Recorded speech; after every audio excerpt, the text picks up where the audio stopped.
Gotcha, bitch!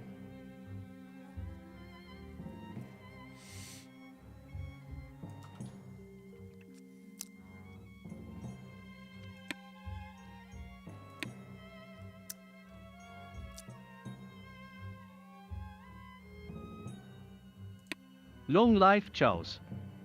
Game demo. Marketing. Steam Next Fest. All scam. Don't be afraid of poor marketing and you'll be stronger. Good game will sell nonetheless. The money will come to you.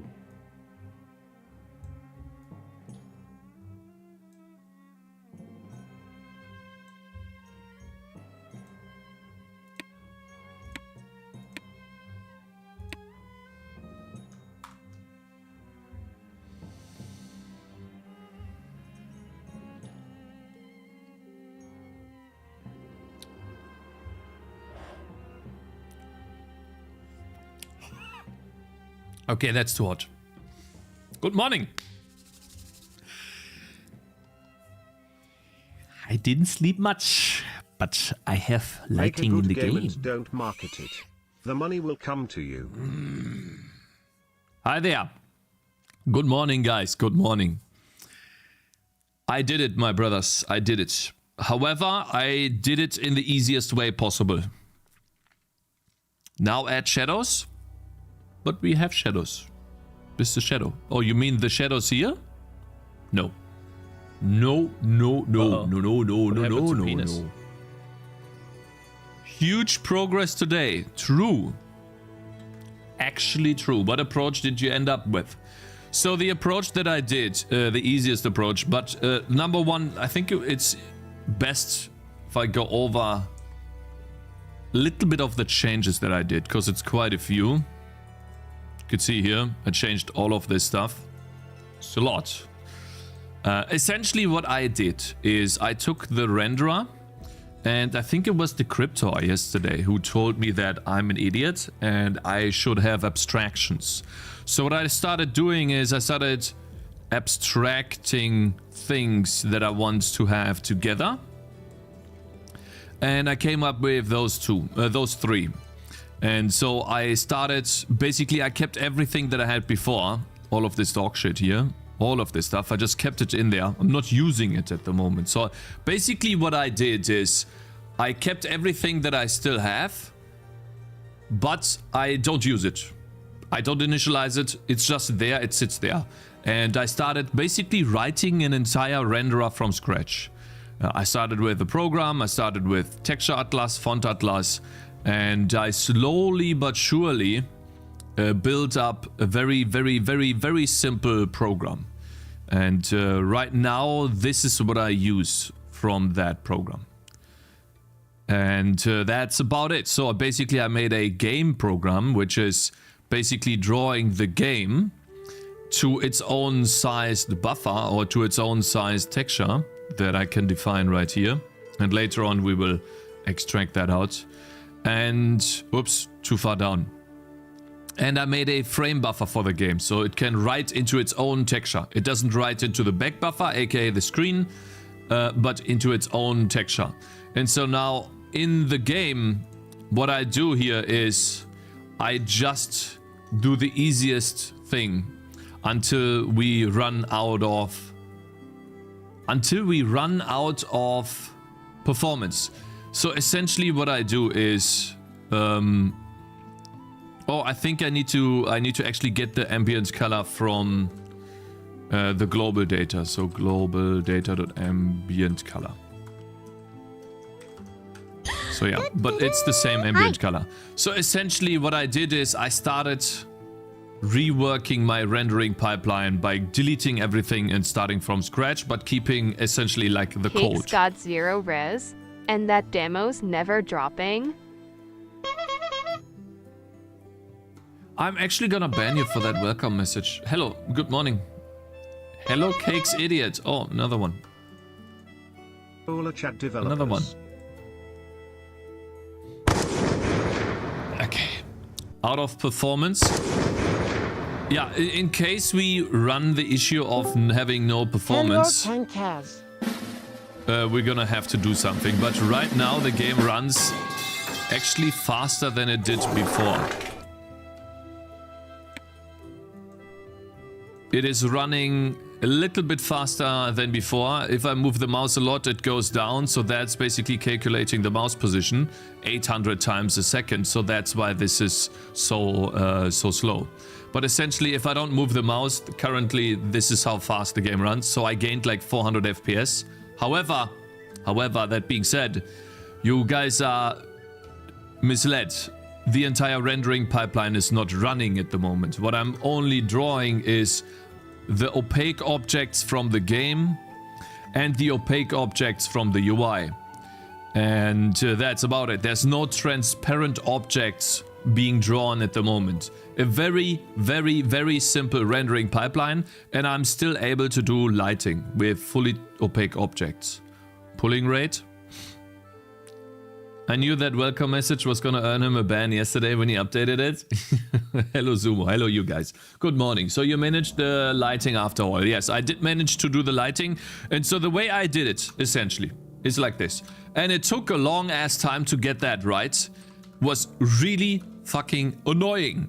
But essentially, what I'm doing is, it's easiest to talk on data first. So what did I do? I generated myself a light structure. That's what we did yesterday already, but I essentially built myself a structure for lighting. I needed a color, a position, a radius, an intensity. Bloom is not used anymore, and I don't think I'm able to do bloom. We'll have to see. I might be able to do bloom. Maybe. I think it would be cool if it has bloom. It might actually be possible because it's in this shader here. And you can see here that I had to comment this out. This is the bloom color. Commit And so I could push potentially immediately generate and then go wagon. an ambient color or a light color. I could potentially actually... Yeah, maybe the attenuation. Yeah, the attenuation times the light color could be something that I supply, plus the glow, could be something I supply to the bloom color. And then the light itself could emit bloom. Maybe. But yeah, anyways, so... Looks like stolen cone from dead knives from Randy in the shader. Yes, this is essentially... So this is... Guys, here's... I'm gonna show you. Here is why I love looking at games, especially C++ games. We took a look at demon knives the other day, and we actually learned something from this. I already used like 2 or 3 functions. So demon knives game. This is the game here, Demon Knives on Steam or Demon Knives on itch.io by Randy. We played the game and we took a look at the code. Not the code, but we took a look at... we downloaded it essentially. And when you download it, it also gave us a shader file, essentially. So, an uncompiled shader file. Let me find that really quickly. I think it was here and then... Demon Knives, there we go. So this is what we downloaded, the Demon Knives folder. And in here, in the releases, there was this HLSL shader file. And this is usually, or this is why I love looking at other games to see how they do certain things, because it allows us to learn. And when we take a look at the shader file, I still have it open here, you can basically see how they do the graphics in the game. And the game looks really good for, you know, let's say a simple 2D game. If you take a look at this image right here, it creates a lot of ambience. This is like, it creates the sense of dread. Or of like, you know what I think when I see this in a way? Kind of a little bit like Diablo. Like Diablo 1, maybe 2. Something like that. And yeah, so this is why I love inspecting games, and I think that's the best way or the best place to learn from. Also, apply HSV adjustment, saturate. No, you're not, you're just, I don't have someone at the door right now when I just started the stream. Absolutely not. There's not someone at the door right now. I'm just gonna ignore it. Let's see. Maybe my wife says something. I'm just gonna ignore it. Do we have a package coming? We actually have a package.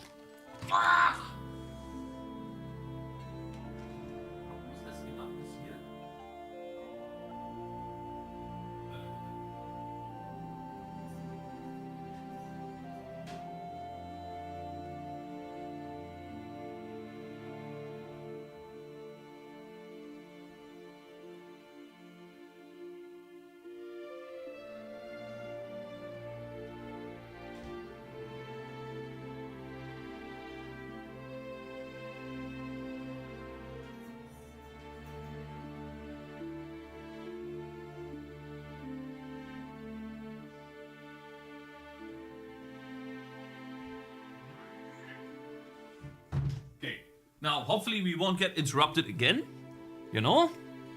And we can just do our thing.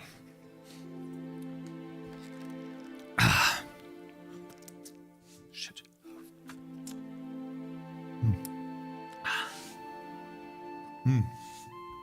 Oh. Yes. So, long story short, I love looking at other people's codes and games and take away something that we can learn from them. Shut the fuck up.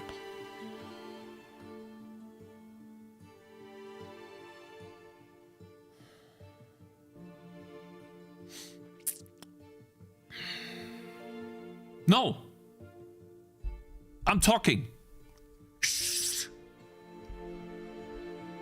And so, for example, I took this from Randy's code. And this is not Randy who wrote this, but that's a friend of Randy who made the game together with him.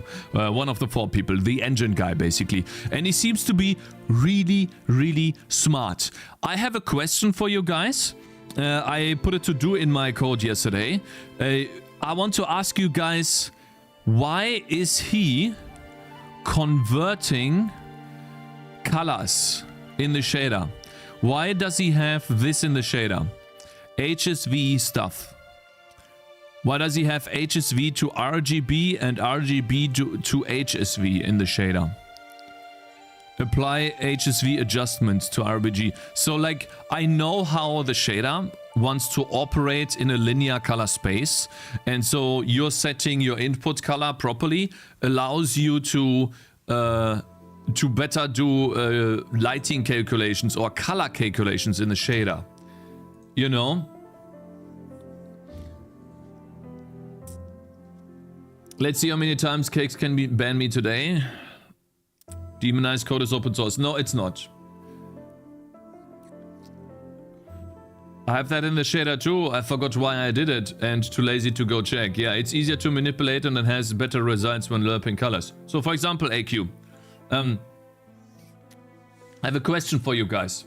So here is what I thought I could do. Like, it's a small little improvement, but I guess it's a question.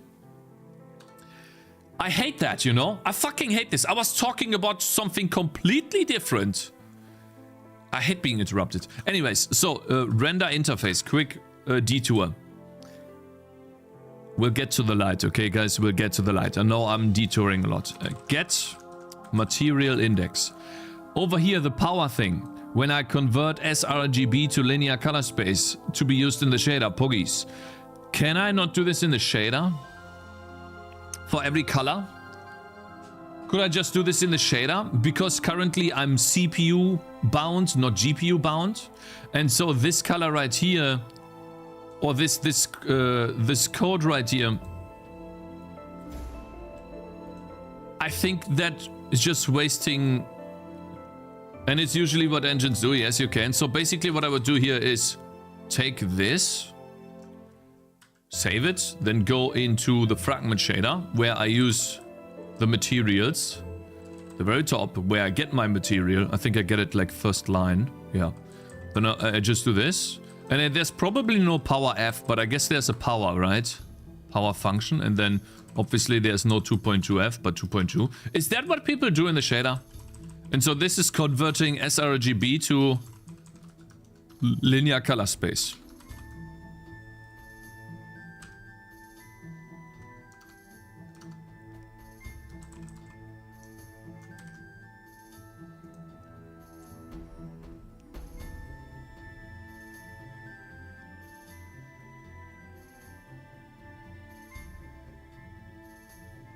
So essentially, why am I testing this? These options here. This color should now be the same color as a sprite. I'm gonna quickly test that here. So this is, by the way, how I started debugging this, but I wanna quickly test if that's actually the color. Looks good. It does look good, yeah. So maybe I did it right.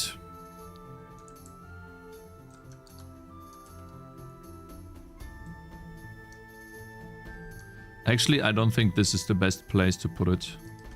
I think the best place to put it is, oh wow, here.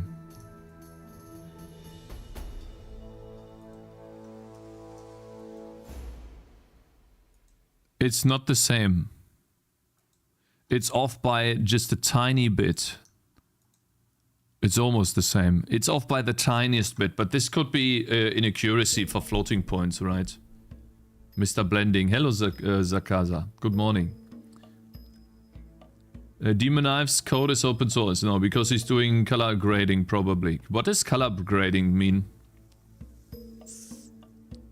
Isn't 2.2 just an arbitrary gamma value? No, this is the value that you use. When you Google... You can Google sRGB to linear.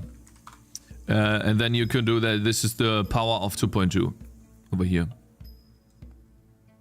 To decode sRGB encoded color, raise the RGB values to 2.2. Anyway, so that looks good. But if I don't do this now, right? Let's say I don't do this. I keep... Let's take a look at these two green things, right? I just want to test this really quickly before moving on. Because I had it to do in there. And I might as well just smash that really quickly. If I don't do this, the color changes. Ha! You see how different the color is now? Wow. That's crazy. I don't even need to... Wow. Bruh. That's ridiculous. So, wait. Important stuff to getting the game... I know what you mean. And you are right. And this, the person on YouTube who said that to me, gameplay is king, is also right. But I wanna tell you something. Let's pretend these fires are transparent, right? Let's pretend they are transparent. If we take a look at this picture, okay, and I'm gonna open up Excalidraw.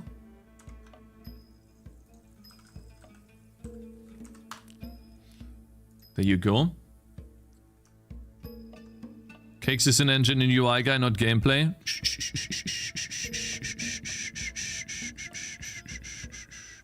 So, take a look at the difference between this and this. Can you see the difference between these two images, guys? Tell me which one for you is easier to see. Can you tell me which one of you... Oh, which one of the images is clearer to you?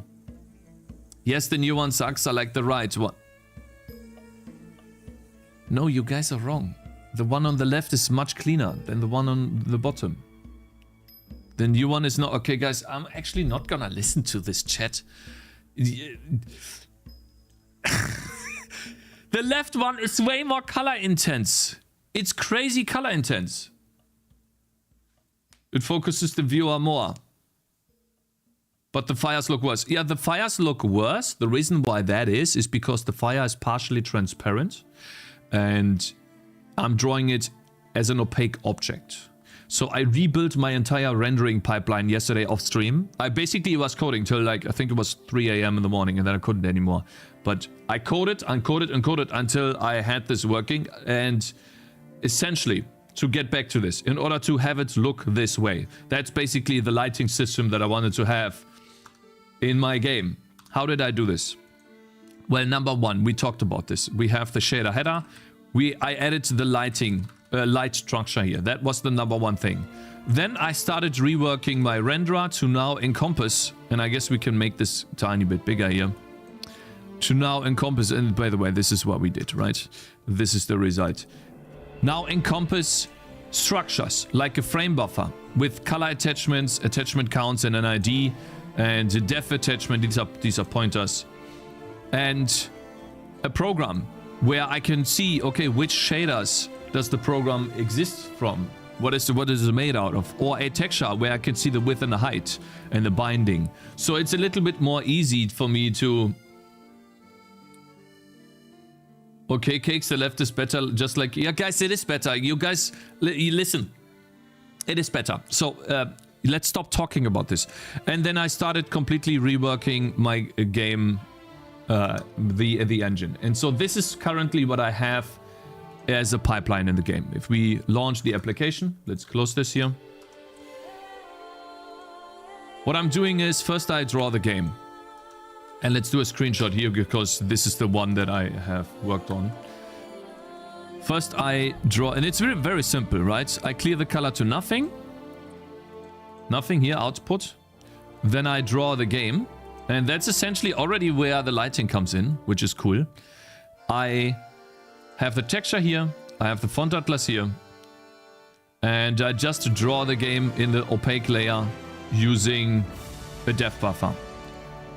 And I apply the lighting in the shader, like you saw earlier. What I do is, in the fragment shader, at the very bottom, I have a question.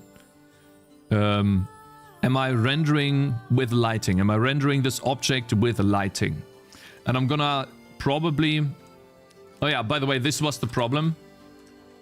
UV coordinates were the problem. This is what I figured out off stream, like during the night when I was sleeping.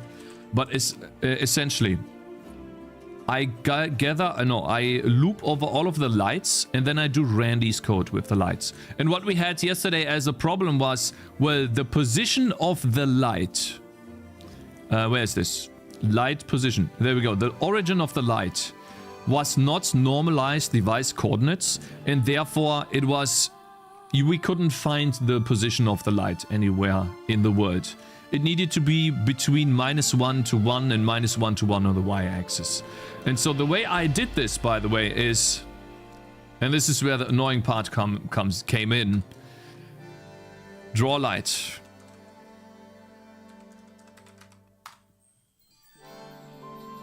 I had to take the camera for the game and multiply the light's position with that camera. And so you guys, yesterday, we didn't have an operator multiply. And so I coded one in yesterday and that was wrong. Today I coded in, or not today, I yoinked another one from the internet. C code example. And this one actually works and it's in a for loop. So basically this is how I multiply a matrix with a vector. I tried to look this up in GLM, but they have no source code. All they have is templates. I literally tried to find matrix multiplication by vector. I couldn't fucking find it. The only thing I found was templates and templates and templates. I just don't understand how anyone can read this code. It's ridiculous. You wanna see? Like, I'm so triggered. Like here, GLM.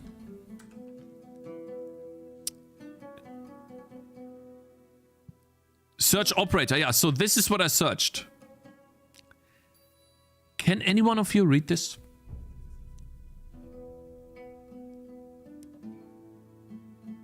Can anyone tell me what's going on here?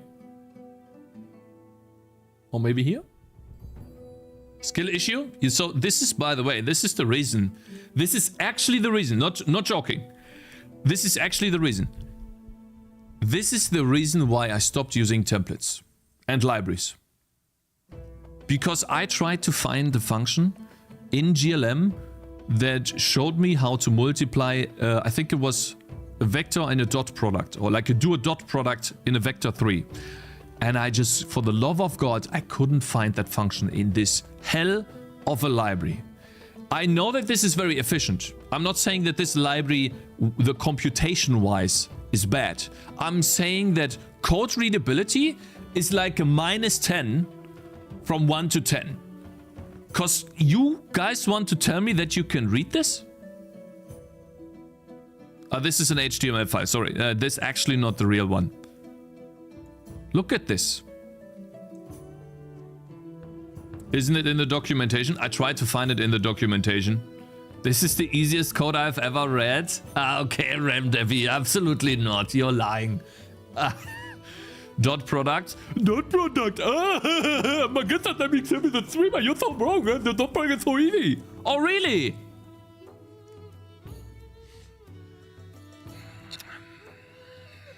I'm sorry, that was a little bit much. I'm sorry. I went a little bit overboard. Sorry, bro.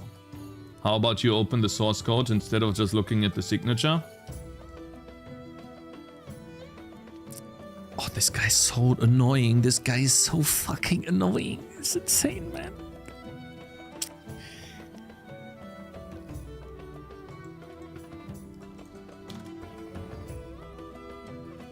So I went into GLM. And then I was like, okay, so let me find matrices. Ah, matrix 4x4.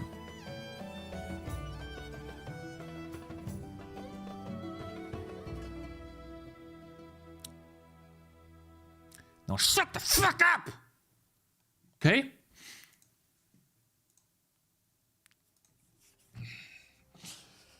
Anyways, 4 includes, yeah, nothing. Essentially. Anyway, so I found a problem, not a problem. I found a function on the internet and I use that. That works. So what I have to do here is whenever I draw a light, I need to convert the position from the light, light's position from the game's position to the normalized device coordinates. And so that's what I do here. It's a little bit annoying that I have to do a matrix multiplication for the light, but it is how it is. So that's how I managed to get the light in the correct position. But now I needed to get the radius in. Because the radius needs to be scaled by the camera too. It's really important. If I zoom out of my game, and I can do this in my game, right? I can go here and zoom out. This is basically just zooming out. The camera is now twice as zoomed out as it was before. Because I need to edit this level, I need to have control. So the lights need to scale with that zoom. And the camera determines the matrix. Because the matrix determines how to transform the positions. And so with the radius, I don't even know what I'm doing here, but I guess it's the normalized radius or something. I do the same orthographic projection. And then I take the x coordinate because I supplied the x coordinate. And that gives me a value between -1 and 1. Also -1 for you here and 1 for you there. So I add 1 on top. So it gives me a value between 0 and 2. And that's then the radius for the light. And it works. Like, listen. So it works. So for example, if I select this light here, I have a radius of 120. I can make it bigger and smaller. See this? It does work. Can I go minus? I can't. It clamps it to 0. So that does work. Who is he talking to? Cakez. If you change the github.com URL to github.dev and it'll open up the code in the web version of the VS Code, makes it easier to yoink. Hello, Apka. Good morning. Cakez. Mr. Cakez, I'm quite busy this morning. Hit me up when you need another paid Among Us crew member edition request. Smiley face. Sure. Anyways, so basically, this is how I got the position right for the lights. And then the rest of the work. And by the way, getting the position right for the lights, you know when I managed to do that? 20 minutes before the stream. I was like, I can't start the stream. I need to fix the light first. I need to show a W when I come online. So I actually coded this like 3 to 4 minutes, like 20 to 30 minutes before the stream.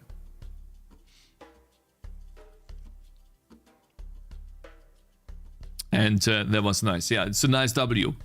And so yeah, what is the light, you might ask? How do you supply that to the shader? For those of you who are actually wondering, I know like none of you actually cares. The light is just an array of, it's a the light is a storage buffer object, an array of lights. And global data is something new that I added to the game, and this is where you guys come in. I know you guys do a lot of OpenGL. You are like the nerds of OpenGL. AQ is an OpenGL nerd, Cakez is an OpenGL nerd. And I would like to know if a uniform buffer is better here, and how I would do a uniform buffer. I tried to do a uniform buffer, but it didn't work because I've never done a uniform buffer in OpenGL. And so for the global data, I would really like to use a uniform buffer object. So how do I define one? This is the code that I use in my renderer to create a storage buffer object. I'll show you the code. And yeah, let's get rid of the helper functions here. So yeah, I created helper functions to create shaders, programs, frame buffers, and to reload programs. Yeah, the debug callback was already there. So I created all of these and texture functions, so I can now create OpenGL abstractions, Mr. Decryptor, if that was you, I think it was you, to help myself program in OpenGL. I think that was very useful. It took a lot of time to set this up, but now I can do something as cool as just create a texture like this. Boom. And then it gives me back a texture. Oh wow, we have like quite a few. Wait, thank you very much for subscribing, BioAim. Let me unpause donations. Where are you from? Germany. I'm from Germany. I took 3 seconds and found out that the details are in the details. React all day. Check. 0 progress. Check. Demo went. Check. -cpp. Check. Sag. I don't want to be like Cakez. That's very nice. The dolphins are attacking. I made OpenGL smiley face. Here comes their leader. Uh-oh. What happened to penis? How much sleep did you get? 4 hours or something? No, not my. Not much. Look. The tangerines are here to defend us. JP5, your time has come, Cakez. Show me the back! Look. Up in the sky. It's a bird. It's a plane. It's...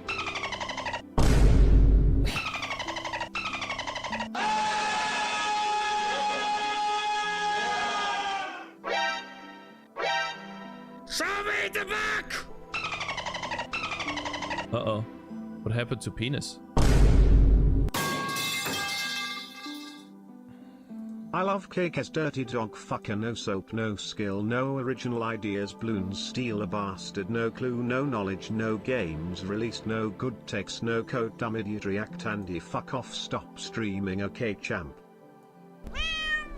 Ha ha. Am I so out of touch? No. BioAim7 just subscribed. Big tick support for 2 years. Test_message. Am I so out of touch? No. Anonymous is gifting 1 sub to the community. Because more than 1 means... Are we done yet? How can this application be so dumb? It never... No, I don't want to deal with this right now. I have... No, this is fucking... Gotcha, bitch. Okay, thank you guys. Number 1, BioAim, thank you very much for subscribing. And Trump's body pillow salesman got a sub gifted by an anonymous gifter. Thank you, sir. I appreciate that a lot. Anyways, so I basically created these abstractions, and it makes it a little bit easier. It makes it a little bit easier to generate these these structures, and the code is a lot easier to follow now. I can just create a program, see the shaders, and have everything done for me inside of a function. And that the same way for frame buffers. And yeah, this is where I build the storage buffers, because obviously a storage buffer just needs an ID. The data for the storage buffer I could try to abstract, but I was like, nah, let's not abstract this now. And yeah, so basically this is how I do the global data here. It's a storage buffer object, and you linked me your uniform buffer abstraction. Now, I don't really need an abstraction, I just need to know how to generate one and use them in the shader. I need code to know how I generate one, so it's just a GL uniform buffer. And then buffer data. Wait, can I not say which binding that is? That's odd. Yeah, so the renderer ID is your program ID, isn't that? So I don't like that, then I just won't use it like this. So I saw this code, I think online too, which means you need to have a program to reference this buffer. So it's always in relationship with a program that you, like shader program, you know, two shaders. I don't like that. Ref, journal viewer? Where's the ref? Oh, here. Look at that. Cool. Check the bind method. I did. GL bind buffer. Or is that your function bind index? Bind buffer base, uniform buffer. Ah, okay, so okay, wait, then is it like, I understand, like, so here, like, explain this to me, please, okay? Because I'm always out to learn, all right? You have a function. I see, so you can just bind the buffer and then the buffer tells you which buffer it is. I get it now. And the buffer is in relation to, I guess, the renderer, which is the program, right? I get it now. So it's a little bit easier to see that, yeah. But it's also hidden a little bit, or maybe not. But anyways, I don't like that renderer ID. What does renderer ID mean? Is that the buffer ID? Wait, so that's the buffer ID. Okay, I see. So why didn't you just call this ID? Why renderer ID? I guess it's fine. Okay, so essentially what I need to do is generate a buffer. Then bind the buffer base. Okay, let's yoink that a little bit. I want to compare this. Where the difference... Because I couldn't find an example for this, guys. Generate buffer. Bind buffer base. Yeah, guys, you would yoink that code too, okay? So that's how you learn, okay? Idiots. And then you can set data. And that's essentially it. So for me, and I guess I want to use...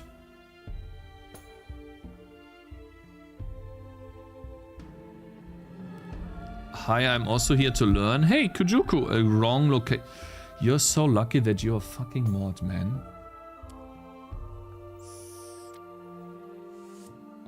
mRenderer ID is not a global variable. M underscore stands for member.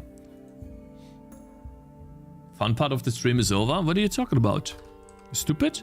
Anyways, so GL context dot global data ID. I wanna see if this is a little bit better. And then for here, we generate the buffer GL context dot global data ID, and then obviously that is size of global data over here, and then yeah, basically global data, right? Render data global data. Cool. So essentially these are the two differences. I tried uniform buffer though, I think. Anyways, cool. Thank you very much. And now, what do I need to do in the shader? How does the shader code look like? Because this is the CPU code. Okay, fine. What does the shader code look like now? So for example, in the fragment shader, what type of STD? Do I just do uniform here? Global data? Like that?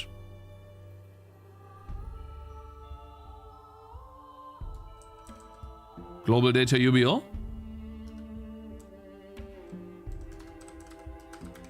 Like this?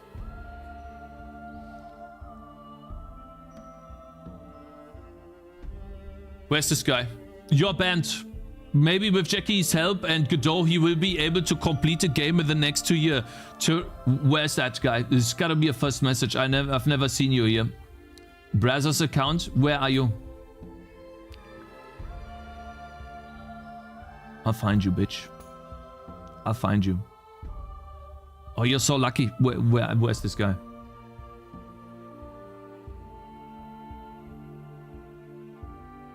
Terrain, a heads up. Okay, yeah.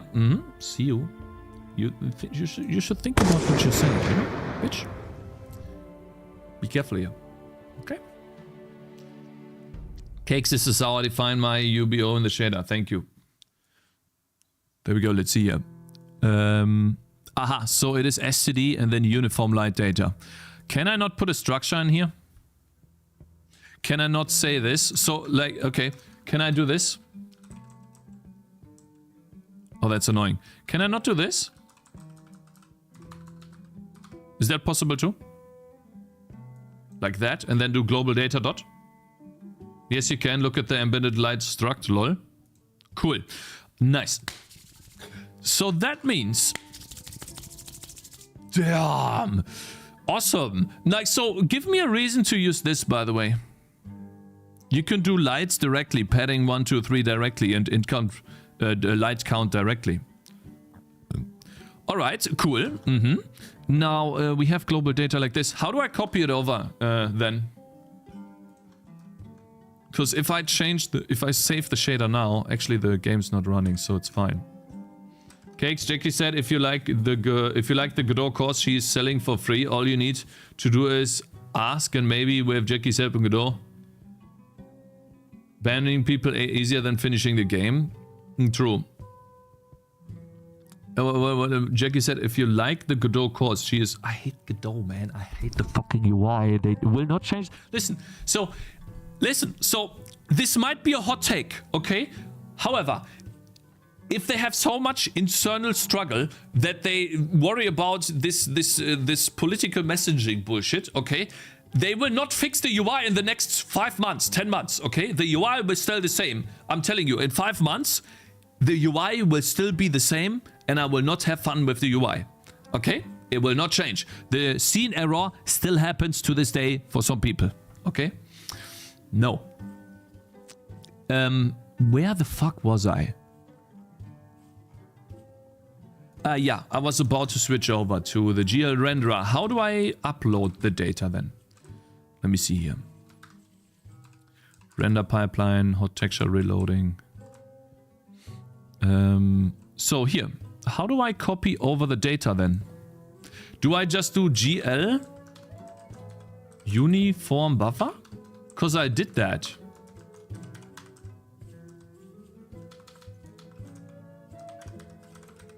And that didn't do much.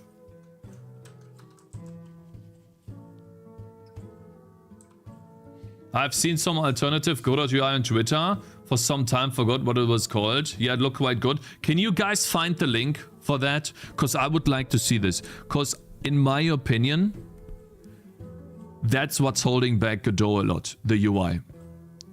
It's so bad. I got my points back, Cakes. Very nice. Hey, I'm Robot. Welcome back, bro. I like how you are working on the important parts of your demo, especially after doing 0 progress yesterday. This really make the difference for the player. Shut the fuck up, okay? This will make the difference for the player. If anything, listen. So, my game is like a baby, okay? I care for my game like a baby. And in my opinion, it needs to look as good, feel as good as possible, and the players need to have as much fun as possible. And if that means I have to rewrite my renderer for like the millionth time, because then it looks better, and I'm happy, then I will do that, okay? Now, okay, let me do my thing. My thing. Okay, thank you. Would be cool if I could see that link. Do you have a link? Maybe we are talking about the same thing. Anyways, so is that how I upload it? By the way, people need the game to play it, lol. They will get the game. Listen, guys. Listen. Vulkan is no longer now. I know that the rest is only 20%, the gameplay is 100%. I know that. I know that. And I know that oftentimes I'm procrastinating on that too. I know that. Totally aware of this, I know. I just cannot leave it. I need to do it. That's how I do things, okay? It might trigger you. Don't care. That's how I do it, okay? Don't care. Cakes, look up and continue the work. Stop clowning around. Yes. So, like, is this how I do it? I'm waiting for a yes from someone. Because no one's... Like, you guys are not answering my question. You have the code and paste button called set data. Oh, I see. I have the code already. Okay, thank you. Bind buffer. Buffer sub data. Newton Morgan Gigabitch. Size data. Okay, so GL uniform buffer. Okay, so what you're saying is if I do this now, I'm not going to get an error, correct? Bro, you have a basic 2D game. The differences between SBOs and UBOs is not noticeable. Oh, this guy is a fucking idiot. Like, oh my god, who's gonna explain to Inukai why I just did this? Can someone in chat explain to Inukai why he's dumb and the reason why I did this? I'm tired. I'm actually tired. It's insane. I did it for your mom, bitch! Cool, it works. Alright, cool. This is the first time, actually, I have used a uniform buffer in the game. And this one is really cool. It requires version 1.4, it looks like. So if we wanted to go to an earlier version of OpenGL and we don't have that much data in these, we might be able to do it. You did nothing wrong. You are absolutely right. Sup, hello there, G-Stream. You need to use backwards buffering through the GPU. Yeah, okay, bro. Sure. GPU instancing of Among Us, yeah. GitHub, Godot minimal theme. Godot UI. Oh, thank you. So wait, is there images? Godot minimal UI. Scene. We need to compare. We need to compare this. Wait, let's open up Godot. I think this is interesting. So, in my opinion, I've been using Godot for, I think, around about 50 hours at this point. So quite a long time. We made 2 or 3 games in it. One small game and 2 bigger games. Job, you daft idiot. You've got the foresight of a blind bat. Always stuck in some half-baked idea, and now you're back to the basics of rendering like a child with crayons. Shut That's the fuck what up, happens bitch. when Shut you the can't be fuck bothered up. to plan Shut ahead. the fuck up.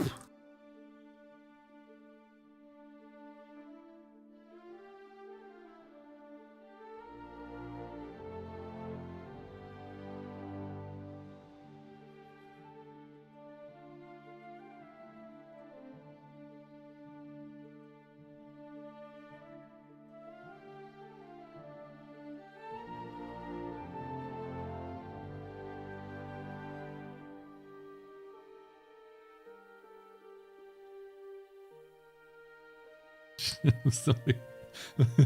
Sorry. I got mad. Sorry.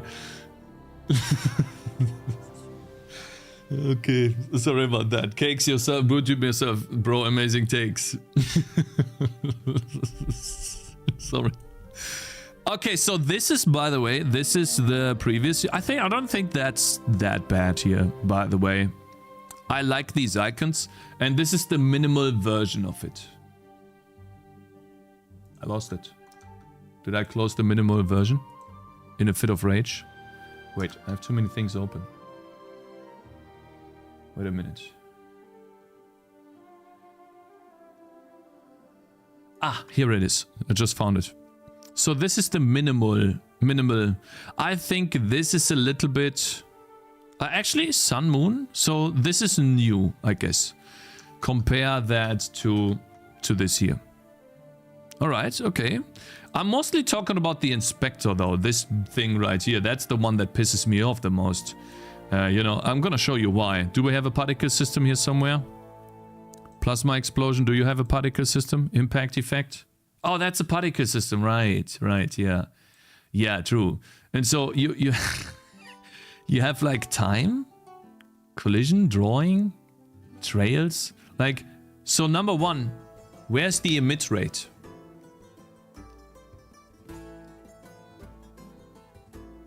Okay, emit direction. Okay, it could be a rotation of the object. Okay, that's the emit direction. And. Lifetime.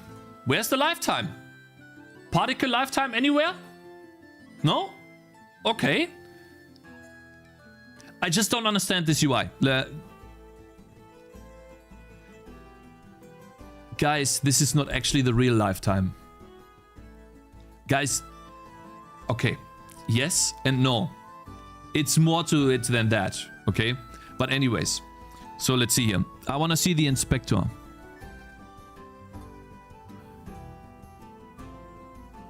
Inspector is still the same, bro. Listen, like...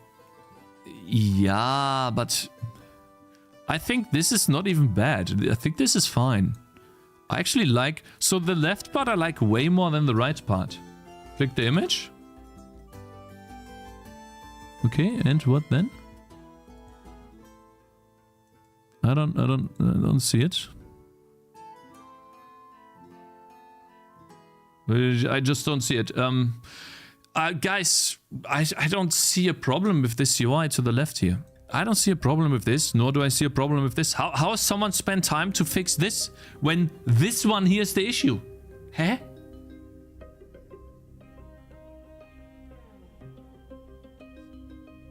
Anyways, like, I don't know, people... okay, whatever. I thought this was actually good, but yeah. I know I'm a bit mean, but I hate the UI. Okay, guys, let's move on. Anything I forgot? There's a video, maybe a good React content cakes. Godot UI, nah, it's just... I'm just gonna get like 50% downvotes because people hate my take on Godot. And they just wanna, you know, fight for the small community. I'm just being honest, that's all. Okay, so what you're saying is ambient light, make that brighter. I don't know, I actually did like that a lot before. I don't know how much we would do. We could do this too.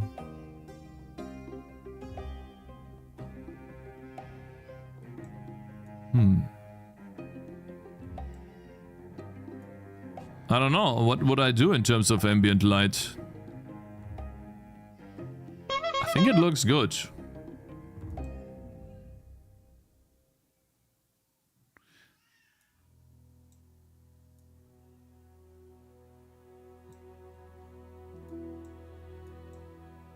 Let's do 0.9. Gotcha, bitch! Make it blue, like we had before. And then maybe make the rest darker.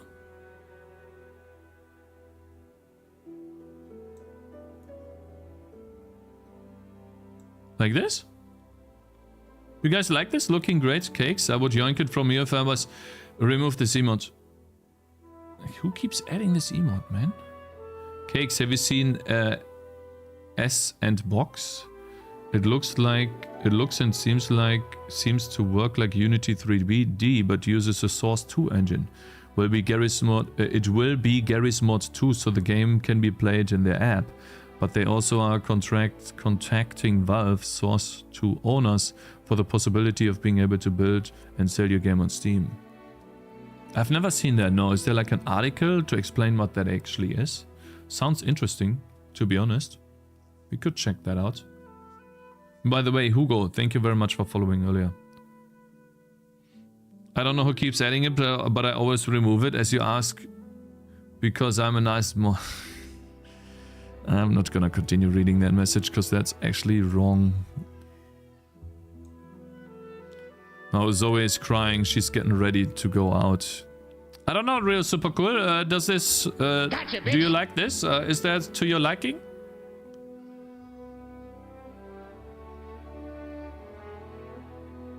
Is this good? Should we add a prefab to the fire?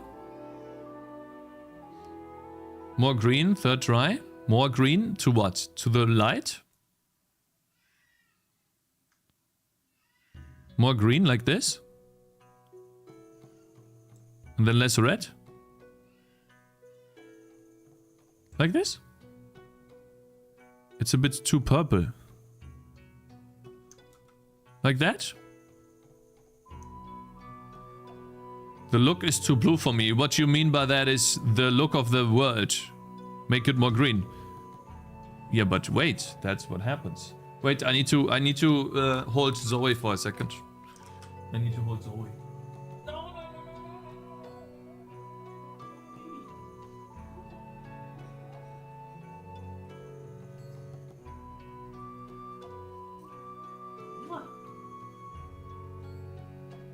My lord chat. My lady Cakez. Pepe Neil homies.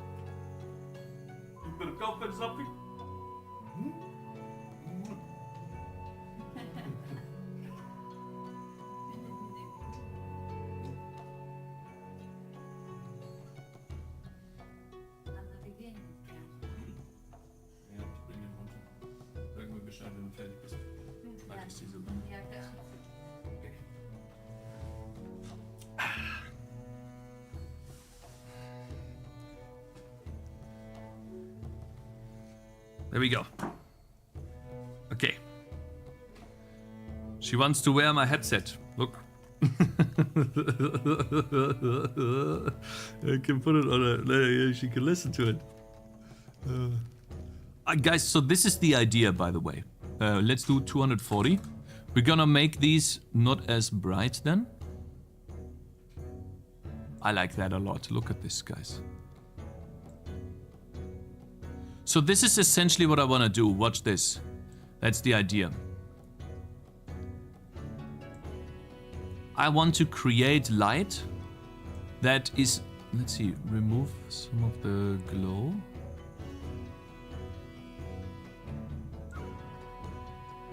Yeah. And then I want to add more lights to this, essentially.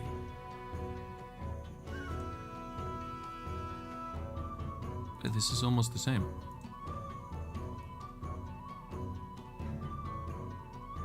So you're saying there should be more blue. Yeah, actually there should be more green here. You see this? And then I can basically build the level like that and illuminate it. You know, that's a cool thing. And so I could even make a lighting here. Maybe not as bright.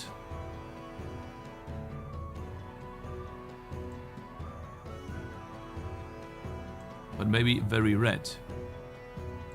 And then over here, it basically creates different levels of green. Or we could even have some shadow here. Take a look at that, guys.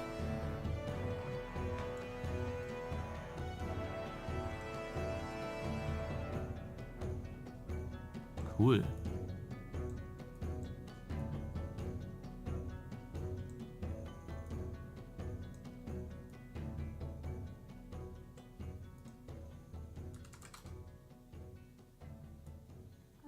But I think it's, your guys are right, it's too red, but we can do more that.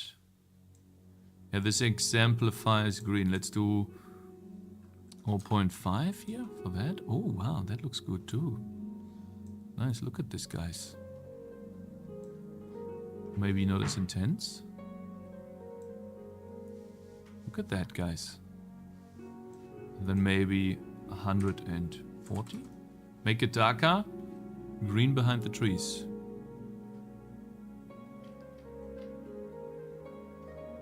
Did you decouple the engine, for example, the inspector from the game, or are they intertwined? So essentially what I'm doing here is I'm drawing the game with a different camera, in a way. What that means is the camera determines what the game looks like, how far zoomed in and zoomed out the game is. And I'm drawing the game the same way as I draw it before, but the camera is just in a different zoom level, to say that, let's say that. And that zoom level determines how far away the game is. And now I can just control the position of these different objects in like a nice overview way with some UI to the side. Without having to close the game. It's essentially the game is running right now. I don't like that your pixels are not consistent in size. What does that mean? Where are they not consistent in size? You mean for the font? That's just an editor for me. That's why I have that here. Cakes, is calibrate monitor important in game dev? Do you calibrate yours? What equipment do you use? Listen, man, like since up until recently, I used like 10-year-old monitors.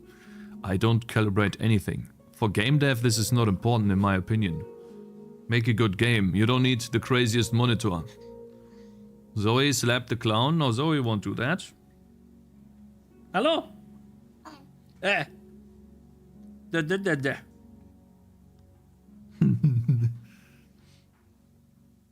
So no, I don't think you need this at all. Absolutely not. I think everything looks fine as fuck. Seriously, it looks better than most pixel art games. Just move to gameplay. Yes, we are building the level now, the first level. So we can go for a green type of feel. Let's get rid of the fires here first. We could make more of a green feel.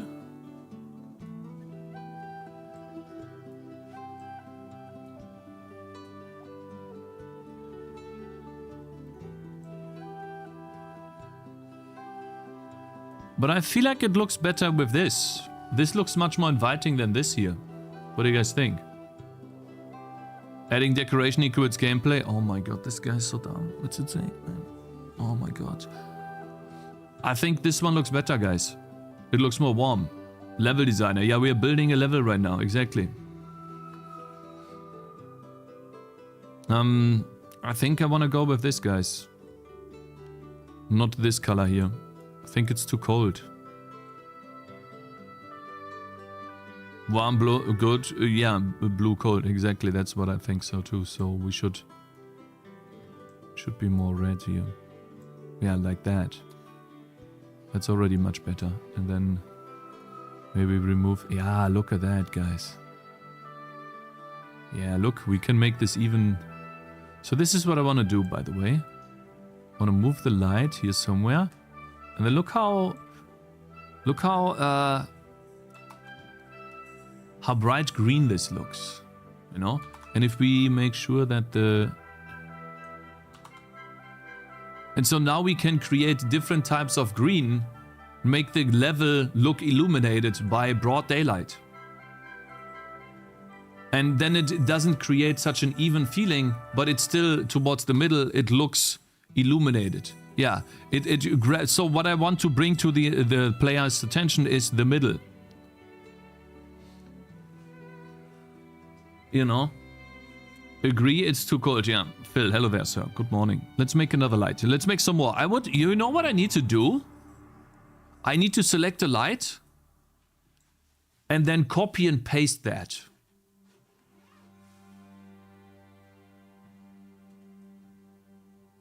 I need a copy-paste function. Zoe just jumped because I said I. Sorry. She's gotten much taller, you know. It's crazy. Okay, guys, I'm gonna bring down the stroller really quickly. My wife needs to go. And then we're going to finish designing the first level, or this level right here. And we're gonna move on. Demo, less than copy-paste. But the demo will consist of me making levels, and the demo will consist of me making levels. I need to make levels as part of the demo, and being able to make levels more efficiently and easier will aid the process. Isn't one level enough for a demo? I suppose you're right. We could just have one level. Yeah? Okay.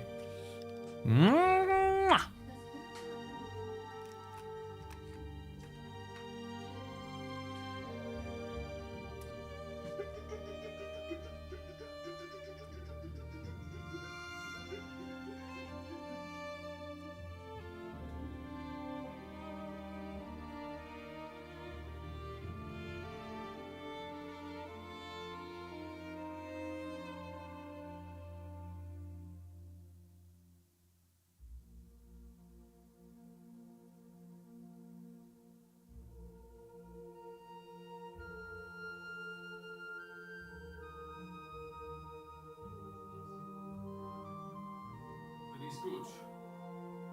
Teuer genug die Scheiße.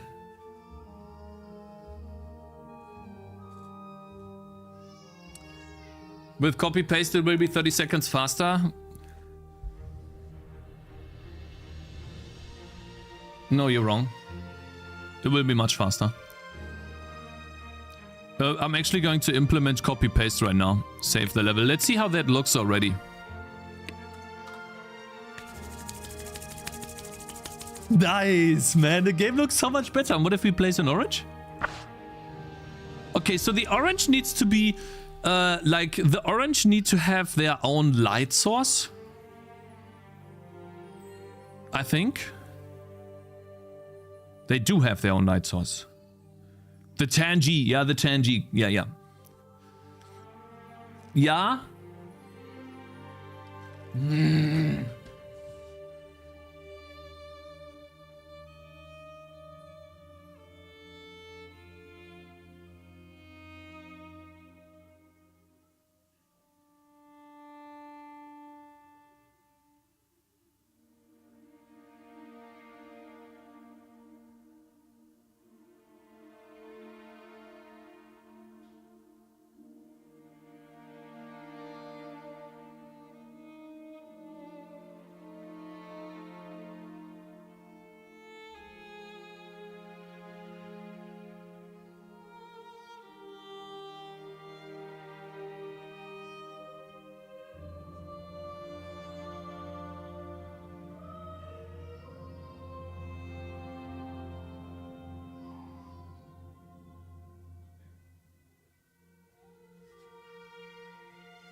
Alright guys, I'm bringing down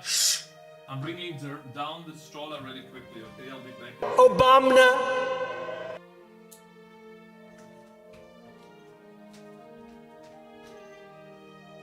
I drank a potion actually. I fucking drank a potion! I fucking pressed the fucking button! I drank a fucking potion! And you didn't do shit! What is run drive doing? Can't close it. Oh my god. It's off.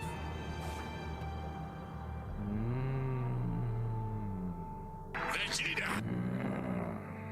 What does the scouter say about his power level? It's over 9,000! Oh my god! What, 9,000?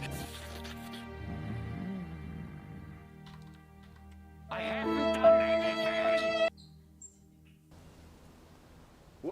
Thank God I'm back. No!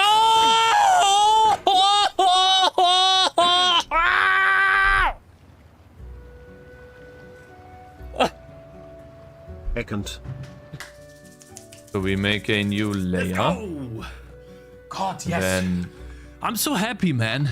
Yesterday This is I was awesome. at the dentist's chair. Ah! Now we are deleting this You fucking No. bitch! Get your ass back here! For fuck's sake, make those dentists. BTW, the final level on Studio, don't even think Damn, about it, guys. Mr. Cakez 77, the famous Twitch gentleman. The first months of your journey I thought you were kinda bad at programming and graphism. But You'll be months also after limited it to seems 46, like you didn't 64 give up, and kilobytes. it's quite impressive because They have I the same didn't know purpose, just someone different could be that limitations. retarded. Congrats. I see. Yubi also pissed. reads only. I'm fucking pissed. There's nothing that allows you to do that, since Yubi else can't do it for you. But that's real. Yeah, I know. So in the worst case, you will need to chunk your draw calls. Fucking softwares! Are you 5'9"? I don't know what 190 centimeters is in shitty American system. Cakes, Control Shift W. You're bad. Actually bad. You're fucking asshole. Fuck you, man! Just leave me alone and let me do this, okay? 7, I think. I don't know. I don't know. I have no clue about your metric system. I need to find this out today, okay? I don't need distractions. Okay, quickly fixing that too. Anyways, guys, so long story short, I'm so happy that I finally have lighting. And again, I want to apologize for yesterday's stream. I basically tried and I got nothing done. We ultimately left off with the game looking worse than we started. And yeah, I wasn't happy. And I'm sorry that I didn't manage to do it. I was so sure that I was gonna do it, but at the end of the day, I was sitting there and it got worse and worse and worse. So yeah, ultimately I had to do a lot of debugging and testing, and I could only do that off stream because it requires literally 100% of my attention. It's not possible to do that on stream for me. Like these crazy high IQ things for me, they just didn't work out. But yeah, ultimately this is me debugging the lights again until it finally works. You know, this is like the result that I got from the orthographic projection, comparing that to the GPU values, and then the world position, comparing that to the world position there and stuff like that, and then the GL position. And you know, we are a distraction. No, I want to talk to you guys at the same time as making a game, and I can't do both things. It's like, have you ever, like, think about it like this. You can only do one thing 100% or 50% one thing and 50% the other thing. No need to apologize. It's not like we have any okay. Cakez. Answer first time chat to the question. Oh, you're sorry. I'm sorry about that, bro. I totally missed your question. Woozy Wizard. I hope you're still there, bro. I'm very sorry about that. It got totally derailed from the chaos here, but it's getting better now.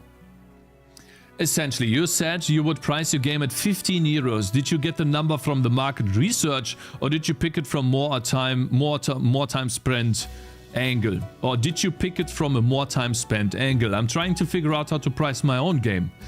I did market research. So what I needed to do for my tower defense game is take a look at competitors and take a look at the established, already big project, the established, how you call that? The established few. So for example, the established few for tower defense games are Bloons TD. Let's put 6 here. Yova, I'm making a short right now. We're making a short. Then Kingdom Rush. Steam. Kingdom Rush. Then we have Plan versus Zombies. We have that. Steam. And then we have Core Defense. And we have other examples of games that went very well. That came out recently. I need to check Discord on that, because I think this is very, very good information.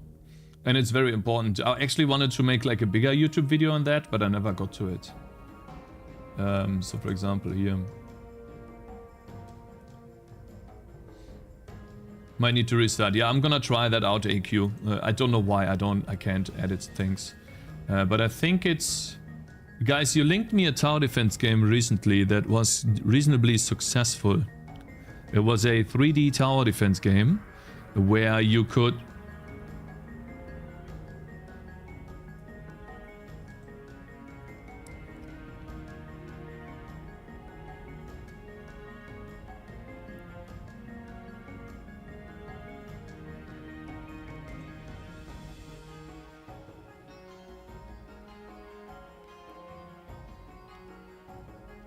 Who was that?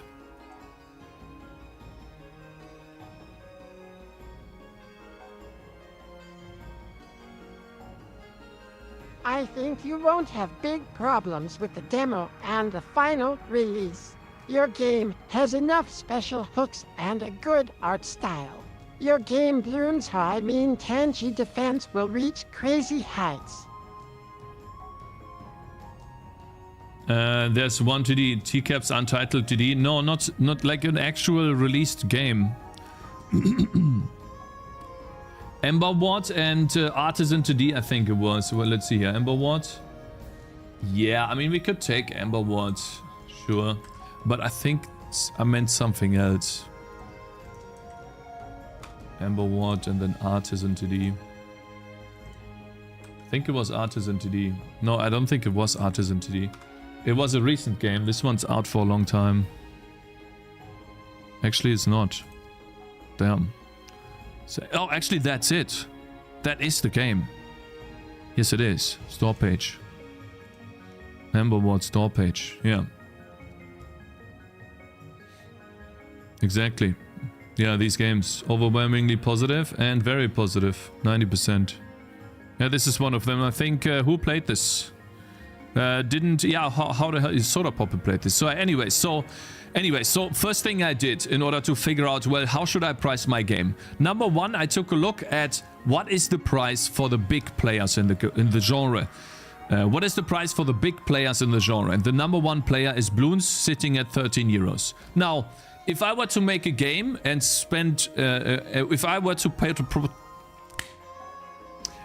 put a price on my game and set it to 15 euros, that's more than Bloons. So someone would ask me, why should I buy your game over Bloons? I need to do something different or have more there. That's what you would think, right? But I don't think that's the case. You know, you could also see Kingdom Rush has 10 euros, and then Plants vs. Zombies is also a big player, and I think, yeah, they are 5 euros. It's a bit smaller, the game, but still, you have a lot of stuff that you could do in the game, and there's many different builds you could go for. So a lot of mechanics in the game they offer you for such a low price point.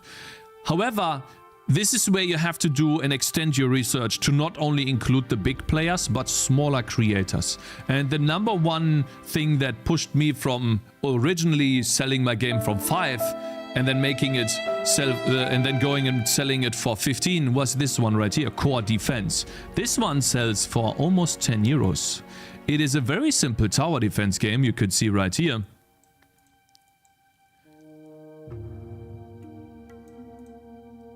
But it has quite a few reviews, and we read an article on this game. It sold about $75,000. It sold a lot of copies in the first year, and then obviously it dribbled down, but 75,000 revenue for this guy in the first year. And for me, that was impressive. And then you can also take a look at recent tower defense releases. So for example, recently Amber Ward came out. That game is 14 euros. And you could take a look, it's a 3D game, but it's just a tower defense game, right? With a new spin, of course, on mechanics, roguelike tower defense game. Looks really cool. It's very animated, really, so there's a lot of polish in the game. So yeah, I took a look at Amber Ward. It said 15 euros. Okay, and then I took a look at Artisan TD. That came out recently. Soda Poppin actually played the game. And that one is also 16 euros. So very close to the 15 euro price point. And comparatively to Bloons, maybe these don't offer as much content as Bloons does.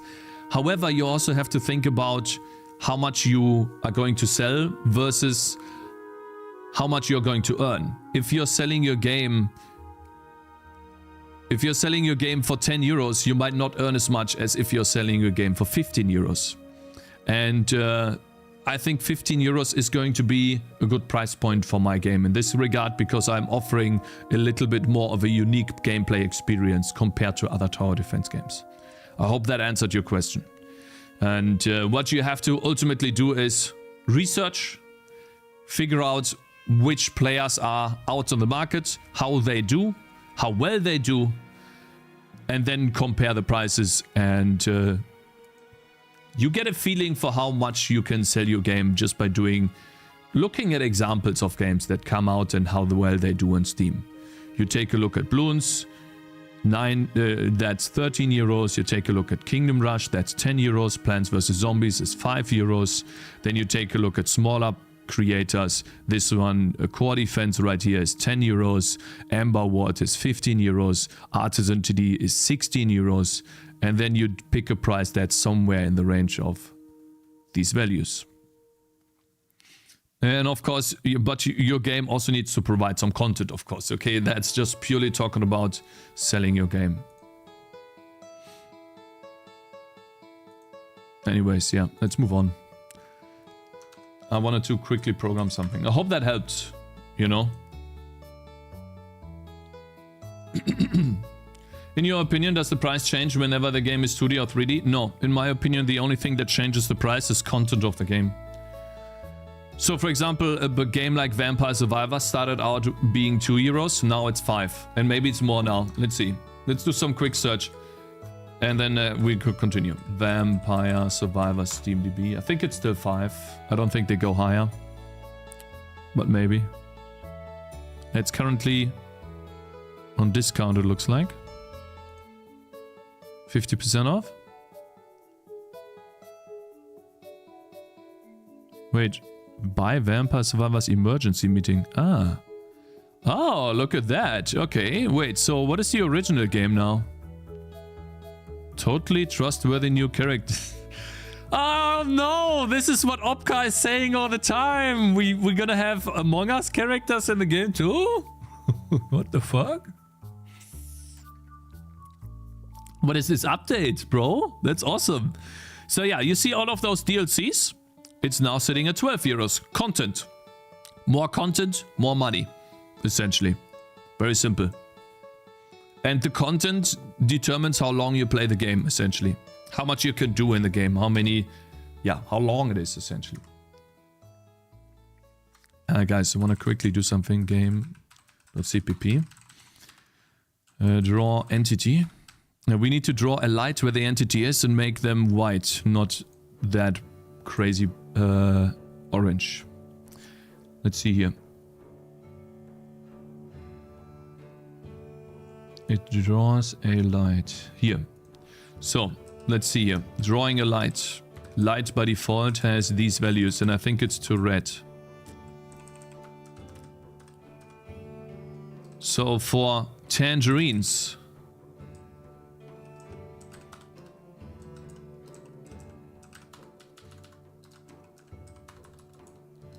I would like to draw a color that's more akin to the tangerine. So less, maybe not as much red.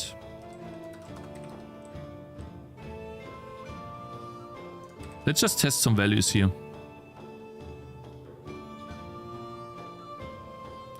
Doesn't do much, so maybe we just increase this by 0.3.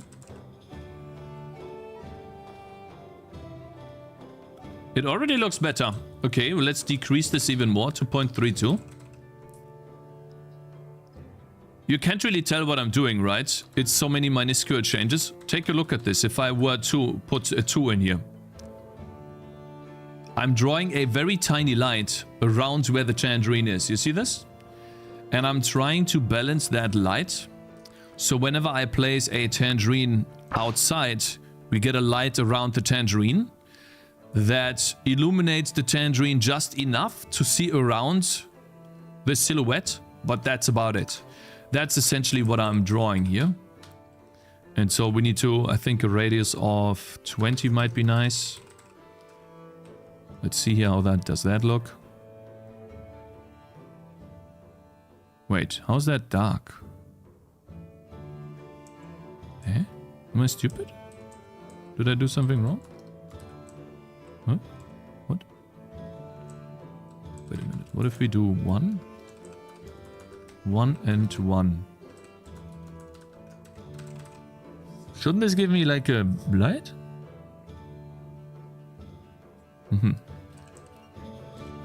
24? Let's do 40. I think that's too long. Not too long. Aha. Okay, so 20 looked good already. We just need to maybe have an intensity of 2.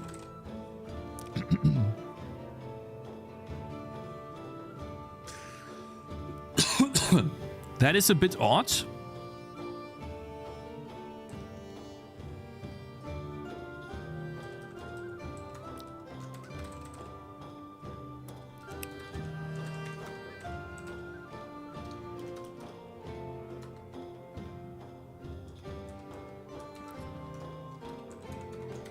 Maybe 0.5. Glow is a bit too much, I think. Yeah, I think that's too much. Creates a glow on them. That looks weird. So no glow. Maybe even minus 0.2 to get rid of some of the glow in the middle.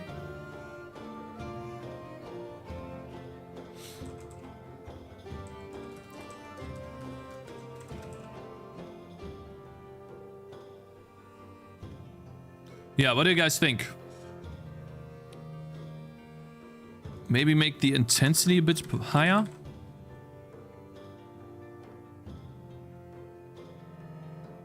Oh, yeah. What's your guys' opinion on this?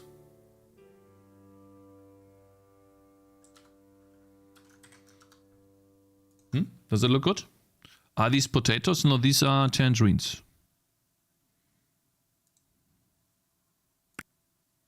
Weird. So what you're saying is there should be no lighting illuminating them at all? Spending so much time just to make it look worse?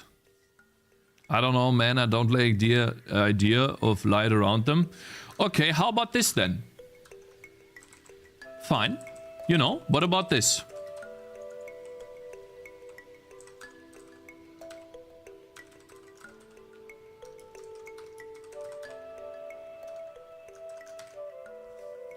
What about this?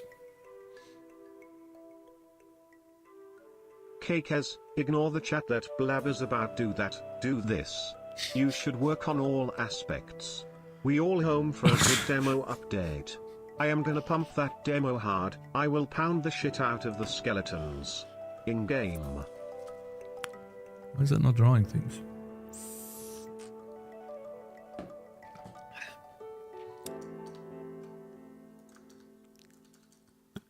It's got to be a problem in the shader.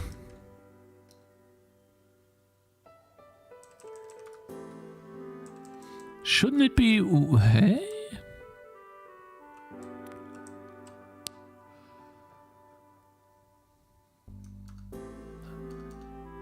I know why, guys. I know why. It's not a bug. It's intentional, actually. God, I'm so happy. Man, I have such cool lighting system in the game now, guys. It's so cool. Awesome. Wait a minute. Shader header. We have a transform. Sorry. We can...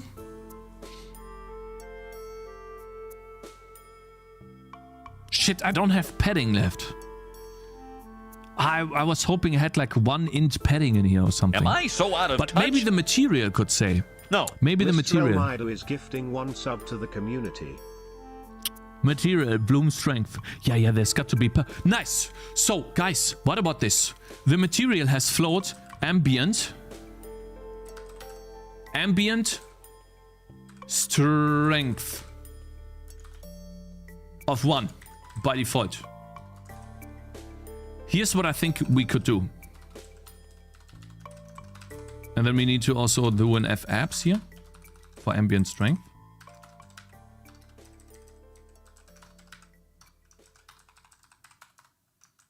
Hello, Cakes. How's the light going? Chris, look at this. We have light in the game.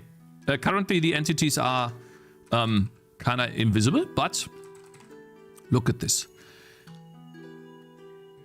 We can go into the shader and then just say ambient color times equals material dot ambient strength.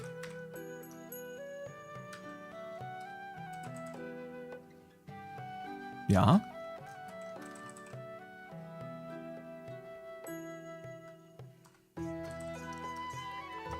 Wait, no, wait, guys.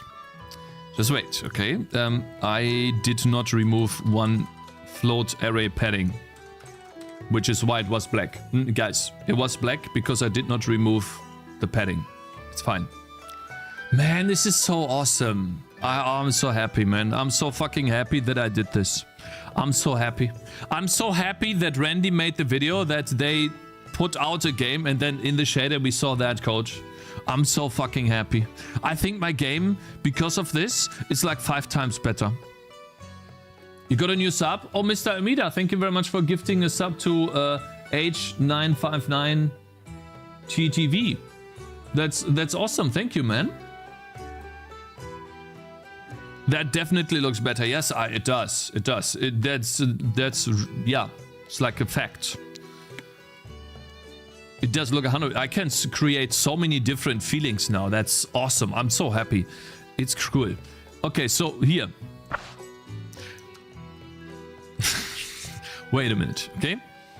The reason why they're still invisible is because of the unlit option. Okay. Watch. He still is completely affected by lighting, but take a look at this. I want to set the materials. Hero dot. Oh, let's see. Ah, I see. We don't have that on the unit.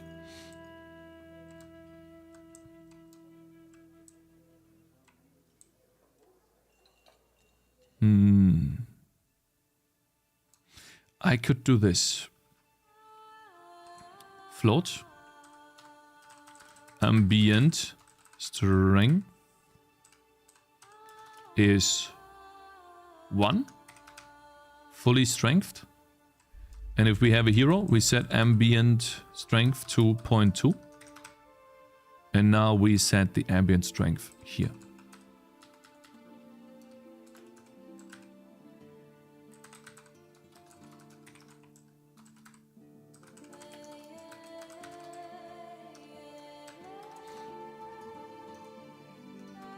Am I so out of touch? No. Mr. Elmido is gifting 1 sub to the community.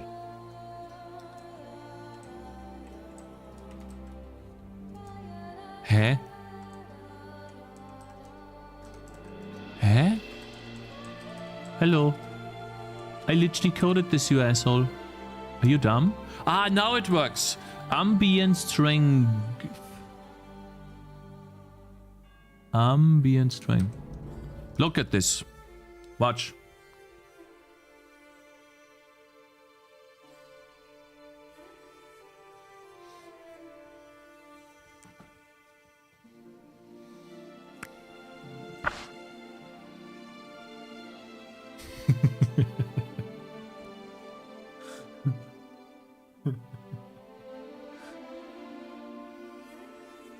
What's going on here, man?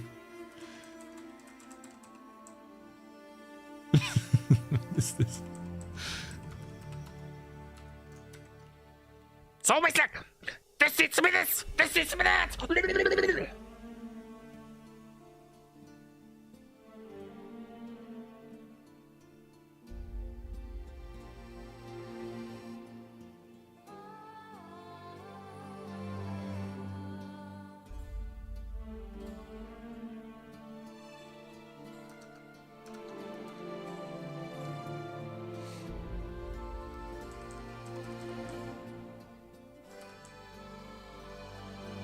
It's like a lerp. There's no lerp. Guys, what is the equivalent of lerp to mix? Okay, I'm mixing the ambient color with white using the material's ambient strength.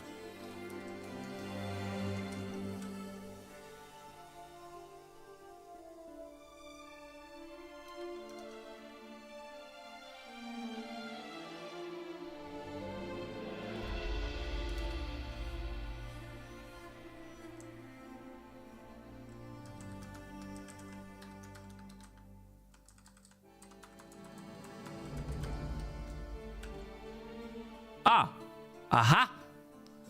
There you go. This is what I meant. Unaffected by lighting.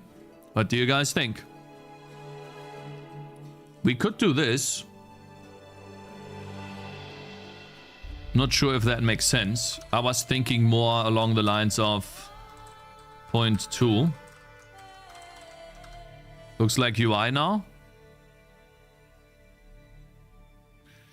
Like having like a strength or maybe only 40% of it is affecting them, so they still stick out.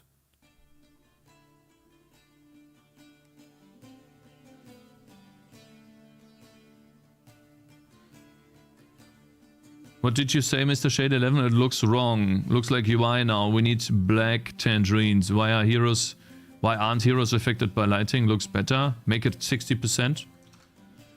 Well, so the reason why I'm doing this, by the way, guys, is because I want to keep the kinda like the original color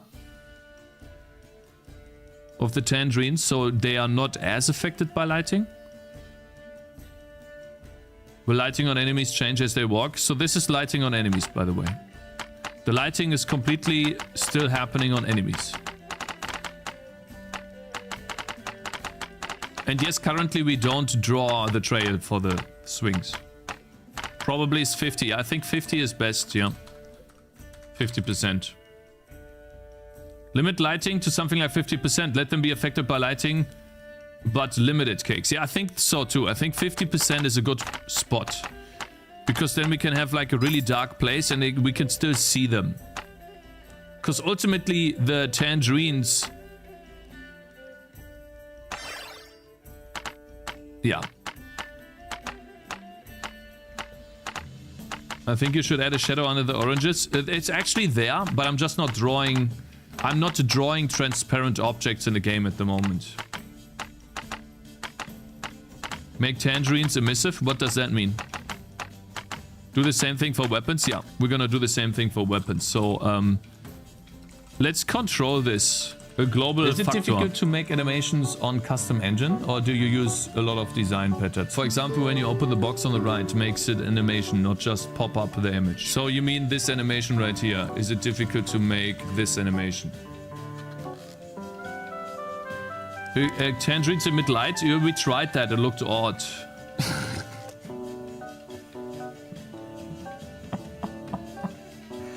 Why does this always happen, man? Stop it! Please! Stop fucking doing that to me every time I want to show something! God damn it, bro! Here's to show people two values to pick from the list. Glowing heroes. Put a torch on the ground under the heroes. Glowing heroes. Let's see. Wait, float. What's 0.4, 0.5, 0.6? Let's see. Float. Hero, ambient, strength.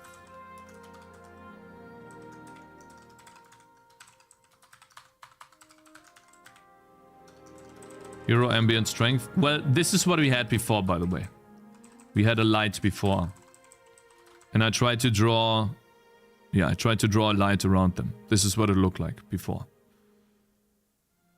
We could do that too, you know, 24 maybe, I don't know.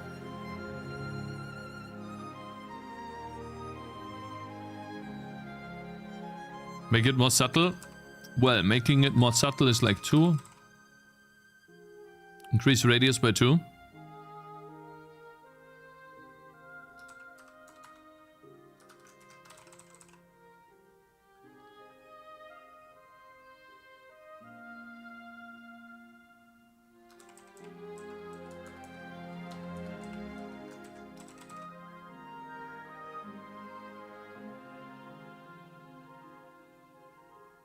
I don't know, something like this maybe?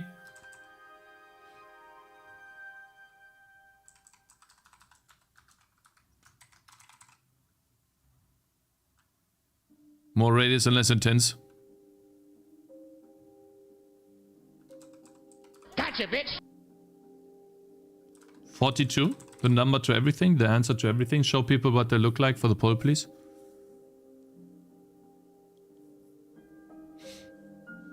Okay, I mean, okay, so this is essentially, this is casting, actually, you know what guys, let me make a new thing so we can see this properly. So this would be light. Okay.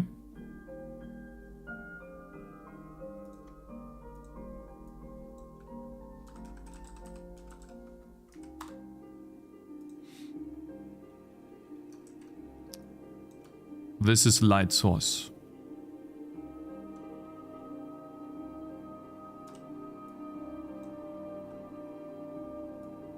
Oh, really? It's that big, huh?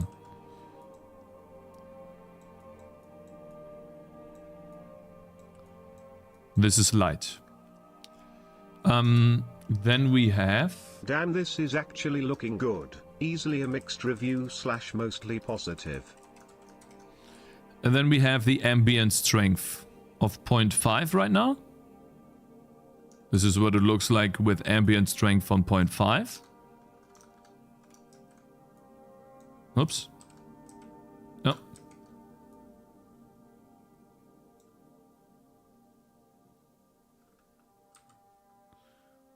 Ambient, let's see.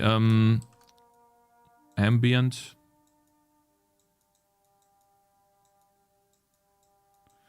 On 0.5.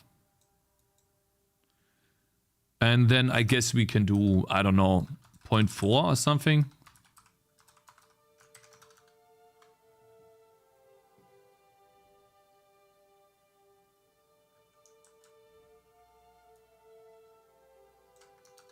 This is 0.4.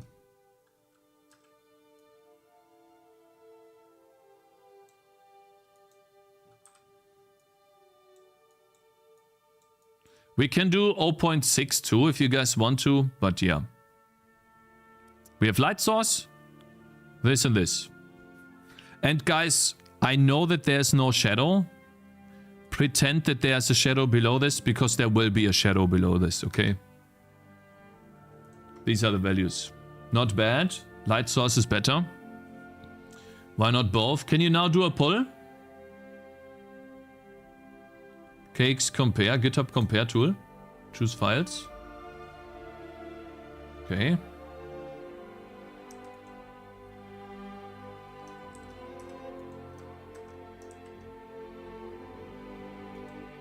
I have to choose files, so I have to make a file. Or can I just copy stuff in here? Looks like I have to like clipboard 0. Okay, and then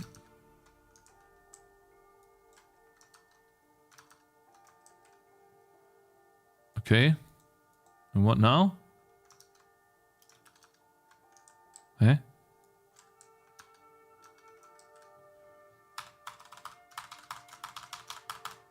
Hey. Okay. Cakez, take a full screenshot, Control V them in there. Okay, we already have something. Let's not spend too much time on this. So these are the ones here.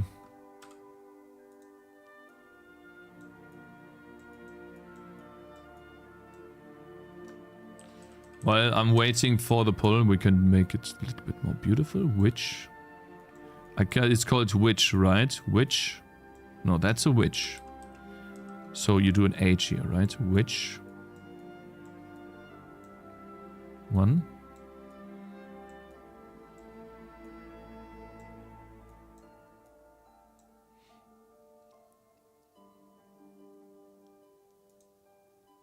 So light around the character is for most people want light around the character.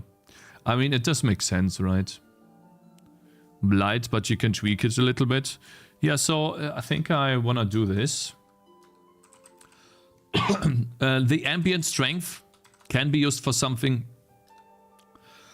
Give me a second.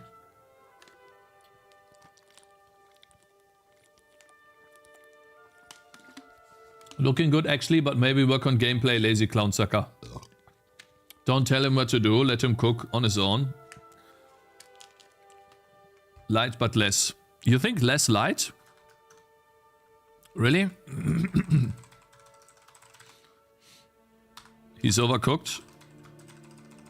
So I think what I would do, or would like to do, I think the light source is the best too, because it's more organic. It makes more sense to have that. But it's, yeah, maybe we should do an intensity of 0.2 or something.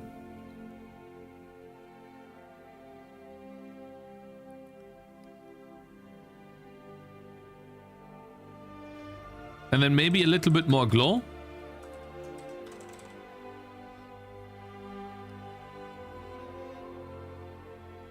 I love that, you know, the control over this is insane. I just love this control.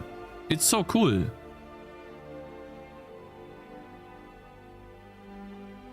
Yeah, it's subtle, yet it does work.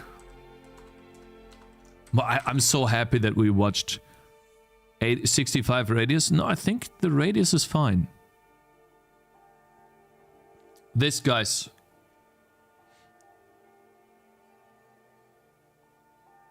The light around makes it look like Vision in Fog of War. Like 50? You guys think 50? Really? I think it's fine, actually. I don't want to see the edge. So you mean this?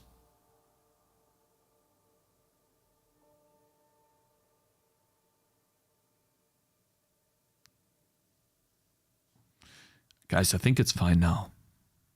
It's totally okay now.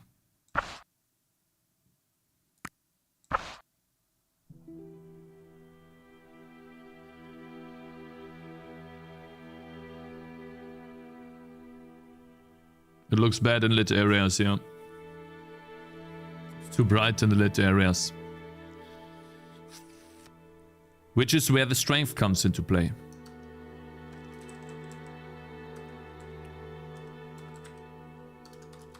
Let's say only 80% of ambient color affects the heroes because they have lighting.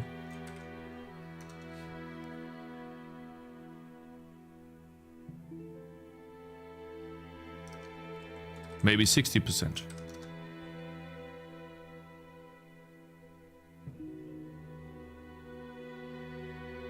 Maybe 40%.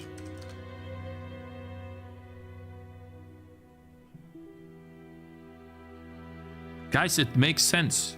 It looks good now. Look at this. So what I'm doing here is I'm emitting color myself. I'm emitting something myself, which lights me up. But then I only emit 40%. I only take 40% of the value to myself. So in a very lit area, I'm not that lit. They look too bright? No, they don't. I think they're fine. They are bright. By default, guys. Look. By default, they are bright.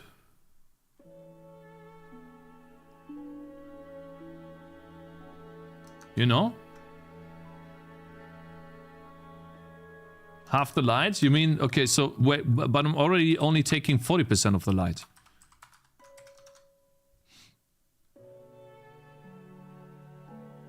There's literally no change in color.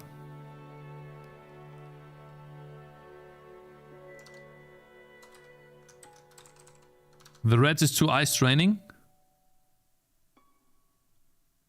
Well, this will change. Take a look at this guy. Guys, don't take a look at this guy.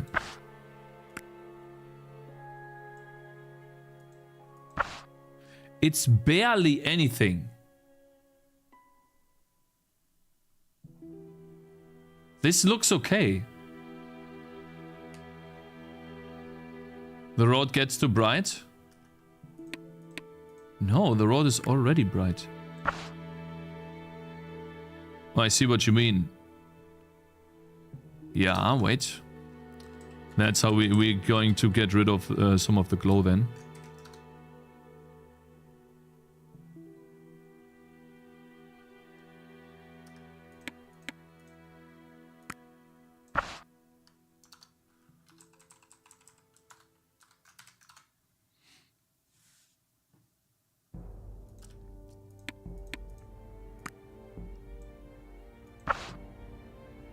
I think it's fine. You know, I think it's okay. Do you have the playlists somewhere available? You can do... Can you do exclamation mark playlist? I don't know. Can you... You can probably make a mini star if you place 10 of these. No, like, listen.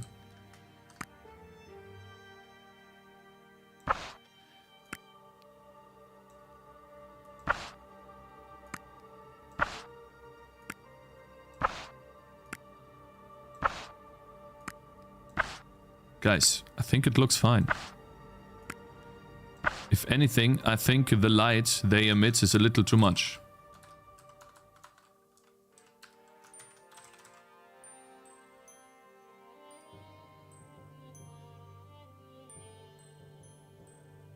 think this is okay.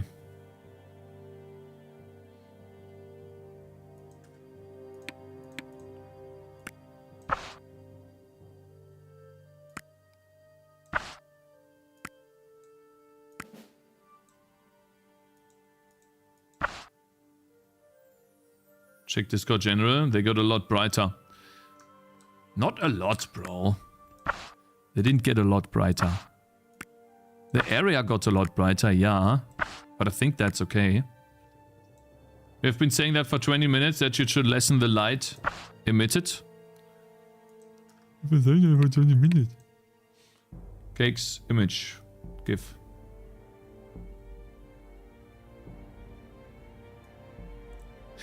Shut the fuck up, man.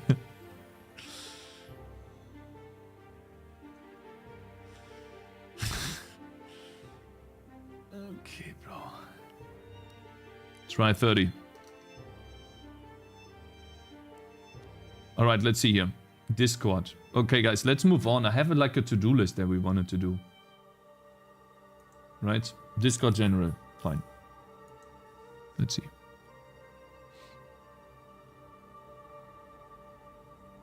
Am I so out of touch? We need a rant channel because I have a fucking rant about matchmaking.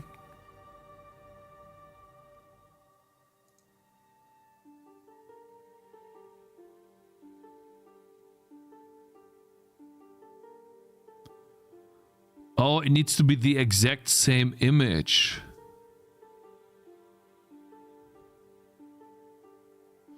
This is how the tool looks like when you disable dark reader instead of a black screen. I get it now, I see. Look at all of those unreads. No, these are to-do lists, guys. So I don't forget. Otherwise, I will just forget. It is how it is. I'm not perfect, man. Listen. I do make a lot of mistakes, and I know this is bad to do.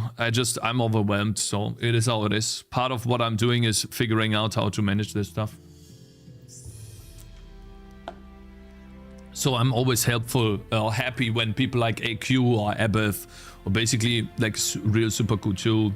I'm pretty sure I'm gonna miss someone now. Sorry. That helped me out, you know. I really am. I mean it. Thank you very much for the raid, Said. It's T2's SDE? T2 SDE? Thank you very much for the raid. How does it work with two oranges next to each other? Will they get wonky when they overlap? No, they won't. But...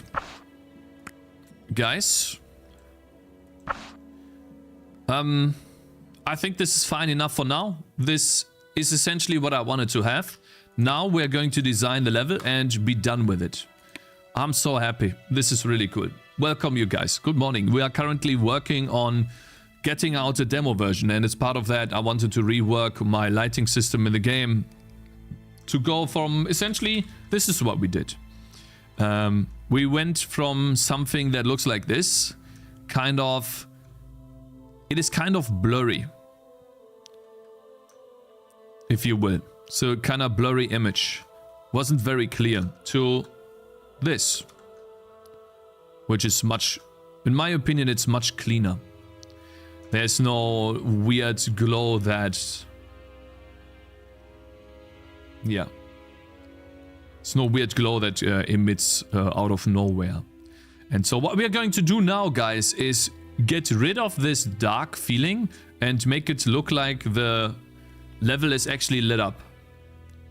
When will you organize a real-life gathering of yourself and your viewers, like a picnic of some sort, Cakez? That will be in the future when I go to like an event. I don't know, maybe some event, something like that. Then we can meet there or something. I don't think I'm like big enough for that yet. I guess we could, but at the moment, not very likely. I barely have time to do anything. But I definitely want to do that in the future, for sure. So what we're going to do now is basically place a bunch of lights and shadows. So what we can do now with the light, you know, we can place it somewhere and turn the intensity so far down that it becomes... Oh, I can't do intensity minus? Oh, that's annoying. I thought I could. Wait, I need to make sure that I can do this. Cakez, I have bad news. I just got your wishes for Christmas. Sadly, releasing Tangy Defense is an impossible task, even for me. Good luck. Ho, ho, ho. Yeah, Let's see here. Can I do this? Huh? Ah! Huh. Wow, intensity minus creates a light too. That is interesting. That's really interesting. Didn't know that. Lol. Holy shit, what happens? Holy fucking shit, I just created a void. You see this? It's eating up everything! No! Holy. Okay, damn. That's crazy.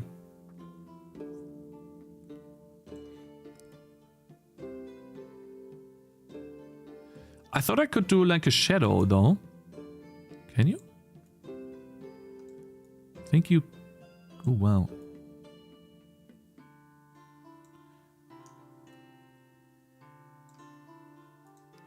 $500? Oh wow, look at this, guys. Holy shit!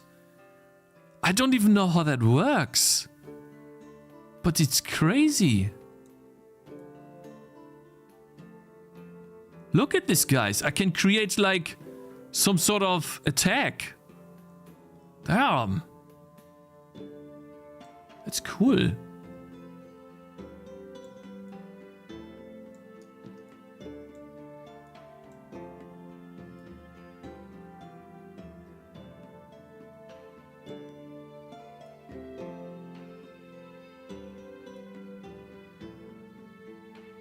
That's crazy.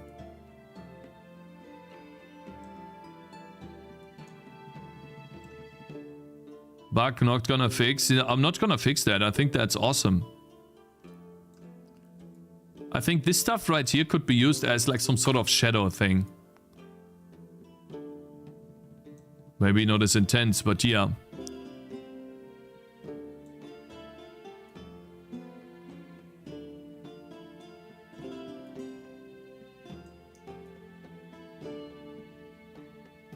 Very interesting what you can do with this. Oh wow.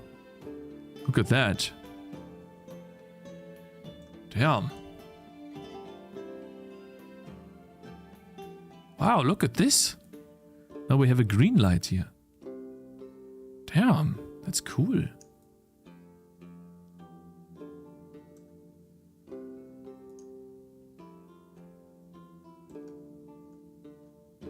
What if we do a minus radius? I guess we can't, huh? That would be interesting too. Wow, if I set the colors to green, it turns green. Shut up, man. Anyways, cool. Nice. Let's turn the ambient down a bit more.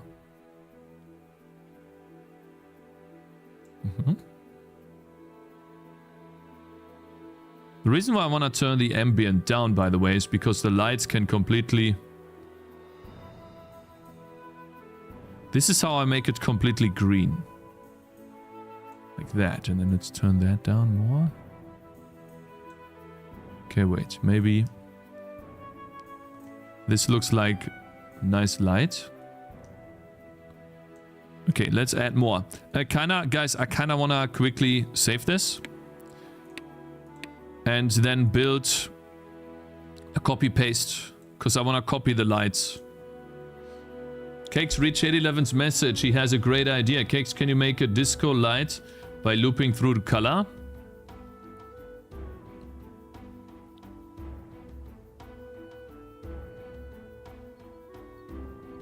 Wow, imagine if you added normal maps. Imagine if you had a functioning demo. That's awesome. When did you implement the error increaser? I did it off stream a couple of days ago because I knew that I was gonna need it. Hello there, Mr. Who Cares? Good morning. My Twitch bros let me done this time. Cakez, yeah. What's up? I can imagine that. It's convenient because the time he finishes his daughter will be able to test the game and write report. You just wait. You just wait. But I have been blabbering too much. It's been 2 hours. So we're going to do focus time and we're going to actually check off things off the list today. So what I need to do is go into the selection. If we have a selection, then we can... It draws the border. Yes, and we can deselect. We can do then if consume key, press this frame, key C, and the key needs to be down. Key is down. Key shift or control. Then I would like to make a copy.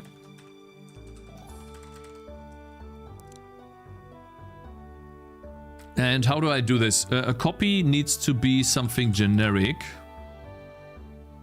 Inu Kai, hey Twitch brothers, can someone tell this Dumbo that here is still a wholesome viewer on YouTube, who has a genuine question, before he runs away like the others? Shade 11, actually use that for a boss or something, that dark lighting stuff. Yeah, I wanna do that. I have actually written that down as well. Yeah. I will do that, the dark lighting stuff, yes. Yes. Yeah. And genuine question on YouTube, really? Oh, you mean Zainuden. Hey, Cakez, can you show your UI code for transitions such as fade in and fade out? So what you mean here is this. Let me see, save level.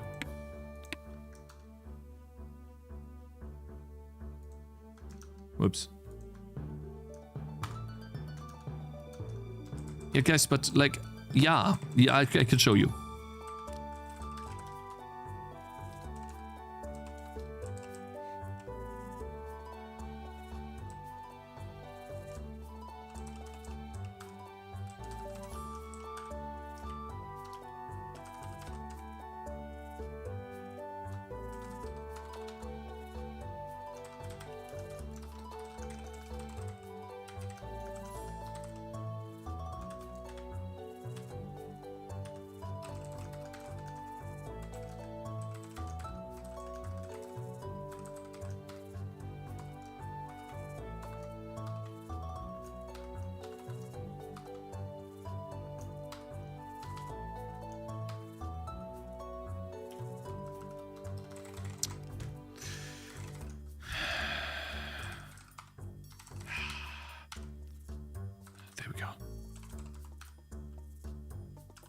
I'm gonna do it in a second. Copied item is...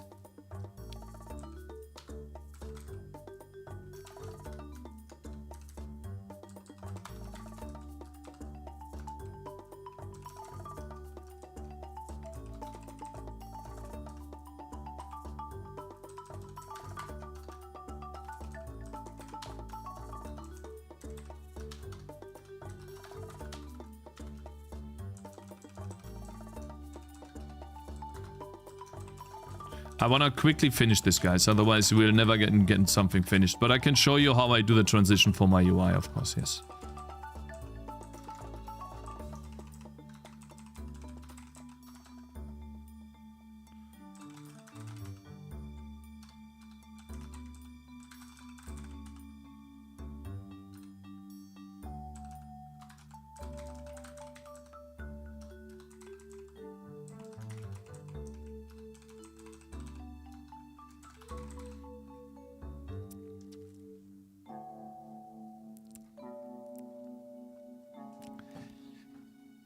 I'm gonna quickly check.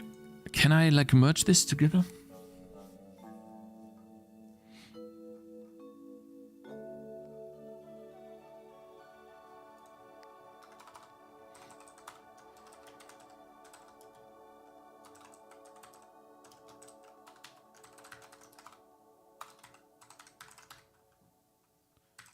Control V, right? If key is down, key shift.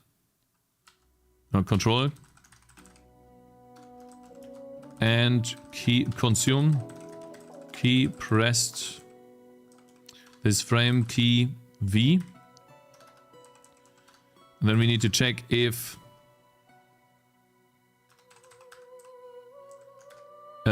copied item dot array index is unequal to invalid index.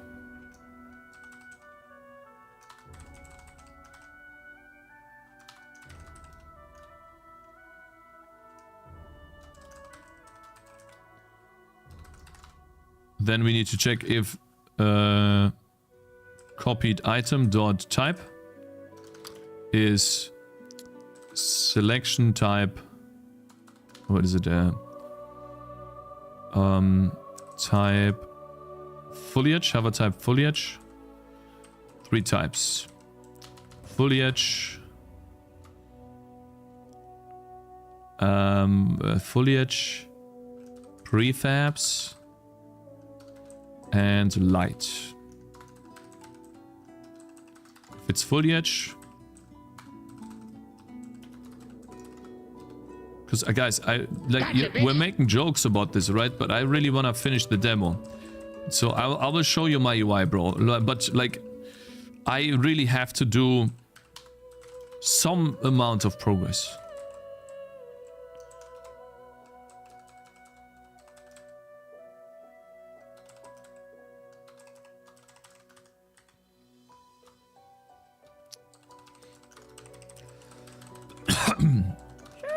Hey, lolboy. Hello. Good morning.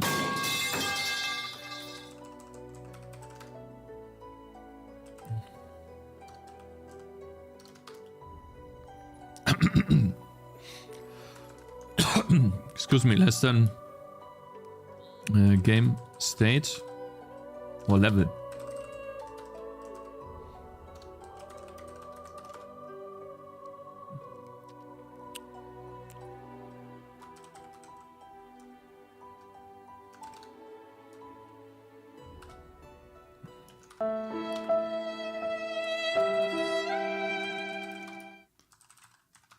So what we do here is we get the foliage from the copied item array index.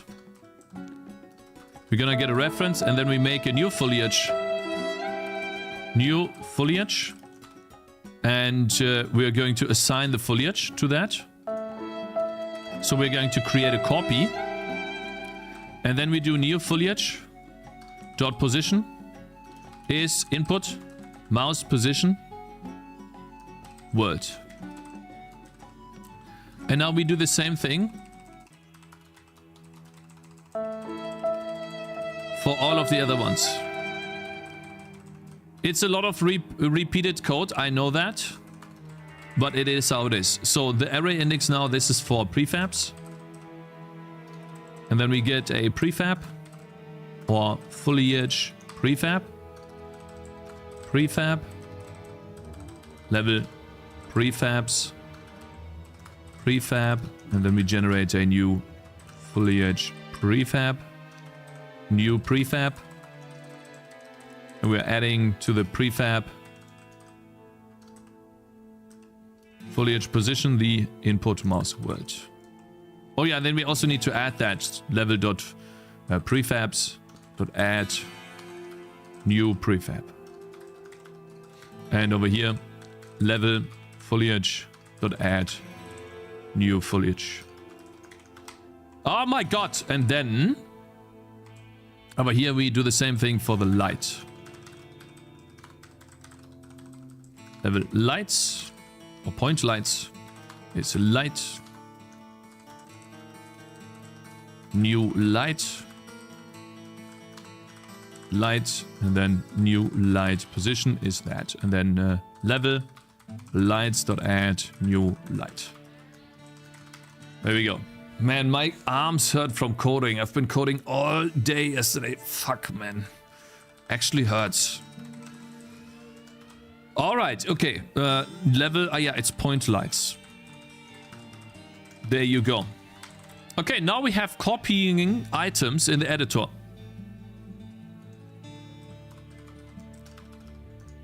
Done.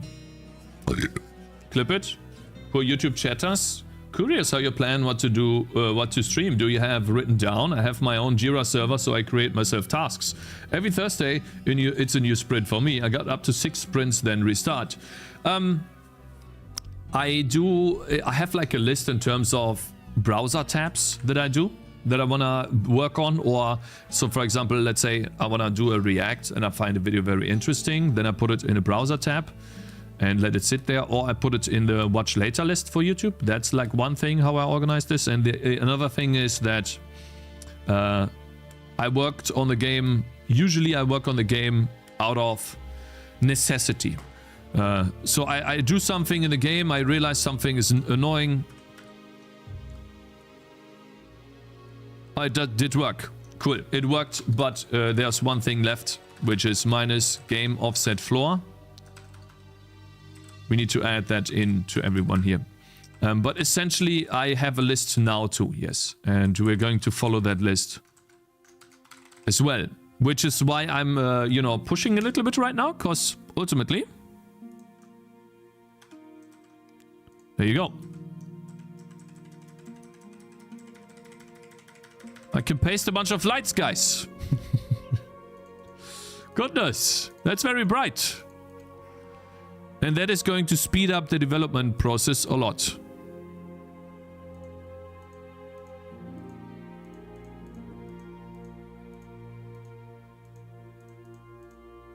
Cool.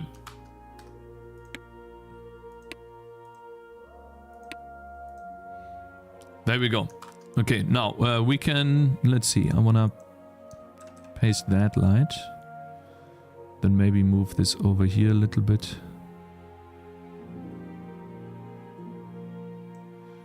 And then maybe paste another light here somewhere. But make it not as bright. This one might be a bit too bright.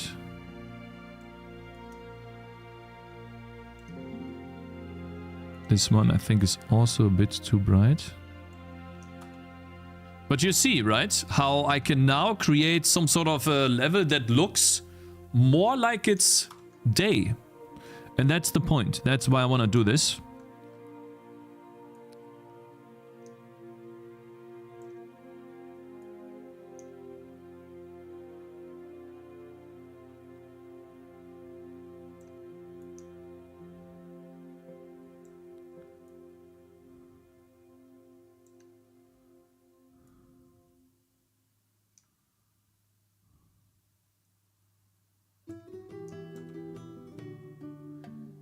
Yeah, and I want to copy that light here. I like that. Have to be careful not to put too many in the same area, because that will look overwhelming, and then make the radius a bit smaller as well. Then maybe the intensity. Yeah, you see this? You can create some really cool effects. Oh wow. At some point the intensity also goes. Essentially what I want to create is different levels of green. And have it a focus point here. We also need like a kind of a faint light here. Which I think this is a good way to do this. And then maybe make it a little bit less. Same with this one. I think it's a little too bright. Yeah, look at this, guys. What do you guys think? It might be a tiny bit too bright, but I think I like it. What do you think? Speed up is 30 times, but 30 times 0 is still 0 progress, brother. You could even do a transition from day, start level to end. Yes, that's what we're gonna do later as well. Place units.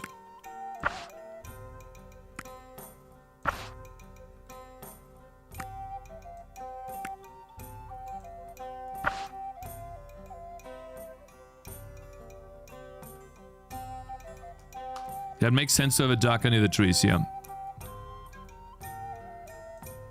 I feel like some of these lights are still a little too much, though. It's all about being subtle.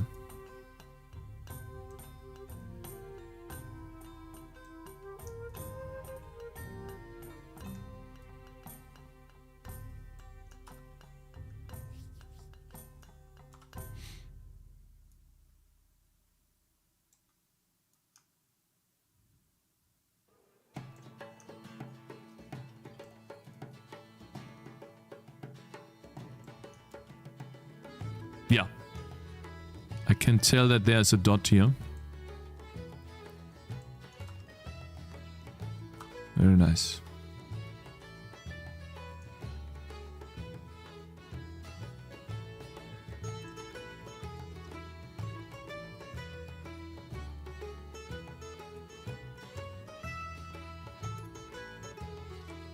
Yeah, these two together would generate a really strong green.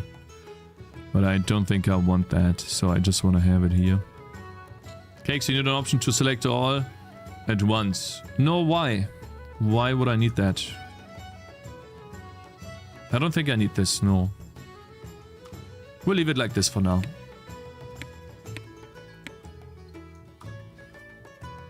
Let's see how that looks for the enemies too.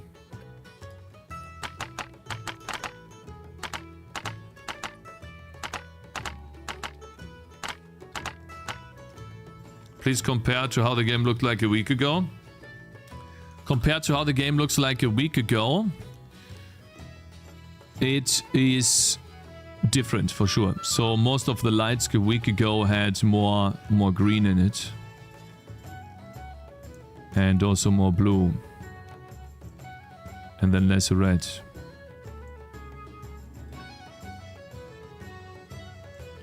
It was more cold, like this. Go to previous stream. So it was more like we get rid of these.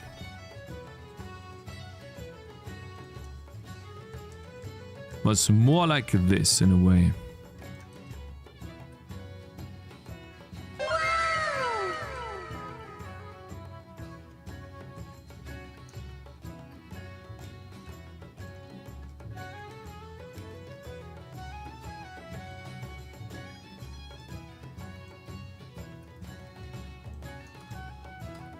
It was more like this, in a way.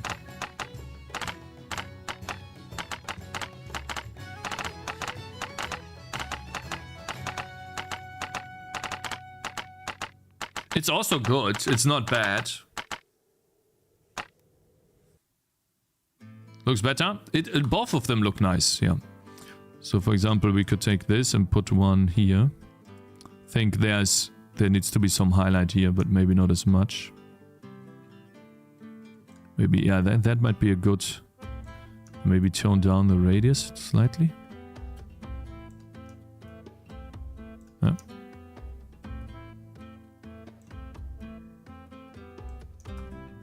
It makes it a bit clearer, of course. You know, and the cool thing is I can just go here and call this testing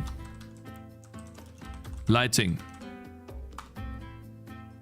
And then save that. Now we have two levels. We can load the original, this one, right? Can make a screenshot really quickly. Put this on Xcali Draw.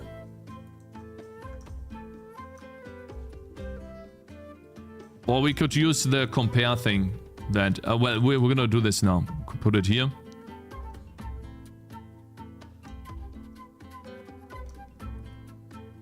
I wonder why it's so blurry. I literally took a screenshot. It's bad. Do you still have the compare thing, Mr. AQ? And then we could load the testing lighting and do another screenshot. Light compare. Okay, so what I need to do is not have that thing on, right? So that's the first one. Then I'm gonna quickly go into the editor and load the actual one. Gotcha, bitch. And then paste that over. And so what we can do here, yeah. Yeah, this one is a little bit more, how do you say that? It is a little bit more bright, and this one is a little bit darker. I think I like this one more too, to be honest. Let's see with Bloom. I don't have Bloom in the game yet. I need to re-implement Bloom. That will take some more time. I will probably have to implement Bloom over the weekend back into the game. Or maybe tonight, but yeah, I also have a lot of work, so We'll have to see. Bloom currently doesn't do anything in the game. There's no bloom. But I think this one looks better, actually, to be honest, than this. This one looks more red-ish, which can also work very well. But this one I think is better for the first level. For some reason I just like that more.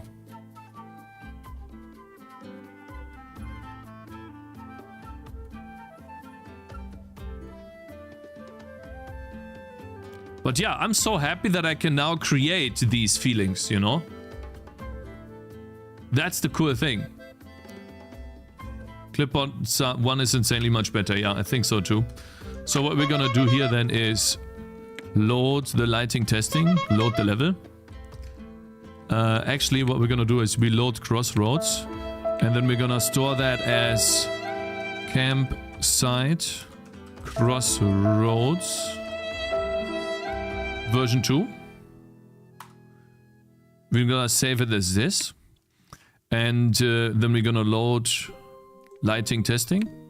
And we're gonna save that as campsite Crossroads. There you go. Save that. And now we can always go between these two. Load level, that's the old one, and then this one is the actual one. And you know, I want to test a little bit with what we can do here. Let's say we add a new light, right? What if I make the intensity not as much, but I just make it like try to...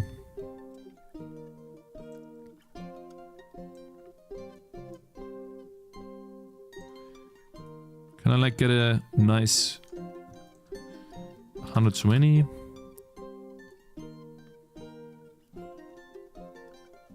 I don't think it's possible to do that. So what I'm trying to do here is make the grass a little bit more orange at certain points, but not much, just a tiny bit.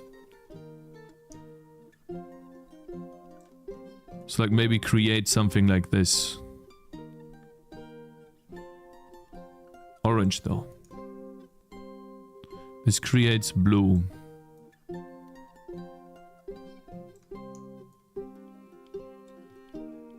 Oh yeah, that. That works. So essentially this, but not as... You see this? How I could...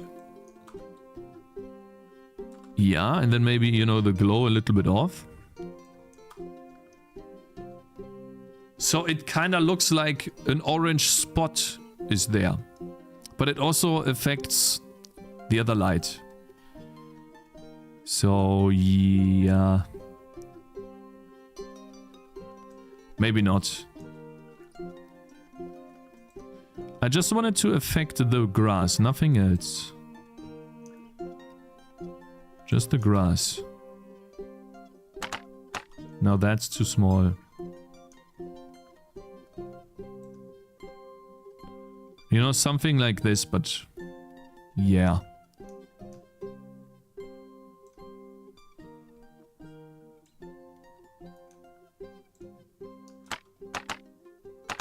See what I mean? And then I could, you know, create some of these lights in some places.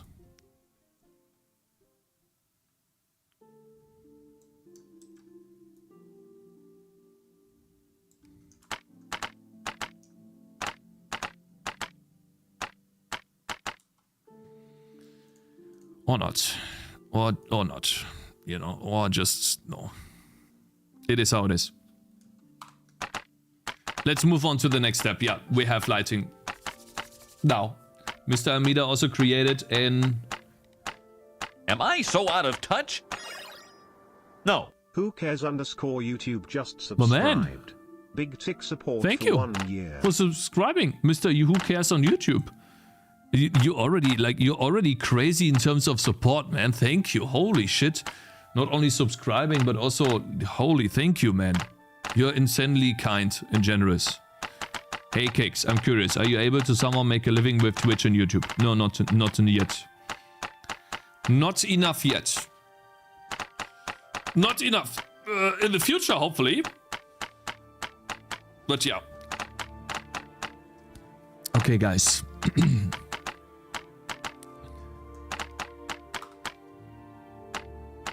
Okay, what the fuck?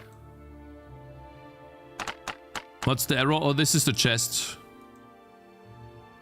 Oh, which, you know, again, I'm no longer drawing transparent sprites. You might have noticed that my font is also fully opaque. There's no transparency in the font. We should release a game we can buy, maybe? Yeah, he should release a game we can buy, maybe. So that's what I'm working on. And yes, that will be the step that we do. Yes. Just want to make sure that these look good enough. Maybe this is a bit too much.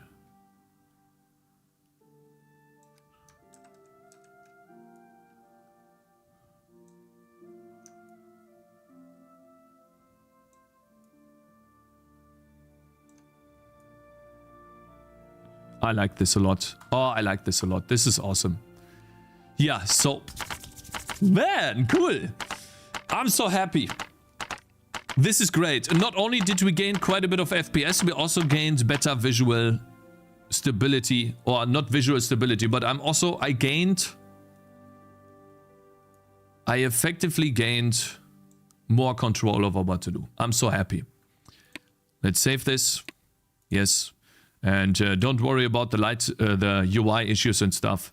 We have now finally crossed off this thing off the list. Oh yeah, this is what I wrote down yesterday. See, like what I needed to keep track of when I wrote the renderer. Like, yeah. So what did we tick off? On click, an offset to editor selection. That's what we're gonna do next. We have a new lighting system. We got that done. Finally. Finally. And so we still have some time left today. So what we could do is, I want to do the editor selection. That's a really fast one to do. But then I want to do particles. I want to add global particles, just like in Stardew Valley, to the game. To give levels a little bit more of a great feeling, but a few tiles better. Before we do this though, I want to quickly talk about something. I prepared that already. I want to quickly talk about something that I think is very cool. Over here. You guys remember the video we watched, balancing game dev and the day job, the fluffy potato? Well, yesterday I wanted to take a look at his game. I made the video so that whenever the game or his game releases, you know, the views from the video could hopefully bleed over to his Steam, and then he gets a little bit more sales. Yornak should be out now. I have not taken a look yet, okay? So I hope that his game is getting some traction. It is 10% off on the release date, which I think is the best thing to do. Let's see here. We already have 16 positive reviews. That's good, because 16 reviews means he might have been on the front page, but I don't know how long that will be. Let's see here. Can we go to Steam and see if he is actually on the front page? Have you guys seen this on the front page? Did anyone of you check this out? It just came out yesterday. 16 reviews is good though, because that means it must have gained traction. Let's see here. New releases, right? Or what is this? Is this an early access? No, it's an actual release. Yeah, a full release. Let's see. It's gotta be here then, right? But maybe it's already further down the list. Yornak. Yeah, I can't find it. But maybe it's the wrong list I'm looking at. Maybe I'm looking at the wrong list. Let's see here. New releases. So popular new releases, it wasn't there. Maybe I'm blind? No, I didn't find it yet. And over here... It's gotta be somewhere, bro. I don't think that this game right here, which is probably a clone or just an Unreal Engine base project, is better than Yornak. Huh? Wait a minute. Can you guys find the game? Or is it... maybe I'm not logged in. I am though. No, I am logged in.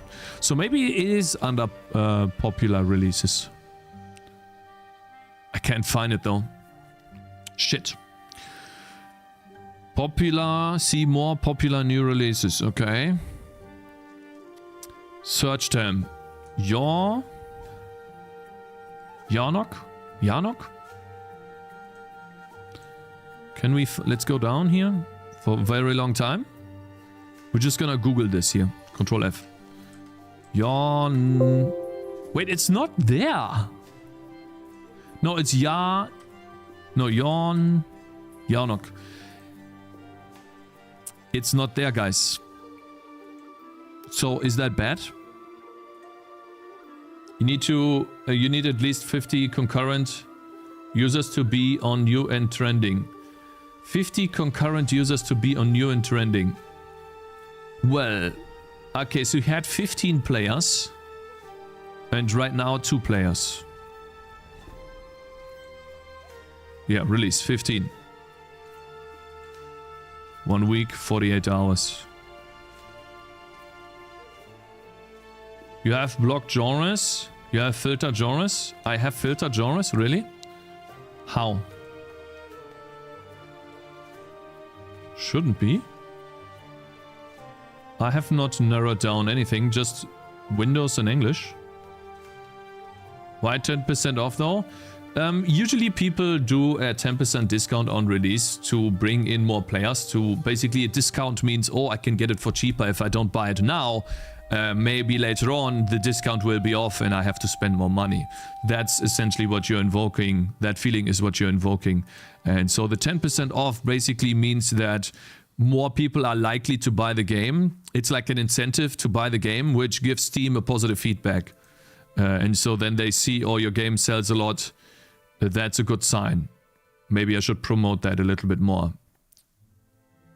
Does he see 378 search results?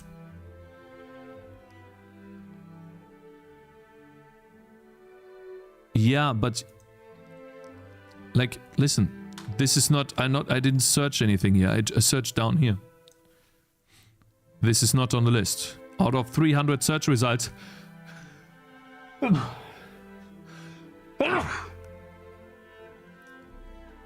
Cakes at the right side, ignore items. Oh. Hide ignored items. Okay.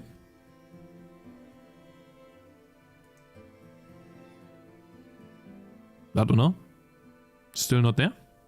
I didn't ignore any items, so... The wishlist thing, so yes, the wishlist thing, so I don't know why you are asking this question, because we talk about this all the time, Mr. Shady11. I'm disappointed in you, actually. I'm actually disappointed. Because we talked about this like 10 times. And I made YouTube videos about it. When you release your game, for one time, Steam is going to send out an email to all your wishlisters on release. Only this one time, for free.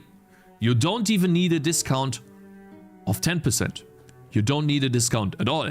Steam will always send out an email to all your wishlisters when you release your game. When you do an update after the release, and you think it's a really big update, then you want to put your game on a 20% discount, because then Steam will send out an email again. And I think that's a really good Überleitung. I'm gonna have to make a screenshot of it because I don't want to show my email. I actually got an email from the developers of Backpack Battles. From Steam. No, not from them, from Steam. The game was on discount, actually.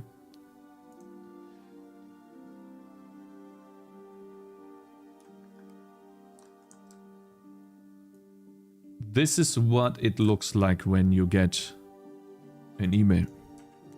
This is what you get. One game you have wished for is on sale. And then it says minus 20%.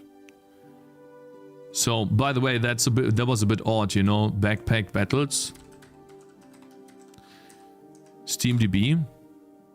Price history. It was always 10%. And then the moment we talk about that the price, like on 10%, it doesn't bring out an email. it goes down to 20%. I don't know. Feels a bit odd to me. Maybe they actually did it wrong. I don't know. But yeah, anyways, so... Oh wait, this is for the fest. 10% off. That makes sense, though. Yeah, so essentially, that's how it works. And the reason why people, again, the reason why people put it on 10% discount when you first release the game, even though you don't need to, is just to create that additional incentive of, oh, the game is a little bit cheaper right now. If I wait 1 or 2 weeks, maybe the discount is gone and I won't be able to play I won't be able to buy the game for as cheap, and I have to wait for another discount in the future, so I have to wait longer, which this 10% creates an incentive for you to buy now, essentially. Which is a good thing, because if you buy now, then that's a positive sign for Steam. Anyways, let's move on though. We need to work on this. On-click offset to editor selection. So what's really bothering me is when I'm working with this. Let's say I click on a thing here, and it jumps to my mouse position. And I don't want that. I want to generate like an offset from the point where it stands to the mouse, and then basically store that offset, so that I can work with this properly when I'm moving it around. So essentially all we need to add to that is the offset, and then we're done. Should be really fast, like 1 or 2 minutes. Do you plan to support multi-language? Yes, I do, but I have not. Yonok on the popular new releases is like in the first 100 cakes. Unpopular new releases. Wait, there's an unpopular new releases category on Steam? That sounds a bit offensive. Steam is like, your game is not popular enough, we're gonna put you on the unpopular list. What is this? It's just called new releases. Oh, I see. There is no unpopular list. On new releases on this page. So like on place 100, if I keep going. Show popular. No. See more? How do you see that? Just new releases. See all new releases. And then we go down to like 100. And then we search. There it is. Okay, so it is here. Yeah, it's quite far down, unfortunately. I think we can, you know, take a look at the game here and there to see how the player base is doing. Seems to be 2 right now, and it's definitely dripping down. Yeah. Alright, gotta go to work. Looks like my engineer co-worker isn't doing his job, so I gotta fix shit. Take care. Hey, sorry, I totally missed your messages if you came here, but man, thank you for joining on YouTube. For joining on Twitch over on YouTube. Thank you, man. It's awesome, because it's sorted by date. I see. I get it now. Let's see reviews. Oh yeah, let's take a look at some of the reviews. It's 100% positive, so people like it. How long did they play? Okay, 0.4 hours. By the way, we still haven't figured out what 0.4 hours is. If this is 40 minutes, or if this is 40% of an hour, which is 40% of 60 minutes, which is not 40 minutes. It's less. It's like 24 or something. Anyways, really nice art and overall a solid roguelike. Also, is it only $5? Why not? It's only $5, why not? Very fun, challenging and unique. I'm really loving the mechanics, aesthetics, sound and effects. It was a great game to play, replayability. I'm looking forward to diving deeper into this. I mean, the reviews, we need to wait a bit on the reviews because this number right here doesn't say much. I really like how the sort of Conway game of live mechanics makes me think about solutions in gameplay. It's oddly enjoying, where other games like this are more focused on movement and weapon and character build as the only option. This gives me more. But there's some really good playtimes here on some of the players. 5 hours, really nice. Yonok is super addictive, the progression level feels satisfying, and the art style is really nice. If you're into fast-paced chaos and flashy visuals, this game is a must play. Oh wow, 7 hours, damn. Super addictive and way more challenging than I expected. Each run gets harder as it keeps you coming back to just one more try. Just one more map, okay. Yeah, I'm gonna take a look at this in the next couple of days and we see. Maybe the reviews go up. That would be nice. Cool. I thought it would be nice to talk about this because, you know, that's an actual release that we could follow along a little bit with and, you know, maybe learn something. Alright, let's get rid of these things here. Yeah. But let's do that selection thing. My earlier message, maybe you already knew that, Cakez? I don't know, but I need to go to the bathroom, actually. Give me a second. Am I the only one who prefers the old one? You mean the image?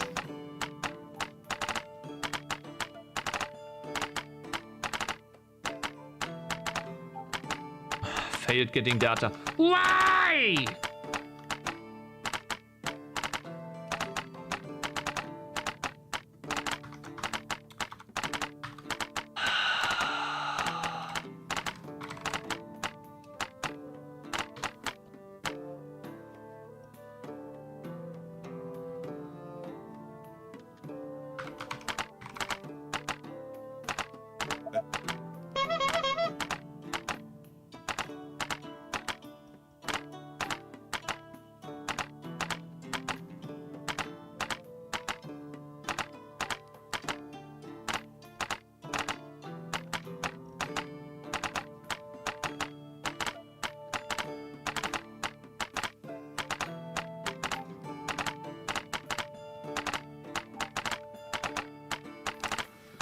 Give me a second.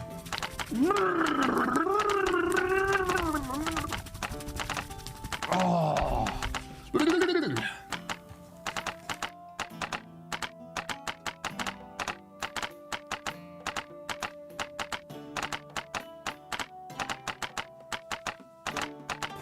Man, I'm gonna break my monitor, I swear!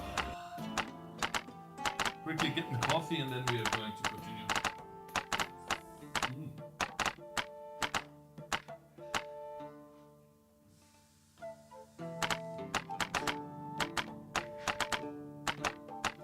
Okay, while the coffee and water is heating up, I'm going to try to implement that feature. You guys ready? We're gonna speedrun implementing that feature. Skeletons are OP. No, the skeletons are not OP. I just didn't skill anything to beat them. Look at this. What's your feedback on the rest when you check out the passive skill tree next week? Wrong, actually wrong unit.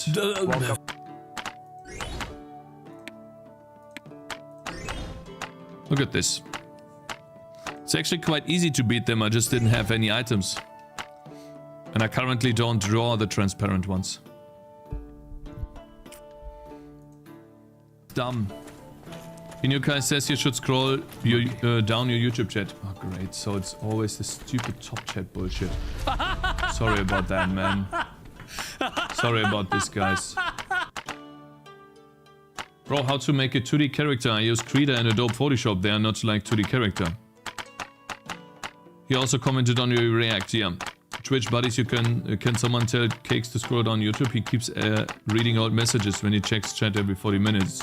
Sorry, but are you actually retarded? In what world would 0.4 hours be for 40 minutes? Okay, he called me retarded, and that's a timeout. Gonna read some of his other message. Work on lazy gameplay, you lazy bun. This is procrastination at this point. Shut the fuck up. Put user in timeout. There we go. How to make a 2D character? You are going to need something like this. It's called A-Sprite. You can Google this and then download it on Steam. Costs about 16 euros. Or build it yourself. And then you can do pixel art in here. Photoshop isn't that great for pixel art. And Krita, I don't know. I have not used it much. Anyways, guys, we're going to quickly do the editor selection. So what we need to do here is store the offset to the position. So whenever we hover an item and we click it, when we select it, I think it is making a selection. Here, this is making a selection. Let's pick one. Hovered item, and we press the left mouse key. So then we need to store in the selection something that is not there yet, which is a vector2 origin offset. And so we do selection.vector.origin offset.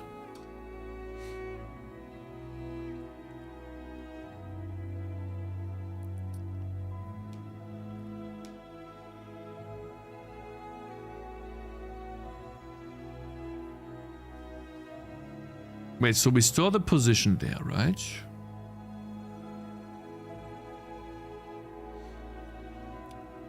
Selection.origin offset is foliage.position minus. Am I so out of touch? Input. No. Mr. Elmido is gifting 1 sub to the community. Input. Mouse position word. I think that would be the offset. I think. Light. Is this light or prefab? Prefab, okay. Prefab, and then this is light. And whenever we move that with the mouse, when we're doing selection is position, here, we are flooring the selection's position. Wait, so, yeah. Vec2.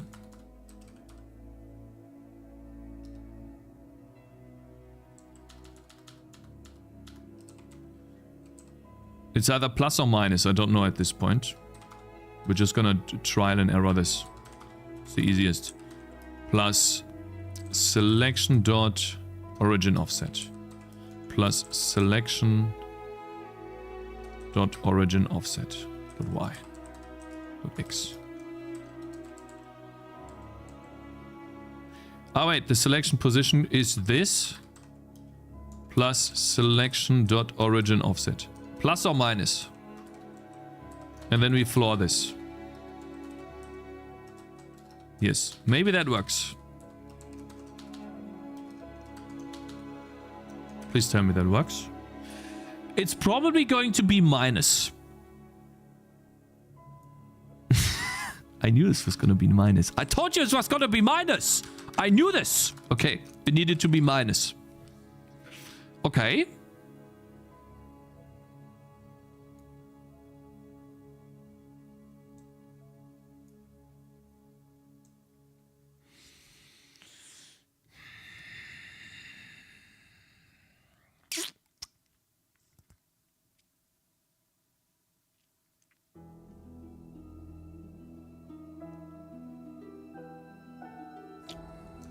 Hey?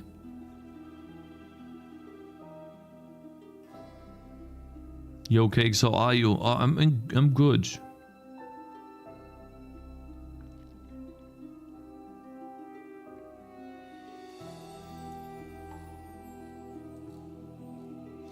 At least it moves at an offset.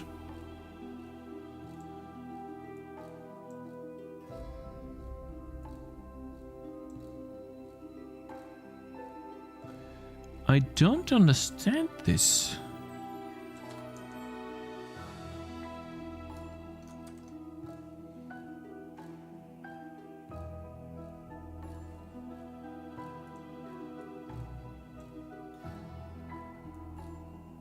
Huh?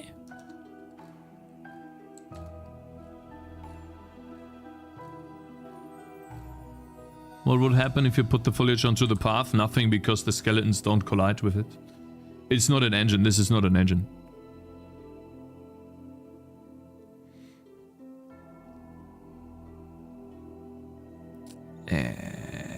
Why though? Like, divided by 2, but that makes no sense. Huh?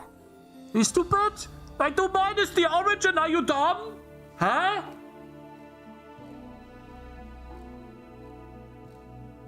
Oh, I'm dumb. Of course. Yeah, I know what the problem is. Wait. So, wait. What we need to do here is... Oh, that's annoying. We need to do minus game offset floor. Oh, that's annoying. Maybe we could do like... Yeah.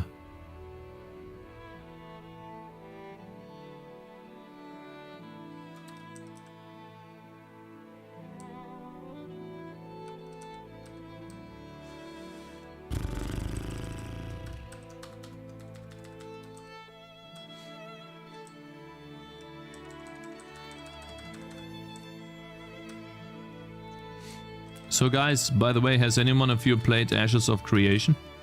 Was it good? This should work now, guys, by the way. 100%. Now it works. And then we do, instead of plus, of course, we do minus. No, wait, not here. Yeah, we already have, but not divided by 2. Wouldn't that just cancel out the calculation? No, no, no. Almost. Yeah, that's because we need to do plus, of course. Obviously, we need to do plus.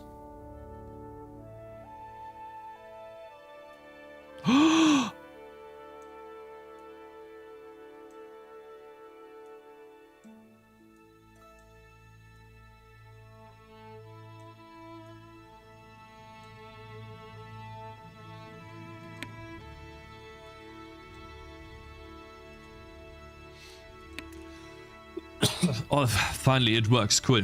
Now I'm gonna place a couple of trees and then we're going to call this level finished. Move on.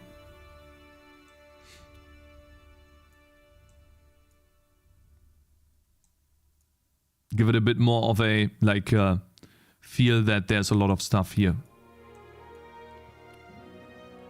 It's a very busy area.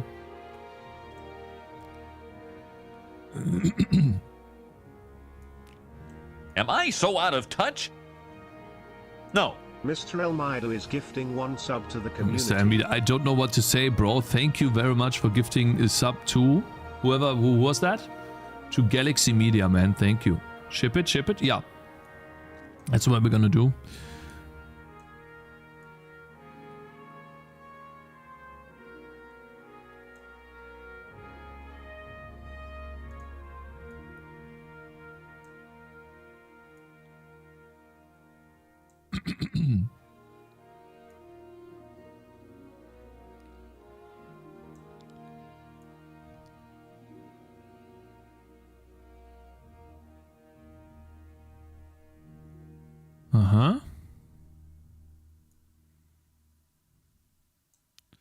And then we're gonna put 1 or 2 more here.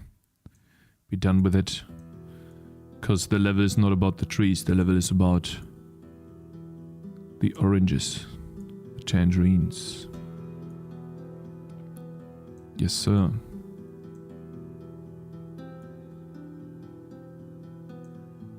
Save. Crossroads. Do you plan to release on other platforms like Linux and Mac? Yes, I do, but only if the game is successful. If the game is dogshit, dead in the water, nothing happens, no one plays the game, people hate it, and I basically have 1 player, even after all of these updates, then I just have to cut my losses and say, okay, well, I didn't hit the mark with this one, let's move on. I will be 1 player. Yeah, but for how long, right? That also is really important. For how long will you be a player? How are you going to get around OpenGL being deprecated on macOS? I'm just not gonna release on macOS for now. Like, I think as far as I know, it even costs money to be able to do that. They can suck a big fat cock. Cause like, why would I? Absolutely not. Would you use a pre-made engine for the next year, Cakez? We'll see what I do. We're definitely gonna try out what is it called? We're going to try out Unreal Engine, for sure. I'm very impressed by Palworld and Black Myth Wukong. And I want to see what the engine offers and how far we can make progress in it. And if I like it. Ultimately, even if the engine makes me able to make a game twice as fast as I would otherwise, if I'm not having fun, then I'm not having fun. Okay, and I'd rather go down a C++ route if I'm having fun than do something I don't enjoy.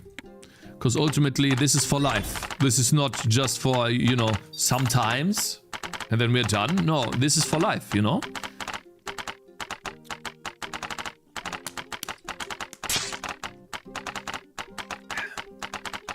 Make a 3D tower defense game in it.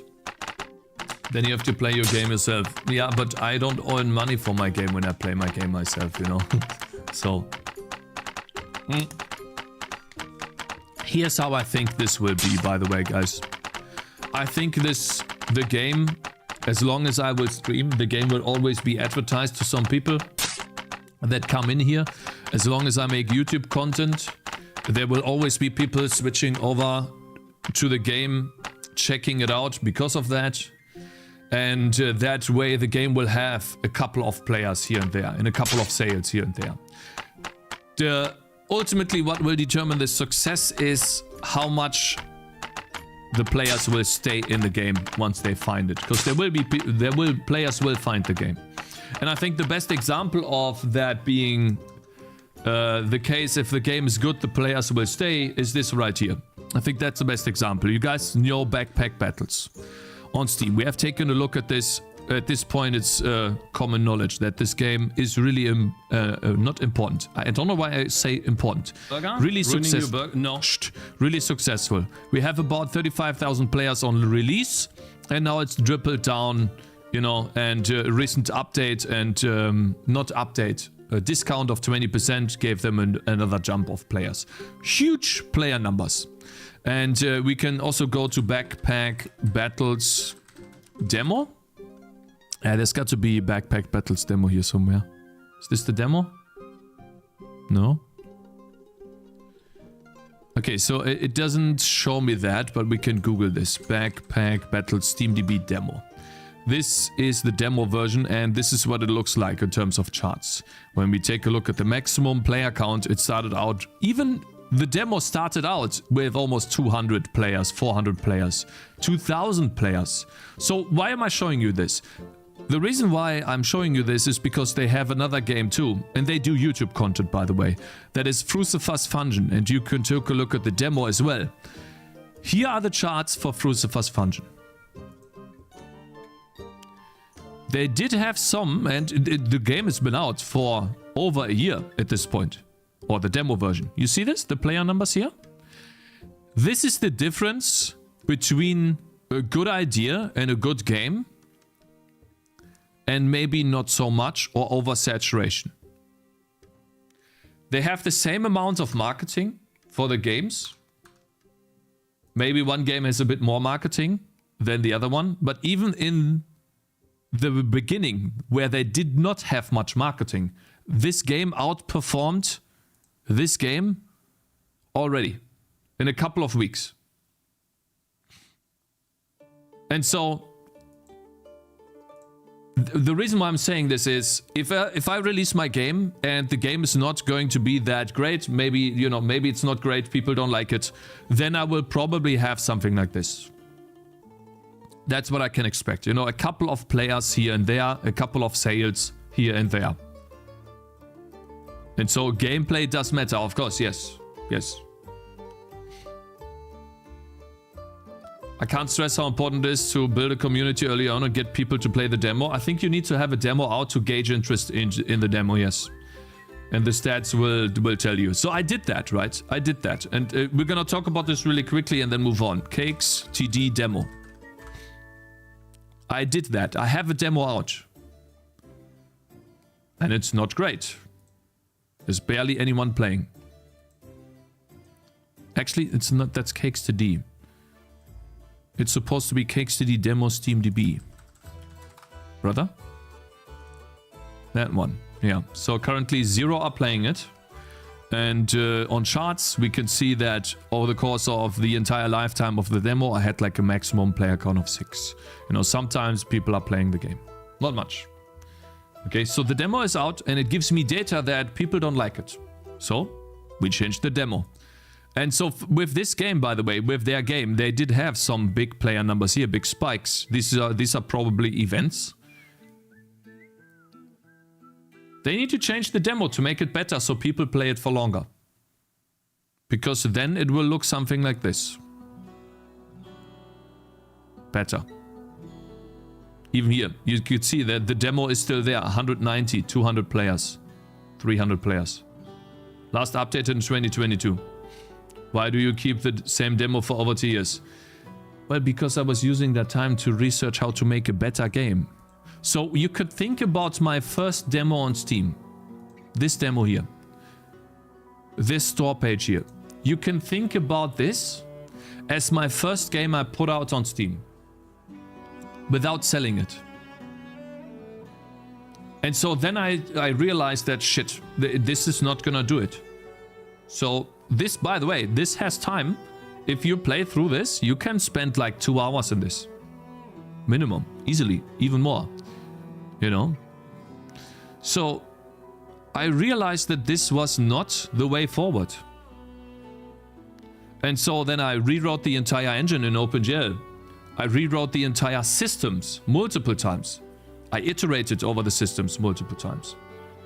I iterated over the art multiple times. I changed this grass to a different grass to a different grass. Like I changed the grass like 5 times or something. I changed the trees 5 times. I changed the UI 10 times. No, I did work on the gameplay too. Of course. Gameplay, how abilities are used, how fast the enemies move. Stat systems. I worked on lighting too. Yes, I worked on lighting as well. On a quick glance, the game looks the same though. The dev won't be seen on a screenshot. So you're telling me that this screenshot right here looks the same as this.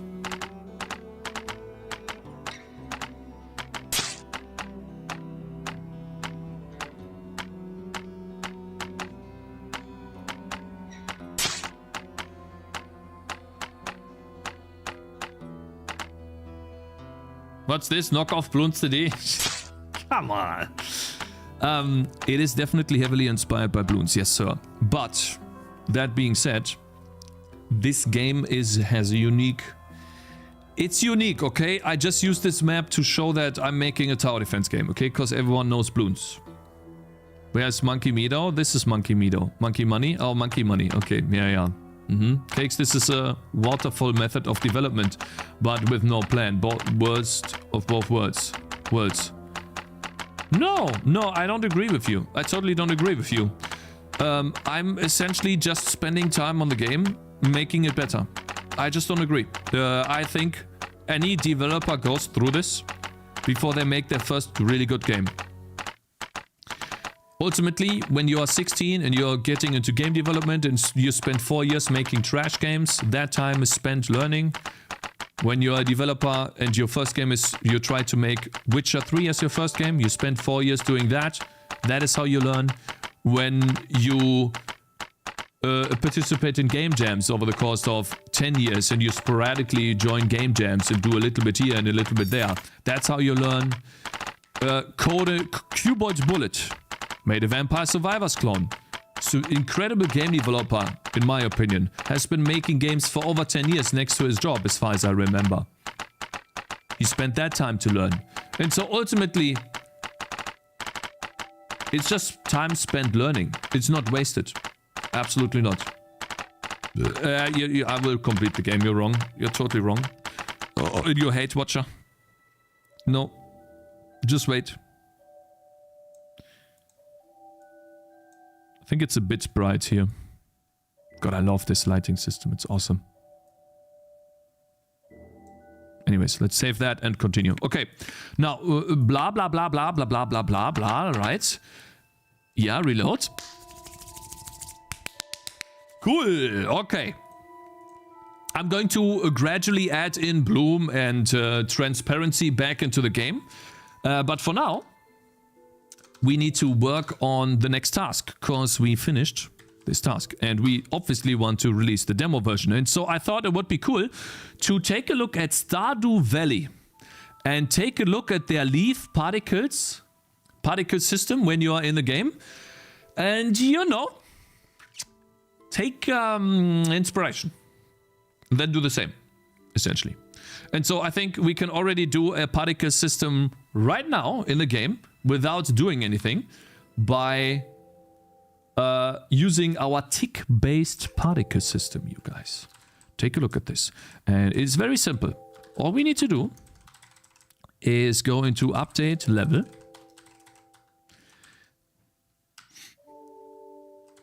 And we can, let's just draw this on top here. Let's see, particle, or let's see, global particle system. Over here, and we just need to make an emitter and supply that with data. And then we can do a tick rate. Emit particles when it takes in the emitter, of course. And then we can say, okay, well, how often do I want this to emit? The tick counter. On how many ticks? So let's say on every 10 ticks, I want to emit particles. And then the start will be, will just be a start, will be, doesn't matter.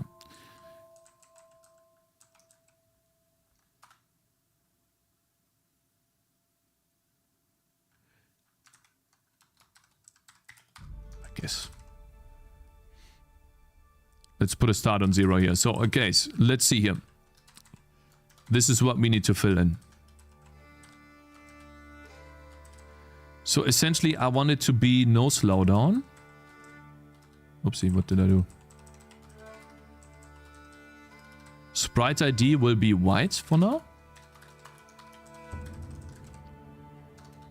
The layer, the base layer, will be layer effects. So that means it will be drawn on top of the game. The position where the particle system is essentially the world size. It is a world size.x. That would be to the right, plus 100. And then 0, minus 100. So essentially just minus 100. So what is this position? What does that mean? That is essentially if we have a picture. And this is the game. The particle system is here. And what I will do here is I will create a radius around the particle system and then make the particles spawn in this direction. That's what we're gonna do. That's how it's gonna work. Very, very easy. And then the particles will just fly over the thing here like this. That's what I wanna do. And yes, we can create a wind direction and stuff like that, but wait, let's not do that. We don't need that shit. So anyways, particle size, we just make blocks for now, vector 2 of 2 by 2 pixels. And then the color, yeah, let's turn this color to green. Let's do 20.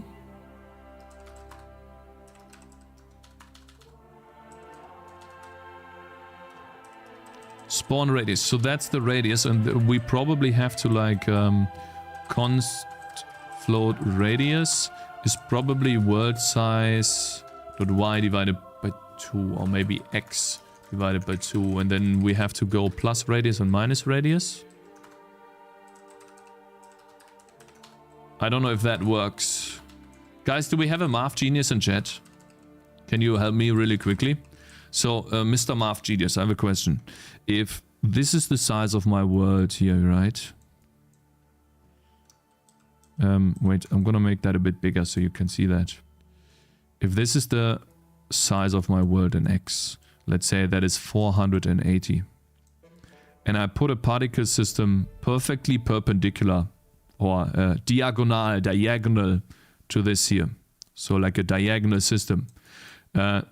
The radius, I want the radius to be big enough so that the circle when I spawn purpley in this direction, it covers the entire, it covers basically this one right here and this one right here. So I want to be able to have this. Oh wait, do I need to have the diagonal as radius? So half the diagonal. If this is the diagonal here, that's a great color, by the way. I can't see that at all. If this is the diagonal, half of it, is that the radius? What is the diagonal of a quad, guys? How can I get a diagonal? 2R is diagonal. Wait, so if this is 48, right? 480. Whoops. How do I get the diagonal? And then this is 270. There's got to be... Wait. Oh, I know how to do it. It's Pythagoras, right? So that's 270. And then what we need to do is 480 squared plus 270 squared. And then the square root of this, right? Is that it?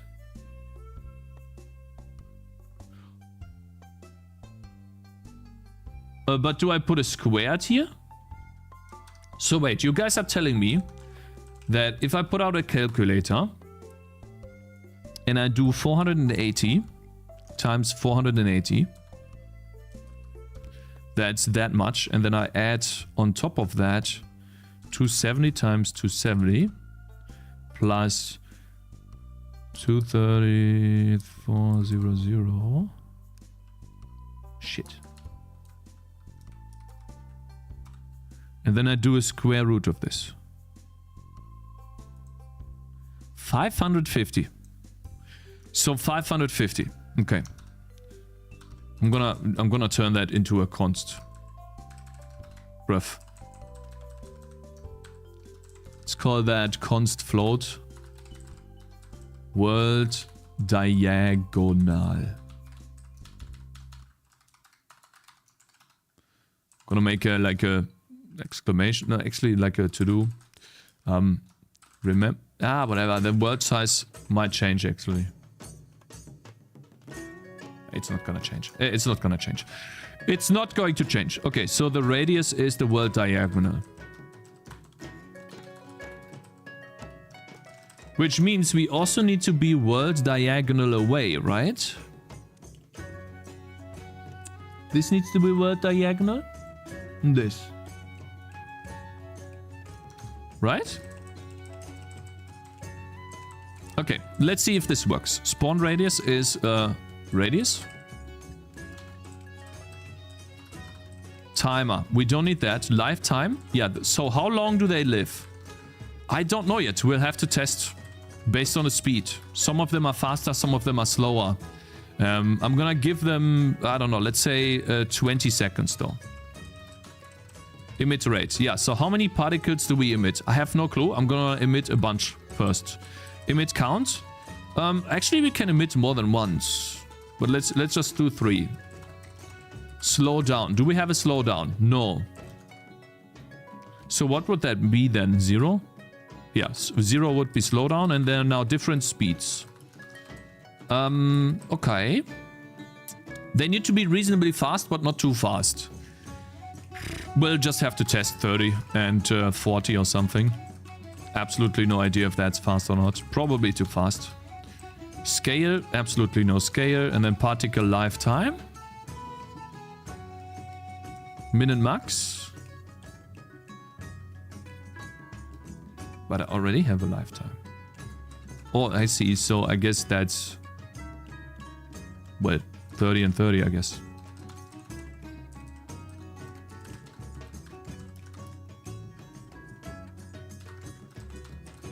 Options, rendering options, nothing at the moment, but we're gonna keep that in mind. That we have this, and then the emit direction. Okay, so how do we do this? It needs to be... Hey, I can't see! Sorry. Direction randomness will be 0. We don't want to randomly shoot them in directions. Okay, direction. Guys, okay, so I want to direct... I want the direction of the particles to be this. How is that? So if this is the y coordinate, well, I need to be better in drawing this. So this is the y coordinate here. That's positive. So this is 1. You know what? So over here y, that's 1. And then that's 1. How do I create a diagonal? Is it 0.5, 0.5? So this is 0.5, 0.5, right? Which means if I go minus, it's just minus 0.5 in both. Correct? No, that's not a normalized direction. It's not a normalized direction. How do I normalize to the bottom left? Whatever, we're just gonna do normalize a vector to a -1. -1. Yeah, it needs to be normalized like this, right?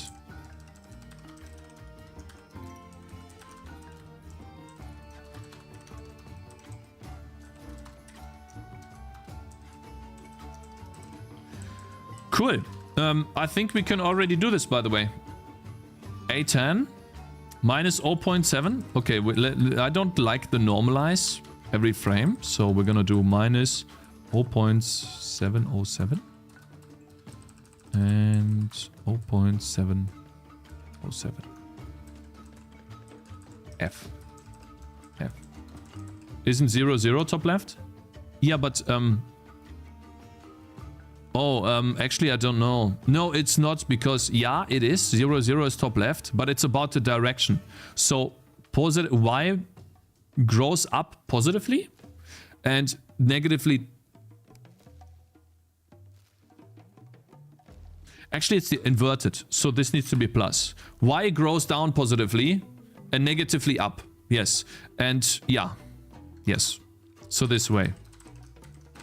Does this work already?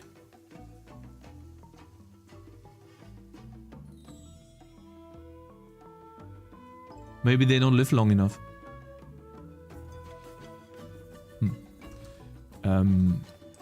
Is it not emitting particles? It is emitting particles, I think. Is it not? How do I know if it's working?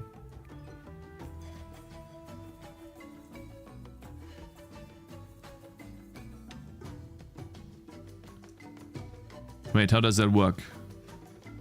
If the tick counter, the emit frequency. Wait a minute. Tick counter is... I see. I need to supply a tick counter so that it ticks. The tick counter here is the game state. Ticks. Tick counter. Now it works. Come on! Maybe they're too far away. Maybe make a radius of 0.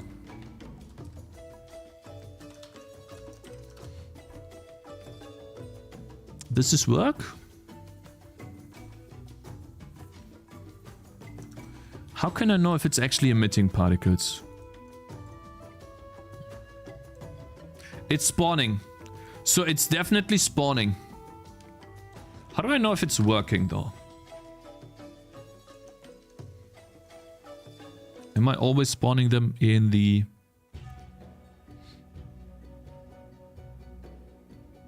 Okay, so I should have particles now. I do. Spawn particle batch.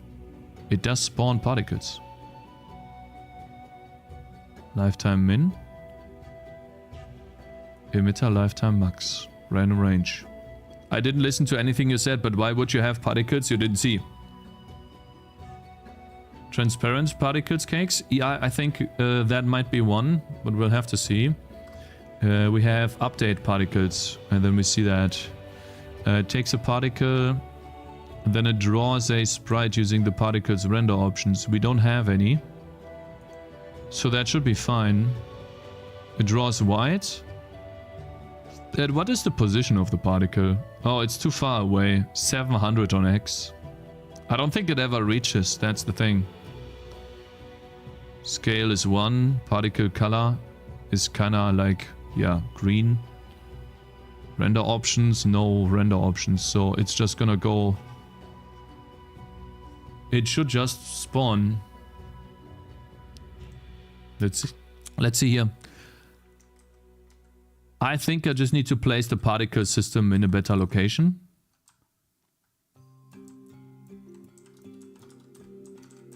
Like just world size divided by 2.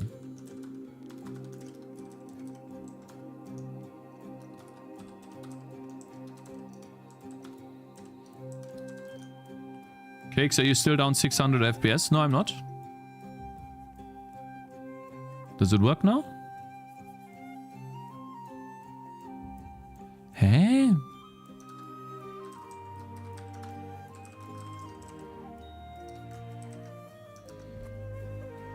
Hey? Oh, oh, oh, oh, oh, oh, oh, oh, oh, oh.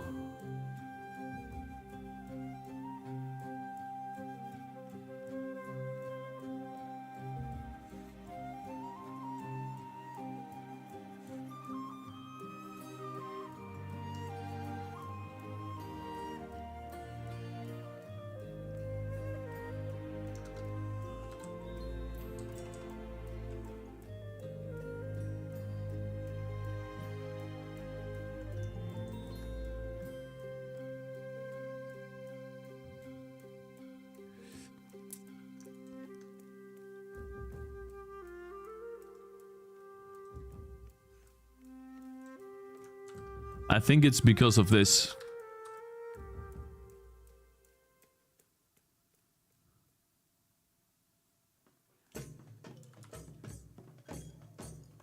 Wait. Not the speed. That's fine. Maybe that's even a bit much, but that over here, like 10 seconds at most. It spawns so many particles, and then it should probably do like a spawn a particle every 0.5 seconds. And then the radius over here should be, let's say, 100. There we go. There we go. Okay, so now we have a particle system that looks like this. That's already much better. Now, do they disappear? Okay, and so unfortunately the direction that I had was wrong. So I guess we need to go down here and then... Ah yeah, that's positive and then minus, yeah. Hey, Jakey Poe, thank you very much for following, for subscribing, bro. Thank you, sir. Welcome. Okay, so there we go. These are the particles now, which means we can also use the original radius of world diagonal. And use that here too.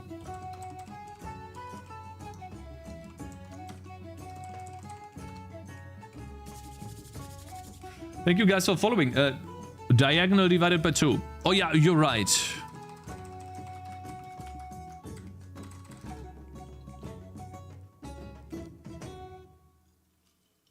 There it is. It already adds a lot. Damn. And now we just need to move this out. Here. And then see if that's fine. Oh, this needs to be minus radius, by the way. Up. Clean, yeah. Right? And then we need to see if the particles reach us. It's gonna take a while before they reach us, but maybe they do. If they don't, they need to live longer. Oh, there's the first particles. Yeah, they only get till here, so we definitely need to make them live longer, like more than 10 seconds. Let's say 20 seconds.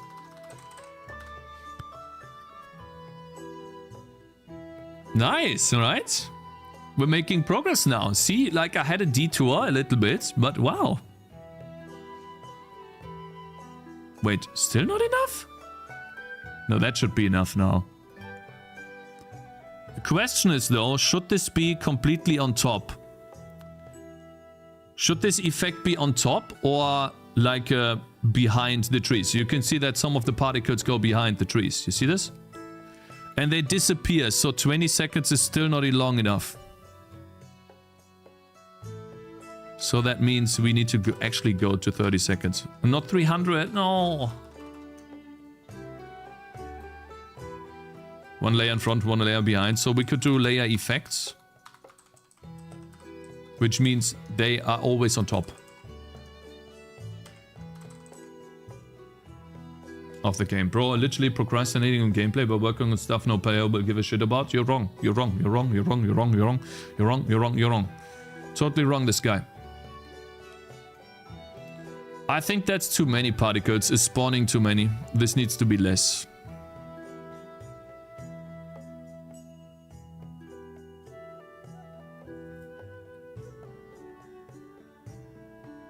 It's definitely less. He's 100% correct. I feel like you're just saying that so that you're against me, based on your first message today. Terrain ahead.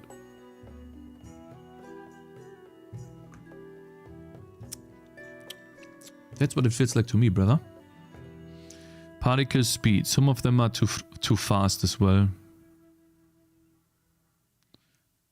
So like 30 and 20. I think I like that more, which means we need to probably make them live 40 seconds long.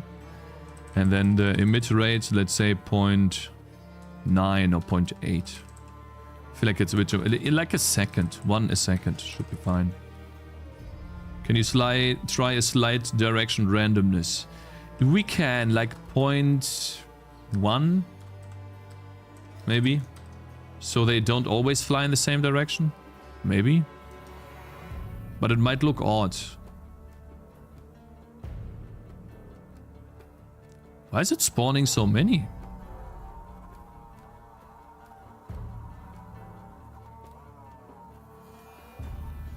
That's not 1 a second. What?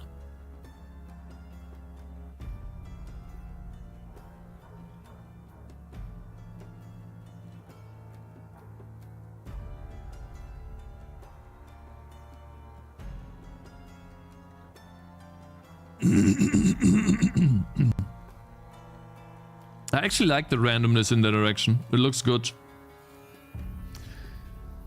Okay. Cool. Look at this, guys. Huh? Very nice. Okay, so now what we need to do, by the way, and I think I want to have more... I want to have more speed difference. Let's say 25. And 10. Then we probably have to almost make them live like a minute or something. Direction randomness looks a bit better. I agree that it should be some on top of everything, some on top of bottom. Or behind, not bottom. You mean behind some randomly? I don't know if I can do that, actually. I would need to alternate between these two. Based on, I don't know, some... Yeah, I would need to change that based on some, I don't know, something.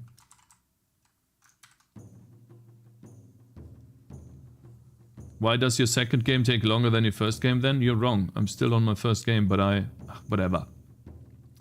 Bro, don't waste your time on this game. You already wasted so much time. You know, C++, go make some good 3D game. Someone please give this man a little brain. Why is he wasting time on this? Shh. You stupid, right? You stupid.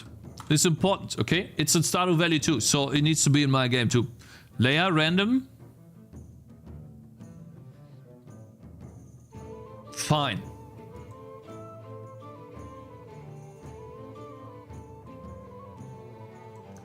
Fine.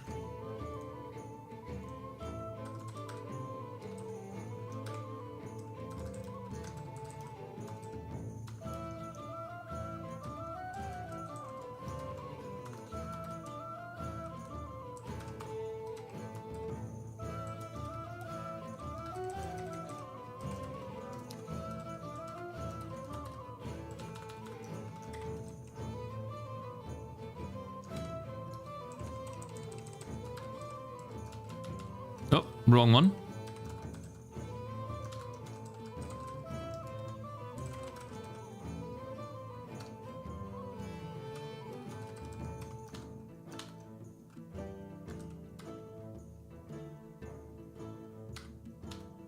Don't tell me there's floating point imprecision or I'm gonna be angry.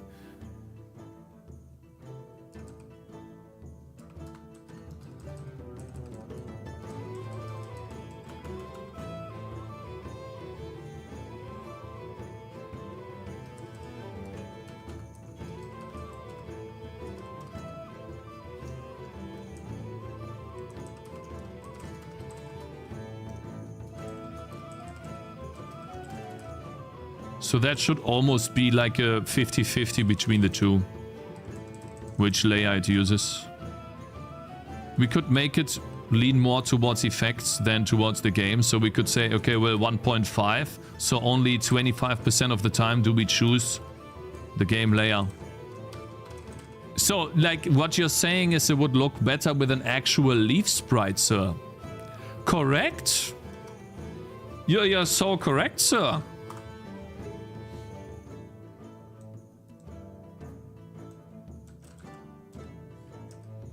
Update queued? Shit. 24. Okay, that's fine. We're going to take a look at how the leaf sprite, you know, looks in Stardew Valley.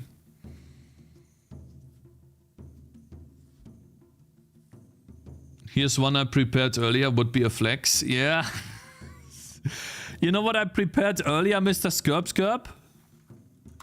The lighting system, okay? It took me like a couple of hours yesterday and today. So yeah. Seems like kind of inefficient to randomly cast a float to an int. Don't you have integer random? I don't know. Oh.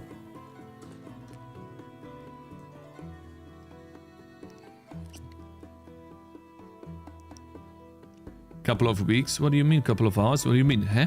You stupid? I spent yesterday evening and today morning coding the lighting system. Recoding it. What are you talking about? Now the annoying part is that we cannot debug this using RenderDoc. It doesn't allow us to do this. Which means I think I still have a loading save, which I never used. Yep, still level 1. Didn't do anything. Just, I always played the game to, you know, take a look at how it does certain things in the game. You play Stardew Valley? I have not played the game yet, no. I have only taken a look at Stardew Valley to see how certain things have been drawn or done. Okay, what I can tell already is that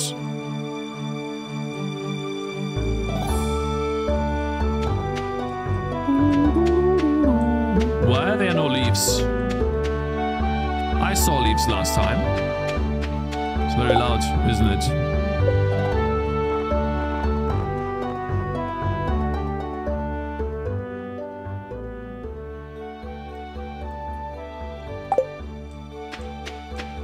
Wasn't there leaves here somewhere?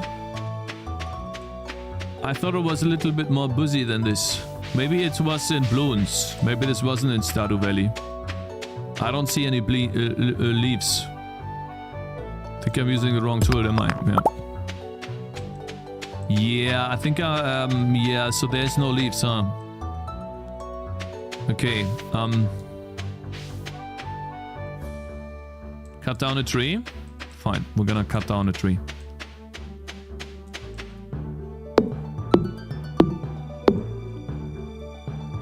Oh wow, that looks nice. Oh wow. Holy shit, they're even rotating. Stuff like that. I wonder if that's built into like the particle system itself. How the fuck? Wait, I lost all my stuff? Lol, I didn't even know that. Hey! Test? Holy shit, how did they do that?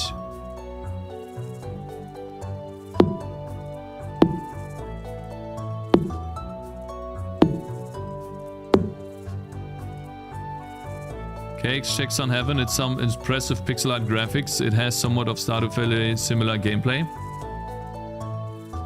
Print screen yoink. Well, I think I'm gonna keep it like this then. I'm just gonna keep it like this for now, because it's too much work. We have to cut our losses, you know. I'm not like some crazy... I don't know how to do these crazy animations, okay? This looks better, yeah?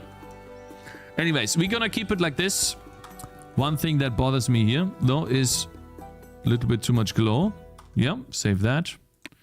Cool, I like it. I'm so happy. This is nice. Finally, a good lighting system in the game.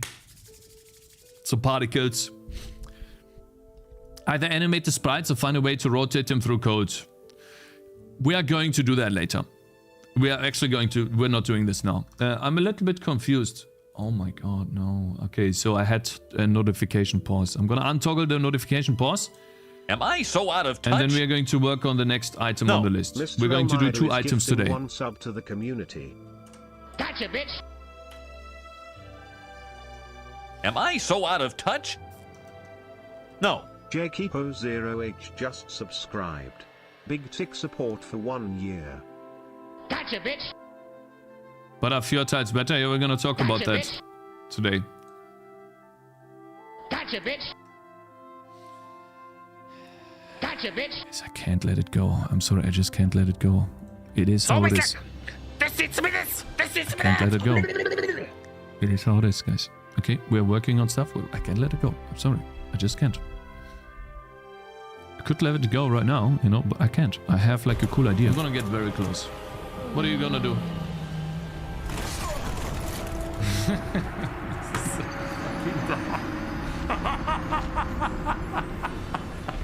How do I get this done, man? Huh? I can't dodge.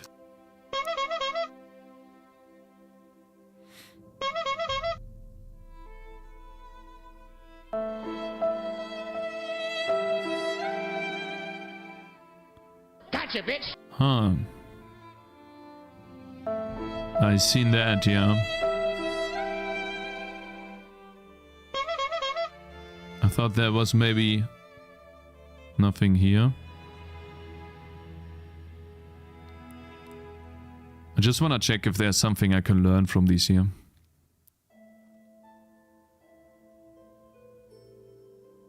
Nah, there's no leaves falling down. I think that was it. Damn it, bruh. God damn it. I was hoping that... Yeah, it's not. There's nothing here, is there? Wait, maybe? There is.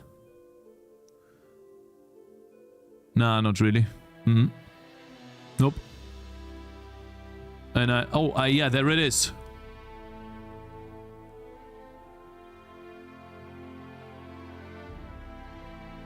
I can do this animation really quickly. That takes like 2 seconds. What do you guys think? Should we do that? Just test it, you know, 2 seconds. 2 seconds. Where's Sprite? I'm gonna do it anyways. Where's Sprite? Oh, it's closed. Why? 1, 2. Okay, a little bit longer than this. But you know, like, literally like a couple of minutes at most. All we need to do is just copy the stuff that he does. It's not difficult. It's so over... No, it's not. You're wrong.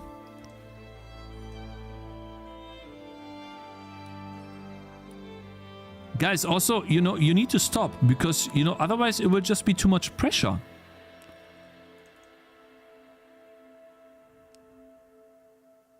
Do I have this tutorial?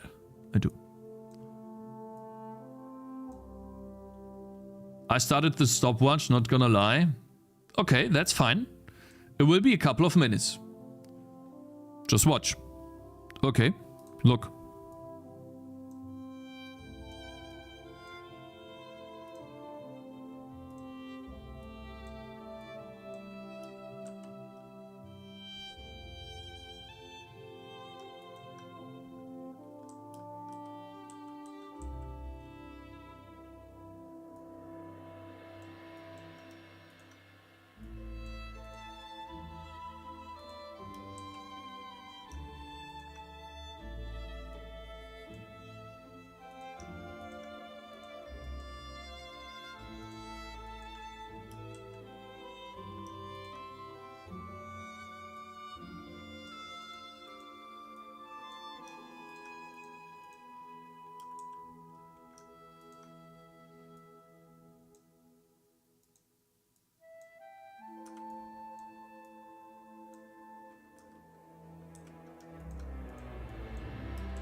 Not sure what that was supposed to be here, but okay. Okay, that's quite a few images. Are we done yet? Shit. Wait a minute, what did I do here? Okay. That. Oh, that.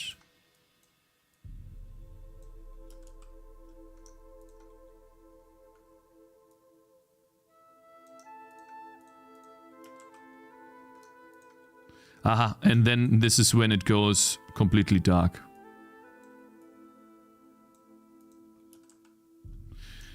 Okay, has some wine in me. Okay, yeah.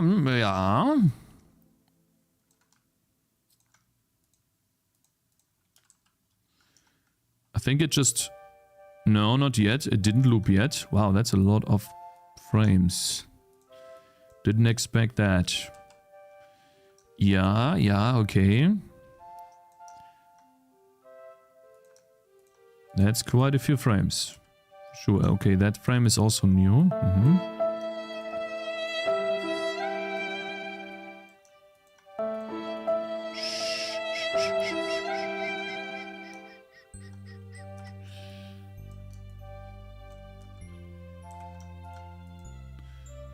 Okay, guys, now we just need to figure out, okay, what is the size of this?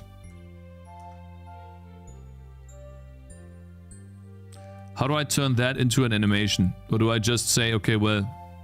Nah, I need to somehow turn this into an animation. How do I do that? Can I, like, slice this into an animation? Is this possible? Can I, like, tell a sprite, please turn this into an animation? And then move these individual leaves around? To say, okay, well, this is how much space I have. How do I do this? And don't just say yes. Also explain how, please. It's got to be a possibility, right?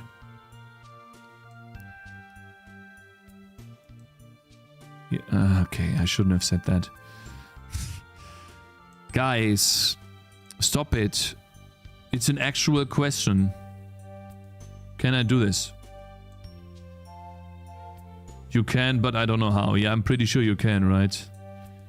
Oh, I know why. You export.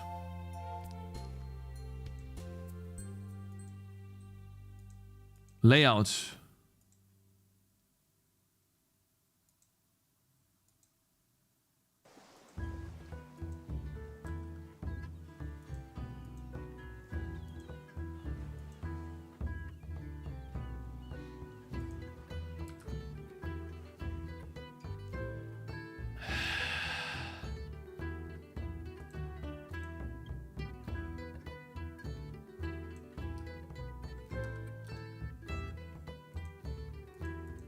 It's gotta be something here. I just don't know what that is. Packed. Constraints. Yeah, like I can export a sheet using a fixed width. Somehow.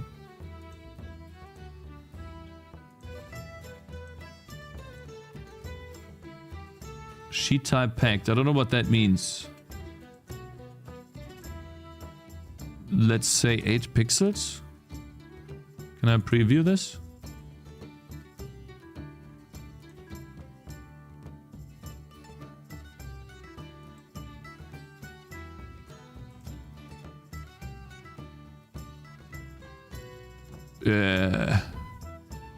What did I export even?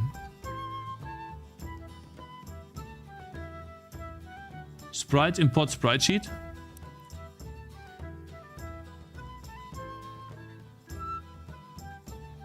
Oh, is that something in the new version? What does collector of stuff say? I think if Cakez want to be a never releaser, so be it. As for all of the people trying to hurry him up, stop. You can take a horse to water, but you can't make a horse drink. Cakez is kind of like an obese family member in a way. At some point, you just gotta stop trying to help them.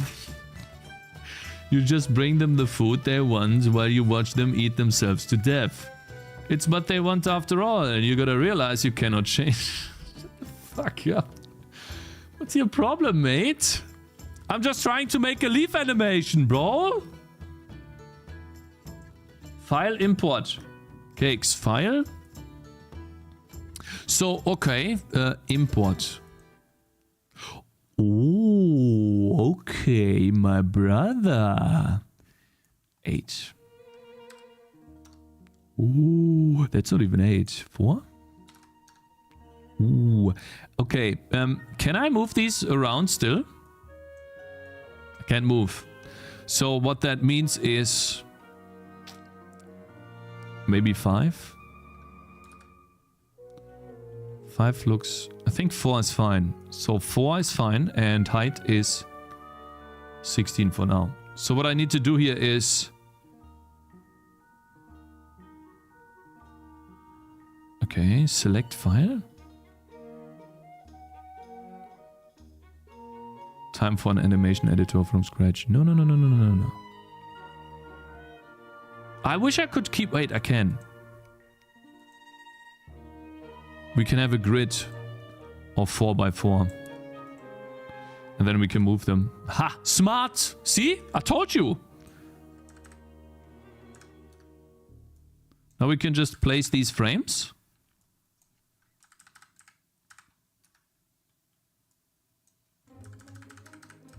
Oops. Nice.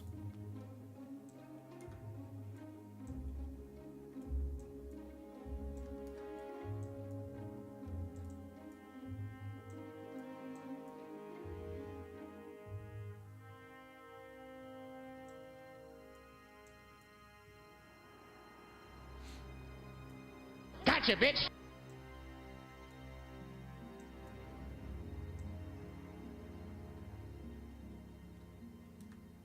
Very cool. Gotcha, bitch!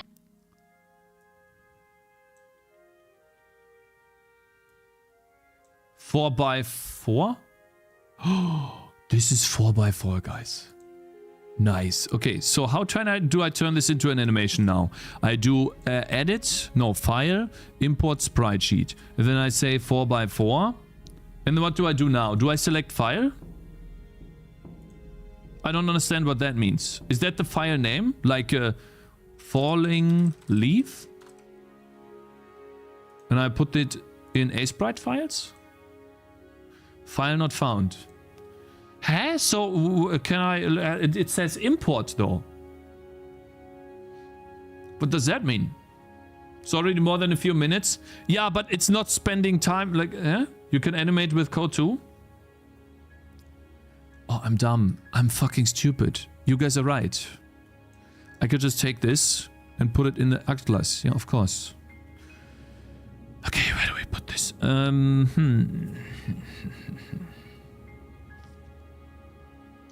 True.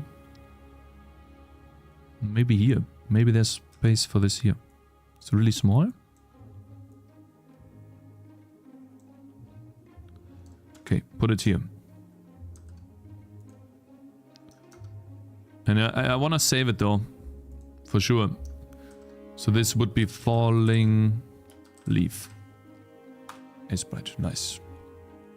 Don't save. Ooh, guys. We now have leaf particles. There we go. Gonna quickly add that in. So look at this, guys. We already have 5 check marks. How quick this goes, right? Let's see. Sprite, foliage. Let's just say that it's an effect or something. Heroes. Just 4 weeks? Yeah, just wait. Just wait. I'm gonna try my best. UI sprites. Effects. Okay, sprites.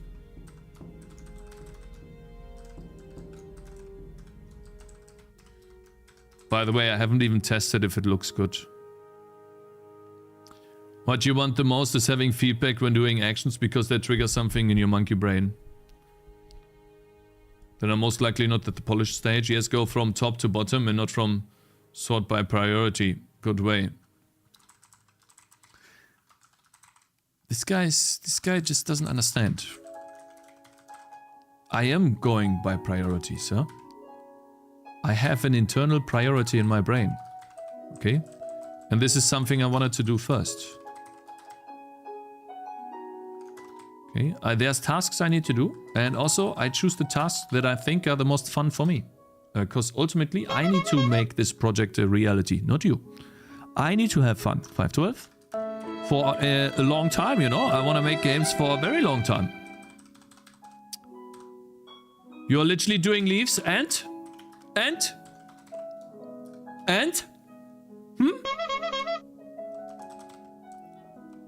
What's your point, sir? 1, 2, 3, 4, 5, 6, 7, 8, 9, 10, 11, 12, 13, 14. Fuck, I forgot the count. How much was it? 1, 2, 3, 4, 5, 6, 7, 8, 9, 10, 11, 12, 13, 14. 14, okay.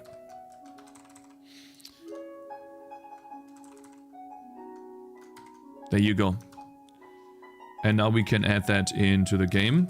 Instead of sprite white, we do sprite leaf, falling leaf. And then we don't need a particle size. Now, I don't know if the falling leaf is animated. We'll have to see how that's animated. It probably looks bad. I need to go to the bathroom. Be right back really quickly. Should spawn any second now, though. Not sure why it's not.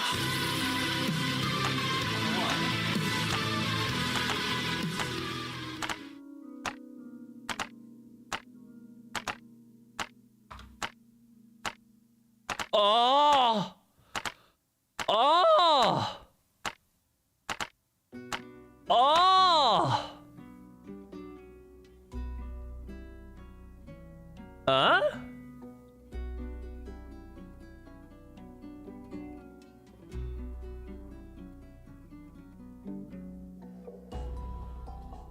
I don't get the error. I did get the error. I did get the error yesterday, yes.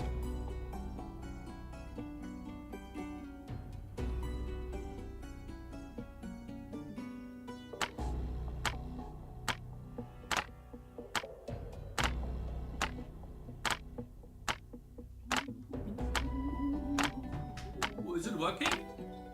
Ooh, looking nice. Okay, how are they animated?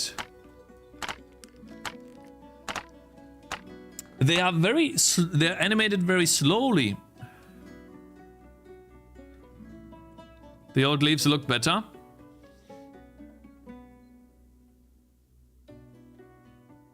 I think the leaf animation blows because it's too slow. It's animating the leaf over the course of, like, I just need more data. That's essentially it. A particle emitter doesn't have like a float animation loop, which, let's say, by default would be the same as the let's see, lifetime. Or yeah, let's say by default it's 1 second. Now I don't know if I have to close this for that, but if we have an animation loop, then we can supply that to a struct particle. Float animation loop. And then when we, let's see, update particles, update and draw them, we can say that the animation index is based on the particle animation loop. There you go. Now we have an animation loop over 1 second and we can make this faster. The leaf's color doesn't match the trees, right? So yeah, so the leaf's color can be changed. It was brighter before, you said. We could try this to make it a bit more bright. That's also a huge thing.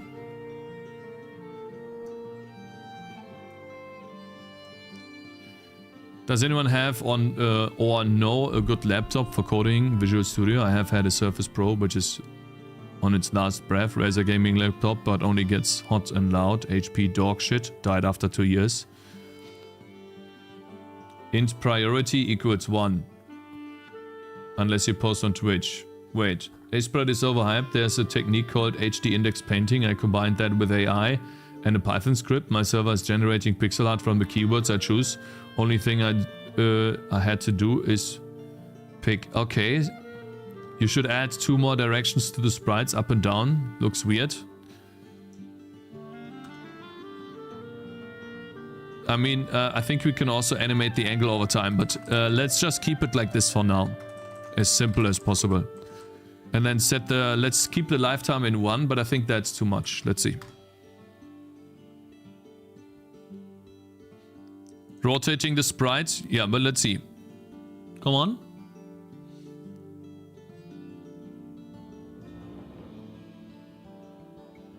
Takes so long for them to appear, man. Which library do you use for this game? No library, I use C++. But I use 2 big... Actually, I do use 1 or 2 libraries. I use FreeType to load TrueType font files. And I use a header file called stb image. Guys, why are the leaves not happening? What's going on? It's emitting particles. Where are the particles? Animation index minus 0. Of course. Yeah.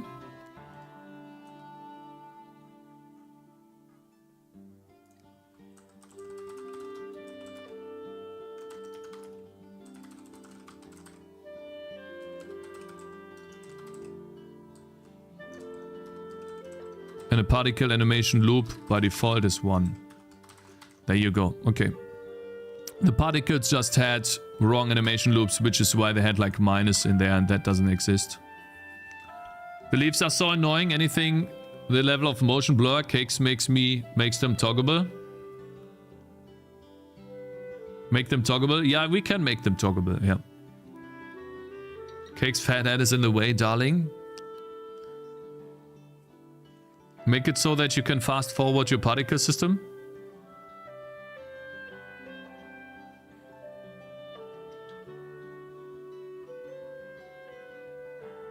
I don't hate it, to be honest.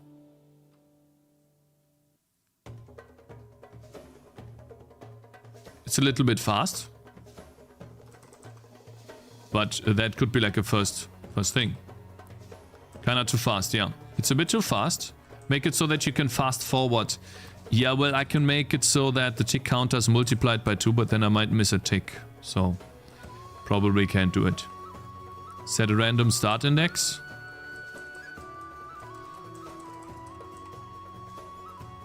I don't need to, because they spawn randomly anyways. But for later, yeah, could be a cool idea. Where is it? Animation loop is after emit rate.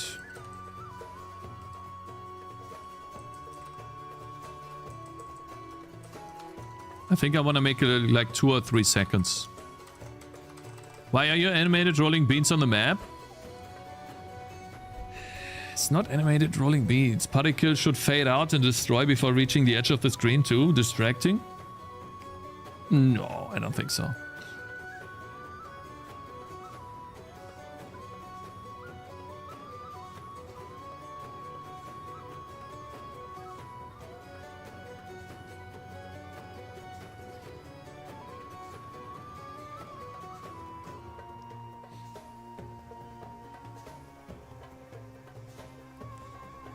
There's too many leaves, you're right.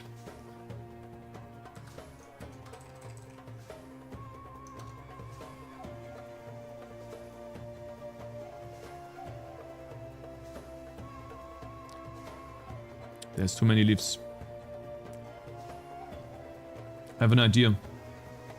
Where's my list? Okay, so we did this today. Add more life to the town foliage. Yeah, title, make tile... Better tile placements, tile editor.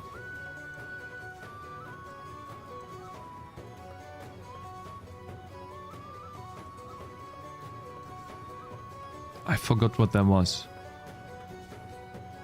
Ah yeah, this is for the future. Leaves toggle.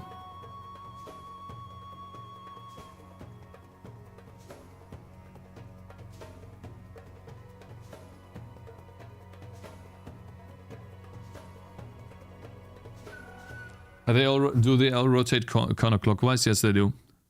I think it's fine for now. The effect would be nice if a couple of leaves appear every second so they don't have to make a distraction.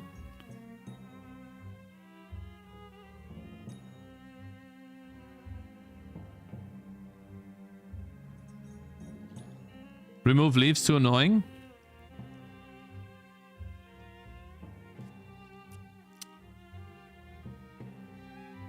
The leaves never reach the ground. What the fuck is this? You think it's not good?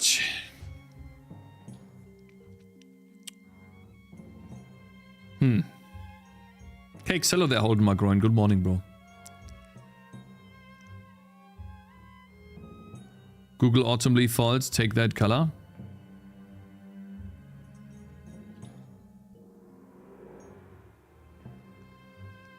Leave them in. Time to animate the trees. You're wrong. Your initial one was a lot better, Embo. My initial one was better, you think? Yeah?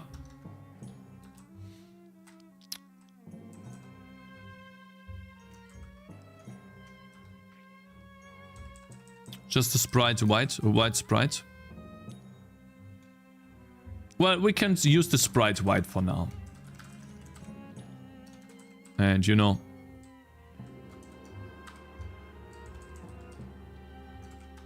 keep that there. It's fine. We're gonna keep it like this for now.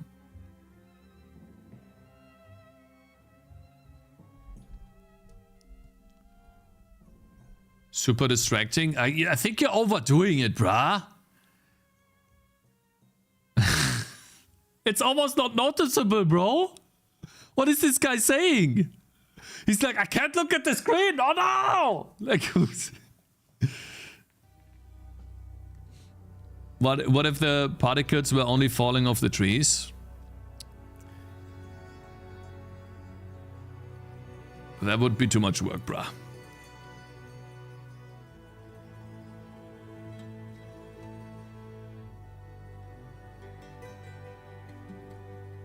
Just leave all those fancy post-processing shits to the end of the developments. Focus more on gameplay, not like this. Yeah, I will focus more on gameplay. You guys are right, man. But still, I managed to do something today. Okay, I'm happy. Alright.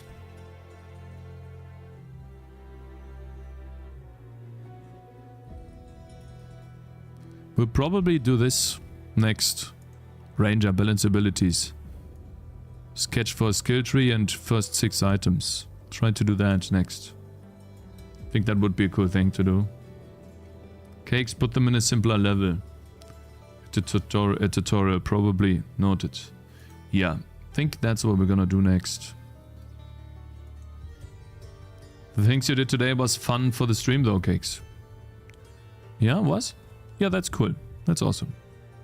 No, I think it was too. And so we're gonna continue on that, by the way. I wanted to watch this for a long time, because ultimately I do have tiles in my game. And I want to know what's better, or what is the idea. I'm pretty sure fewer tiles is just less tiles, means less work. But yeah, so this is important to me. Drawing fewer tiles. A dual grid system, I've never heard about that at all. This is probably auto-tiling, if I were to take a guess. Achieve the same with less.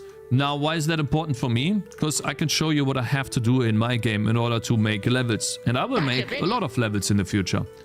I have to go here and then go into a tile editor where I can select from the left texture. This is my texture atlas. It contains all of the sprites in the game. So it's not a perfect like implementation of a tile editor, but it works good enough for me. I can go here and use a box to select tiles. And then I can go and select, I don't know, let's say this layer right here and paste those tiles in there, essentially, to create essentially this. And I can also remove tiles. So now I just created a top bar. And if I want to, I can turn that invisible and visible. It's like my own little tile editor. But what I can't do, and that's the annoying part, is I have to place these roads by hand. And let me just build the roads really quickly so that you guys can see what the problem is. If, let's say, we have a background here and we want to work on a road, let's say we work in this area. Well, let's say I want to make a road. I have to place the tiles like this. And so then, let's say we select those, boom, like that. And then I have to select a bottom part here, like maybe these two. See this? And it is kind of annoying to have to do that. Much faster would be if I could select, I don't know, maybe a bigger tile. And then just blub, blub, blub, blub, blub, blub, blub, blub, blub, blub, and I have a road. In like literally 5 seconds. I have an entire road built using an auto-tiling method. And I think that's what the video is all about. And that will definitely be handy for me in the future, because I'm not gonna spend that much time making these levels. I will go insane. So let's see here. It's only 6 minutes, so... The process of creating tiles for games can get quite tedious. Okay. The process of creating tiles for games can get quite tedious, yes, especially if you're working solo. True. Add a few different types like grass, dirt, and paths.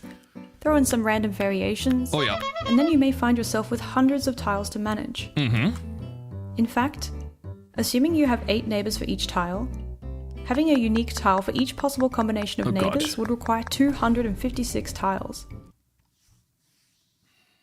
Well, I don't have that many tiles. I have much less, but we're talking about auto-tiling here. Luckily, most of the time we can get away with much less than that. So what are our options? Today, let's compare 3 commonly used tiles. Okay, 16, 15 piece? Okay. 47 piece? I think we've seen the 47 piece, right? Interesting. Oh man, like it should probably work still for me if I change the tiles here, but it would be a lot of work. I'm definitely not going to do that for the demo. What I can see here is that I need to build this system essentially. I need to have that system and then auto tile based on that. Yeah, 47 looks kind of what I use currently. Yeah, so we probably have to do this. Maybe we can do it better though. And then I'd like to show you a really cool alternative called the dual grid system. The dual grid system, okay, yeah. Let's start with a classic 15-piece tile set. Although it does not contain many tiles, it has one major problem. Because the edges are drawn through the middle of each tile, by default they don't align with the world grid. Yes, that's what I have. And it's annoying. I could show you here, tile editor, right? Let's say we didn't do this. Let's copy. I don't have the best way of deleting tiles right now, but yeah. If I turn on the grid, you can see here that one tile is not really in the road sometimes. There's no like, it would be better if the tile is actually in the middle of the road is in the tile. That would be better. But I don't even know if you can create thicker roads like this then. Okay. This results in ambiguous tiles. Should this be considered dirt or grass? Also, the act of placing a single tile down results in a much larger area than expected. Okay. So interacting... Still faster than my shit, you know? What editor is this? Is this Unity? This is definitely not tiled. with them is quite confusing. I can tell you that. Maybe if your tiles are purely decorative, then you could make this work. Godot? It kind of depends on your game. Maybe? The next option is a 47-piece tile set. These tile edges are drawn closer to the grid edge, so they appear much more aligned with the rest of the game's world. Ooh, that looks nice. The downside is that now significantly more tiles are required. It's not as high as 256, but 47 is still quite the jump from 15. Sometimes you can get away with using a subset of these tiles. You just have to be careful with broken-looking inner corners. In my case, I had to slightly expand all the tiles to make it less noticeable. Do you guys remember the project we did? We did something similar. So Visual Studio Code, I'm gonna show that to you guys. Hopefully I still have this in here, the Celeste clone. Is that it? If we build this? Yeah, we did something similar to this. So we didn't use 16 tiles. We used more. Is it this one though? Yeah. So you can see here that we are able to build our own tiles using, I don't know how much that is, but it's basically something where you take a look at the neighbors. And I don't have a single broken pixel anywhere. And I think we can even place down, oh, can we? Oh, that might be, also this is the Celeste clone that I have on YouTube right now. That's currently what we have there. Yeah. So that's the Celeste clone for YouTube. This is where the guys on YouTube are. Yeah. And so using this, I don't even remember. Let's see here really quickly. I want to see. Search. It's probably in the game somewhere. Tile. Drawing the tile set. Excuse me. Drawing the solids. Fixed update loop. It's not that much key mappings. Something we have to do, by the way, too. For the demo, key mappings. Game's not initialized. Yeah. Blah, blah, blah. Simulate. Button play. Neighbor. There we go. So there it is. 7. I don't know what it's called, but how many neighbors do we have? I think we're going as far as 20. So like 20 neighbors. I found it's called auto mapping and tiled. What if you use Godot as a tile editor and make a project reader that takes Godot's tiles and converts them to your own shitcakes? I could just code that in myself and have that in my own editor and then don't have to worry about starting Godot. It will take like a day to do this. Maximum 2 if I'm stupid. Which can happen. Yeah, so basically we have neighboring tiles. It's 24. I don't know the name of it. But this is ultimately what we did. These are the indices to take a look at. And then the result tells us what to do. The bit mask. It's something called bit masks. What is it called? Bit mask tiling? Let me read this. I think that's interesting.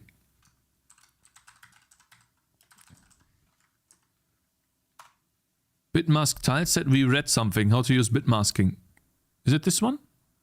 Yes, it is. Of course. Yeah, cool. Okay, there we go. So I took a while, but we have this now. So it's called what we are using in the Godot. No, not in the Godot. What we are using in the Celeste clone is bitmasking. And it essentially, I think it takes a look at 15 neighbors. And then you can extend this a little bit if you want to. But essentially a bit masking value will tell you which tile to place. And then the tiles are ordered in these bits, essentially. Bit 0, 1, 2, 3, 4, 5, 6, 7. And so on and so forth. And yeah, it's really cool. It's a very nice read. If you guys who are interested in this, I can tell you this is a great article to read. And essentially the result is this. You can place tiles automatically. And if you're doing this, of course, in C++, if you're using an editor of your choice, then they always come with this packaged. Of course, you don't have to build this yourself. Okay, if you're using Unity, then Unity provides that to you. But it's still awesome. I think it's cool. It's not really that difficult to do either. This 16-piece subset is quick to make and is aligned to the world grid. But might not be compatible with all art styles, especially those with detailed inner corners. This looks like something that Adam C. Yunus would draw. Okay. That looks a bit odd too, yeah?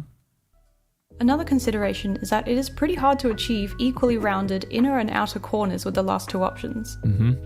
It definitely comes down to personal preference, but this looks good though. Okay. But I do tend to prefer the look of perfectly rounded tiles, especially for... Oh, you mean this compared to this? Yeah, it does look a little cleaner, 100%. Because it makes the world look more organic than, I don't know what this is. This is like a checkerboard. You guys see that?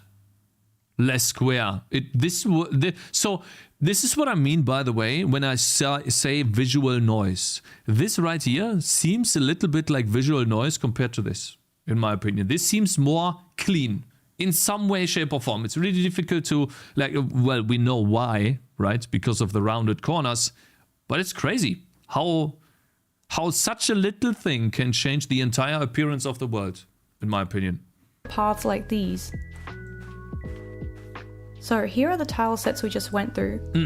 Unfortunately, each of them has at least one By the way, I expect her with the solution to supply me a C++ project with the code, of course, right? Because she's now talked a lot about the engines. She's secretly actually a gigachat in writing C or C++ code, and she's gonna provide us with the code. That's what it leads up to, right? It does make sense. Because the engines do it, yeah. we have to compromise on.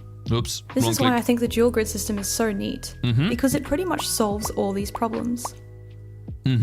So what is the dual grid system? Tell me. Well, like its name suggests, it uses 2 grids instead of 1. The world grid keeps track of which tile is where, but doesn't display anything. The second grid is offset from the world grid by half a tile, and each tile changes based on its 4 overlapping neighbors.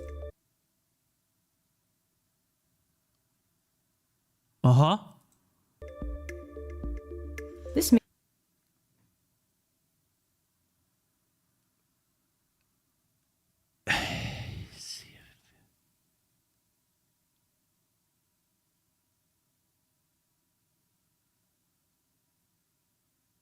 I don't even understand anything. Did anyone of you just understand?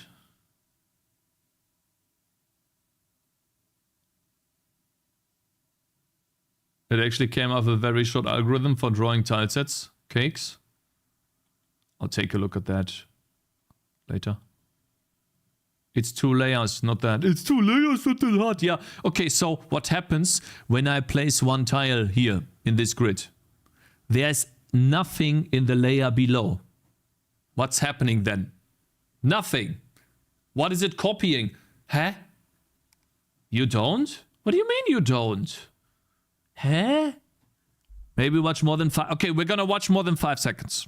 means there is only 16 possible configurations of neighbors. No, you don't give me the solution. You need to make an example. Instead of 256. In terms of the actual tile set to use with this method, this time we actually want the edges to be drawn halfway through each tile. Once the offset is applied, it will appear perfectly aligned with the rest of the game's world.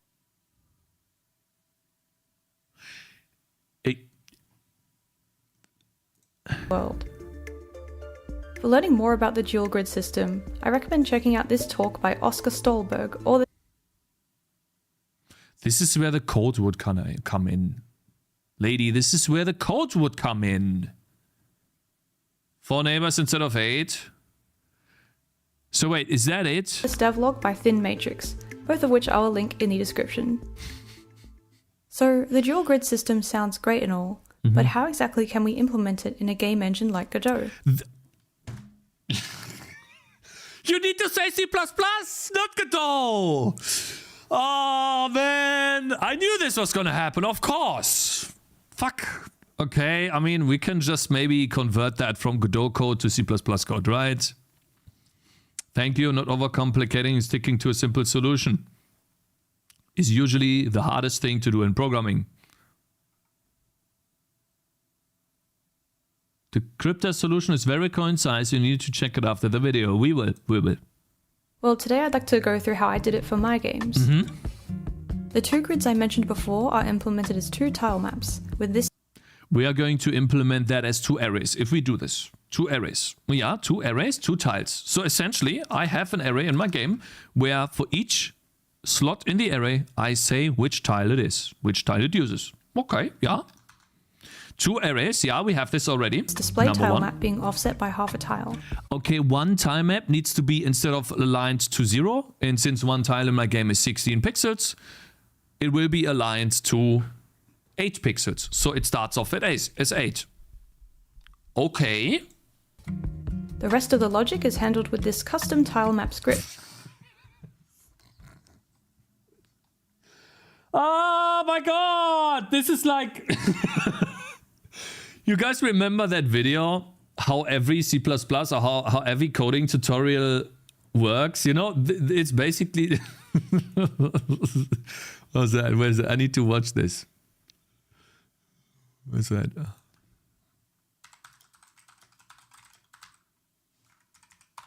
Is that it?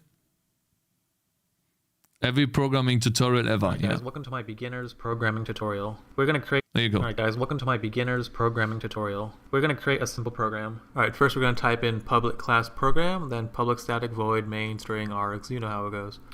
Then import in this old ass outdated library from like 1994. Oh yeah, by the way, we're using Java 7, not Java 8, so sorry if you have to start over.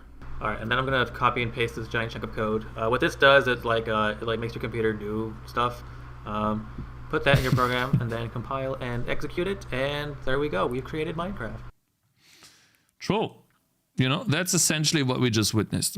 Okay, maybe she goes into this though. This big chunk at the start is the 16 different neighbor configurations and their corresponding tiles. Tile type, tile type, tile type, tile type, vector. All corners.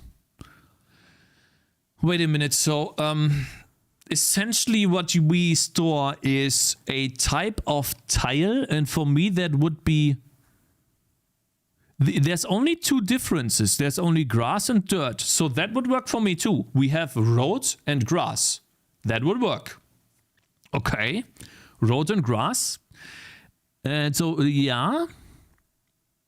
And then I guess these are the left, top, right, bottom. I suppose. And then what is this? The vector 2, 1. What does that vector say? You're basically drawing the mask layer that used to be to calculate the visual layer. Say tile type fast 5 times. Tile type, tile type, tile type, tile type, tile type. Chords in the tile set. Coordinates in the tile set. Aha, so this is the tile to choose then. If there's 4 grass tiles, we choose that tile. The offset into the atlas. Bro, it's simple. You want to draw the edges between tiles, but you want to place the squares in the center. That's why you use 2 grids and translate between them.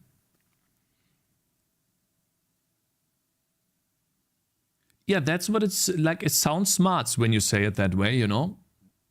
It actually does sound really smart. The tiles are represented as vectors here because they refer to atlas coordinates. Guys, we're going to try this tomorrow, actually. I'm already sold. We're going to try this tomorrow, and we're going to try maybe decryptor stuff tomorrow. I like this. Sorry, I just like this. We're going to do this tomorrow. No, we're going to do this tomorrow. No. No gameplay. Fine, okay, we're gonna do a poll tomorrow, and the one that you guys like more is what we're gonna do. Okay, we're either gonna do this, or we're going to work on the Ranger. We're going to make the Ranger great. Because I want the Ranger to be part of the demo. Okay? I want the Ranger to be there, and... maybe not the mage, I don't know. Maybe the mage. This one's easier to do. Please no skill tree. I need to do the skill tree, bro. What do you mean? Quick refactor in and out. What's the worst that can happen? Do a poll right now. No, we're gonna do a poll tomorrow, bro. I mean, Push can do a poll today. Yeah, we can do a poll now. So basically, that's what I would need to do. Gameplay. So yeah. We want major gameplay mechanics. Wait, Push. Wait a minute. Wait, Push, before you do the pull. So what do you mean by gameplay features? Or gameplay mechanics? What do you mean by major gameplay mechanics? Explain that to me. What do you think, like, from seeing the game, not playing the game? What do you think is missing? Shade 11 gets a 5-minute timeout. There are no sex scenes. Also, hello. Can I pause the notifications again? Gotcha, bitch! Master, Finish this video instead of yap? Okay, the you're getting the calculations are in timeout too. and We're currently making a plan for tomorrow. the powers of your brain are overwhelming. Anything in that section of the list except for the tutorial immo.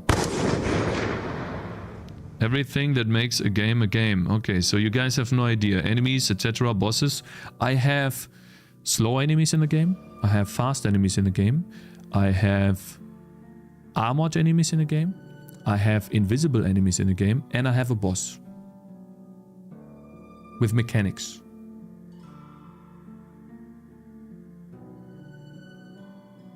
I think for a demo version that's kinda not bad, right? Where's the teleporting enemies?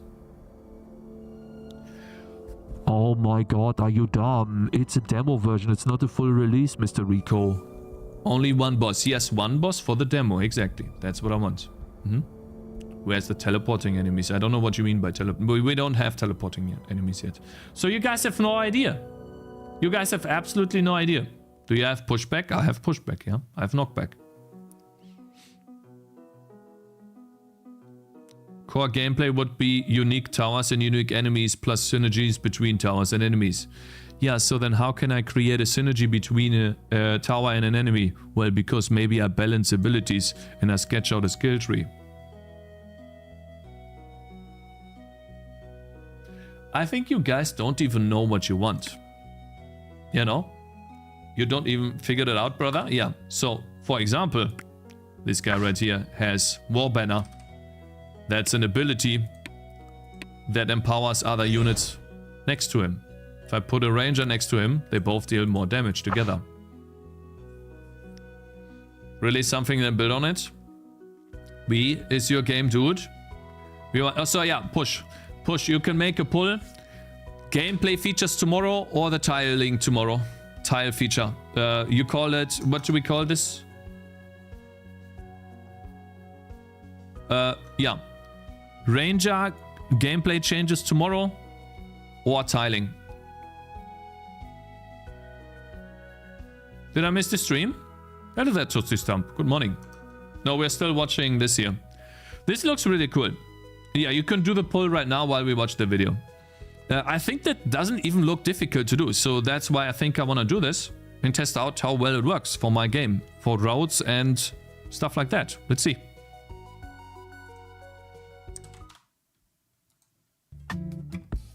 So back in Godot, you can edit these placeholder tiles like normal, and then the offset tiles will generate over them once you hit play. Aha. Okay. You can, of course, update the tiles at runtime by calling this function here.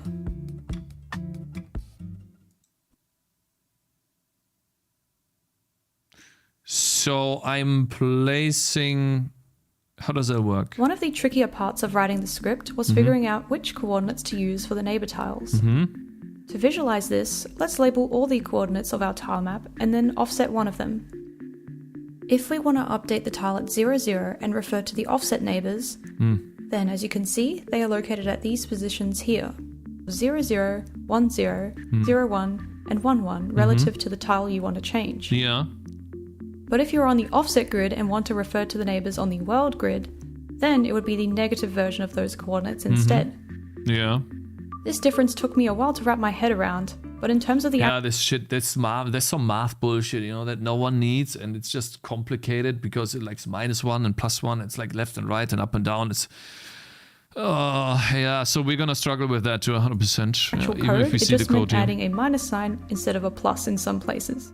Yeah, that stuff can be annoying. This demo project Brother, it is annoying because sometimes your brain just doesn't think that way, okay? I know it's just a minus, but is still. available on GitHub if you want to check it out. Oh, cool. And I also made a version for Unity too. Oh, when I implemented smart. this in my games, I also... Where is your version for C++? Huh? We need that in C++ as well. There's not only Godot in Unity. Huh? I mean, if you've already done it for 2 browsers, 2 engines, might as well, you know, like C code is universal. Just saying. had to add a bit of extra logic for randomization and animations. But I think the effort was particularly worth it for this water, because I wanted an 11-frame animation for the shoreline. Thanks to the dual grid system, I got away with drawing up 155 tiles instead of the 507 I would have otherwise needed. Dual grid aside, for those who will continue to use regular auto tiling... Wait, so, okay, I totally don't understand what you did. When I implemented this in my games, I also had to add a bit of extra logic for randomization and animations.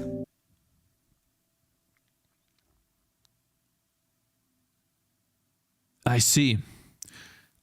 But I think the effort was particularly worth it. Damn. So essentially, if you want this to be animated, damn, you need to draw additional tiles and they all need to have like the same index or something. That's crazy. For this water, because I wanted an 11 frame animation for the shoreline. 11 frame. Thanks to the dual grid system, I got away with drawing up 155 tiles instead of the... And so essentially this corner 11 times, this corner 11 times, this right here 11 times, this right here 11 times. Holy. So essentially if I want to make an animation, I just repeat the same tile set 11 times or 5 times. The 507 I would have otherwise needed. Damn. Dual grid aside, for those who will continue to use regular auto tiling, one thing I can definitely... Guys, my tiles are not animated. I don't need that. I can use that in the future. That would be an update, but this is definitely a time saver for me when making levels, okay? recommend is at least using a tool like this one to help generate the full set of tiles. I personally wish I... See, if we didn't watch this video, we would have never found this system here. See, if we did not watch this video, we would have never found that. I don't even know if it's possible for me to use it though.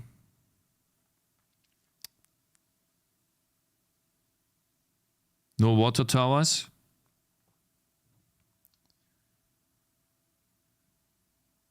Hey, who haven't voted yet? So most of you want to have the Ranger gameplay tomorrow. I started doing this a lot earlier as it would have saved me so much time.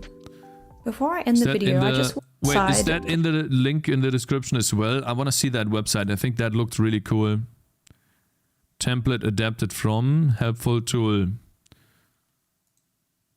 So drop image file here or paste image. Godot, RPG Maker, preview, and what about C++? I guess we would use the Godot tiles then. And then what is she doing in the video? Let's see. For those who will continue to use regular auto tiling, one thing I can definitely recommend regular auto tiling is for that. Okay, I see. Is at least using a tool like this one to help generate the full set of tiles. I personally wish I... Wait, you actually... Wait, so you waited for me? You actually waited for me to say that we're gonna work on the Ranger gameplay, and then all of a sudden there was like a bunch of votes for tiling. Okay, bro. Okay. See, like these are all the contrarians in chat that, oh, let me say what Cakez doesn't want to do. a lot earlier as it would have saved me so much time. Tiling one Cakez. Before I end the video, I just wanted to provide a quick update on the status of my games. Okay. That looks like Stardew Valley. Much finished porting Interscape from Unity to Godot. It took me about 6 months, but considering I only worked on it in my free time, and I had to learn an entirely new engine, I'm pretty happy with this progress. Cool. Plus, it gave me the chance to improve a lot of the assets and code along the way.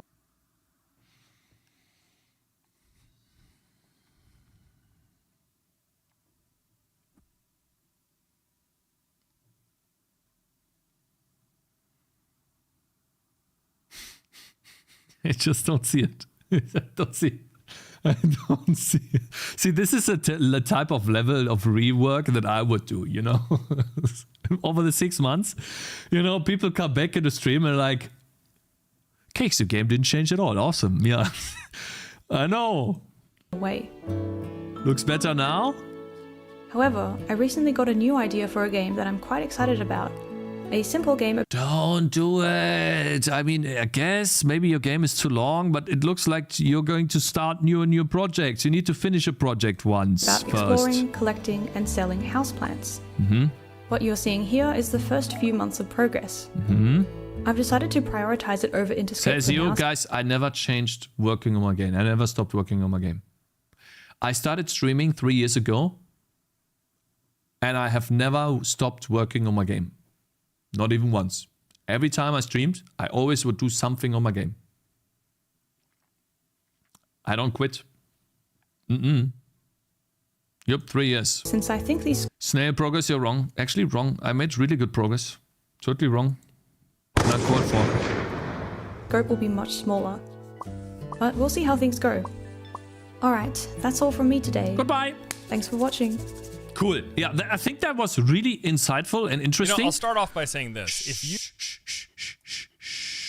This is a YouTube... No, why do you go here, bro? You know, I'll start off by saying this.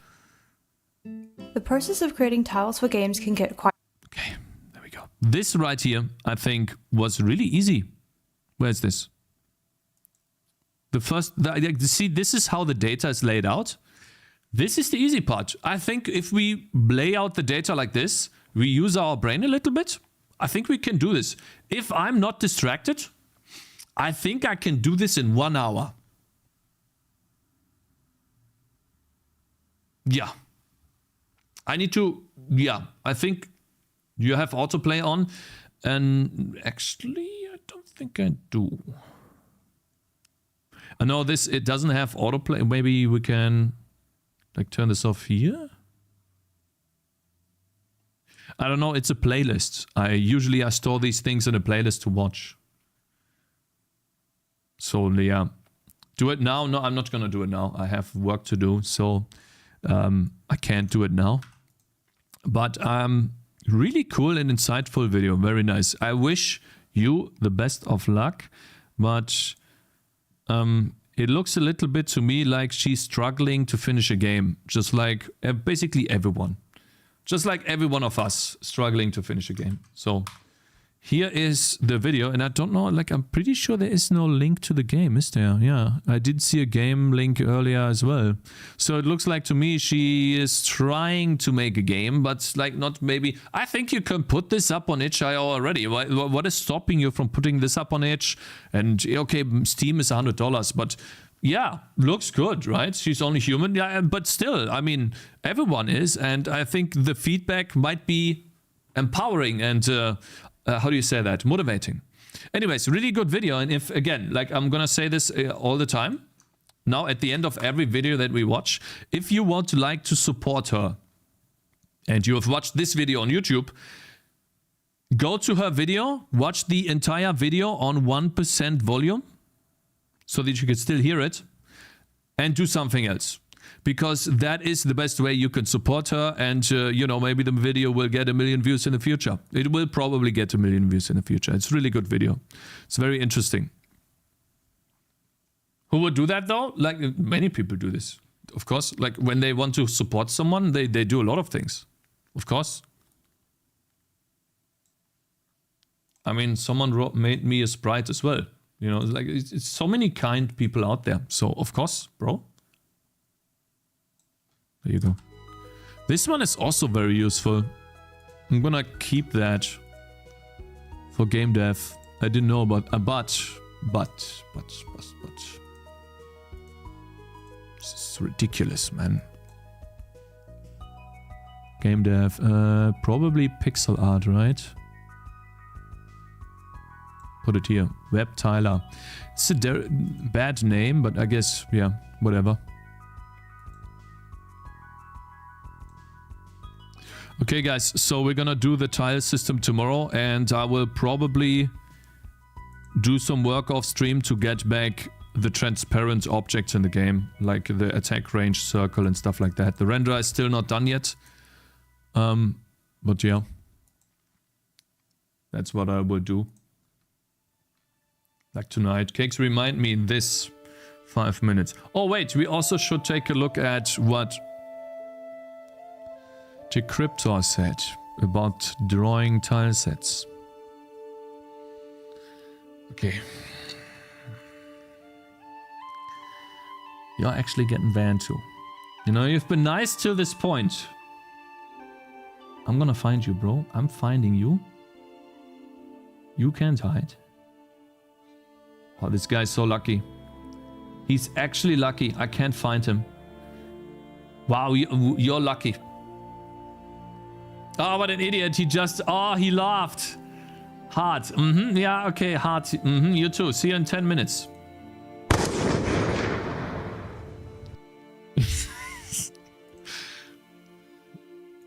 It's crazy, bro. What is this guy doing?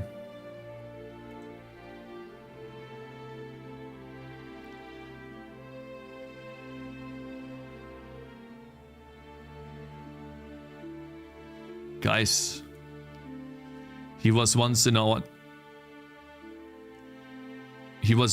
chat. Should we rate him? You're not Edgar Triple L. True. True. A big dick YouTuber. Where we're going, we don't need no mouse. True. Can I stress test your service with my 2.4 tera op? Guys, thank you very much for the big support today. I really appreciate it, and I hope that we can now move on from, you know, lighting issues in the game and have that sunk in, basically. What do you call that?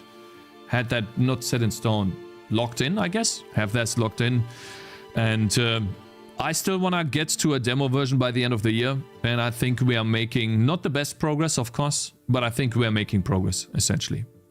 And I need a little bit more time. It usually takes longer than expected, but we're getting there.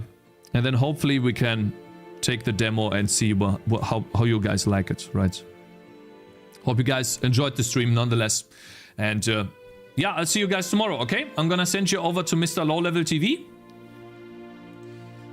and make myself some food. Unbanned just in time to save... Yeah, whatever. I'm not gonna read that. See you tomorrow, guys. Peace. Bye-bye. Have a great day on YouTube as well. Thank you guys for joining.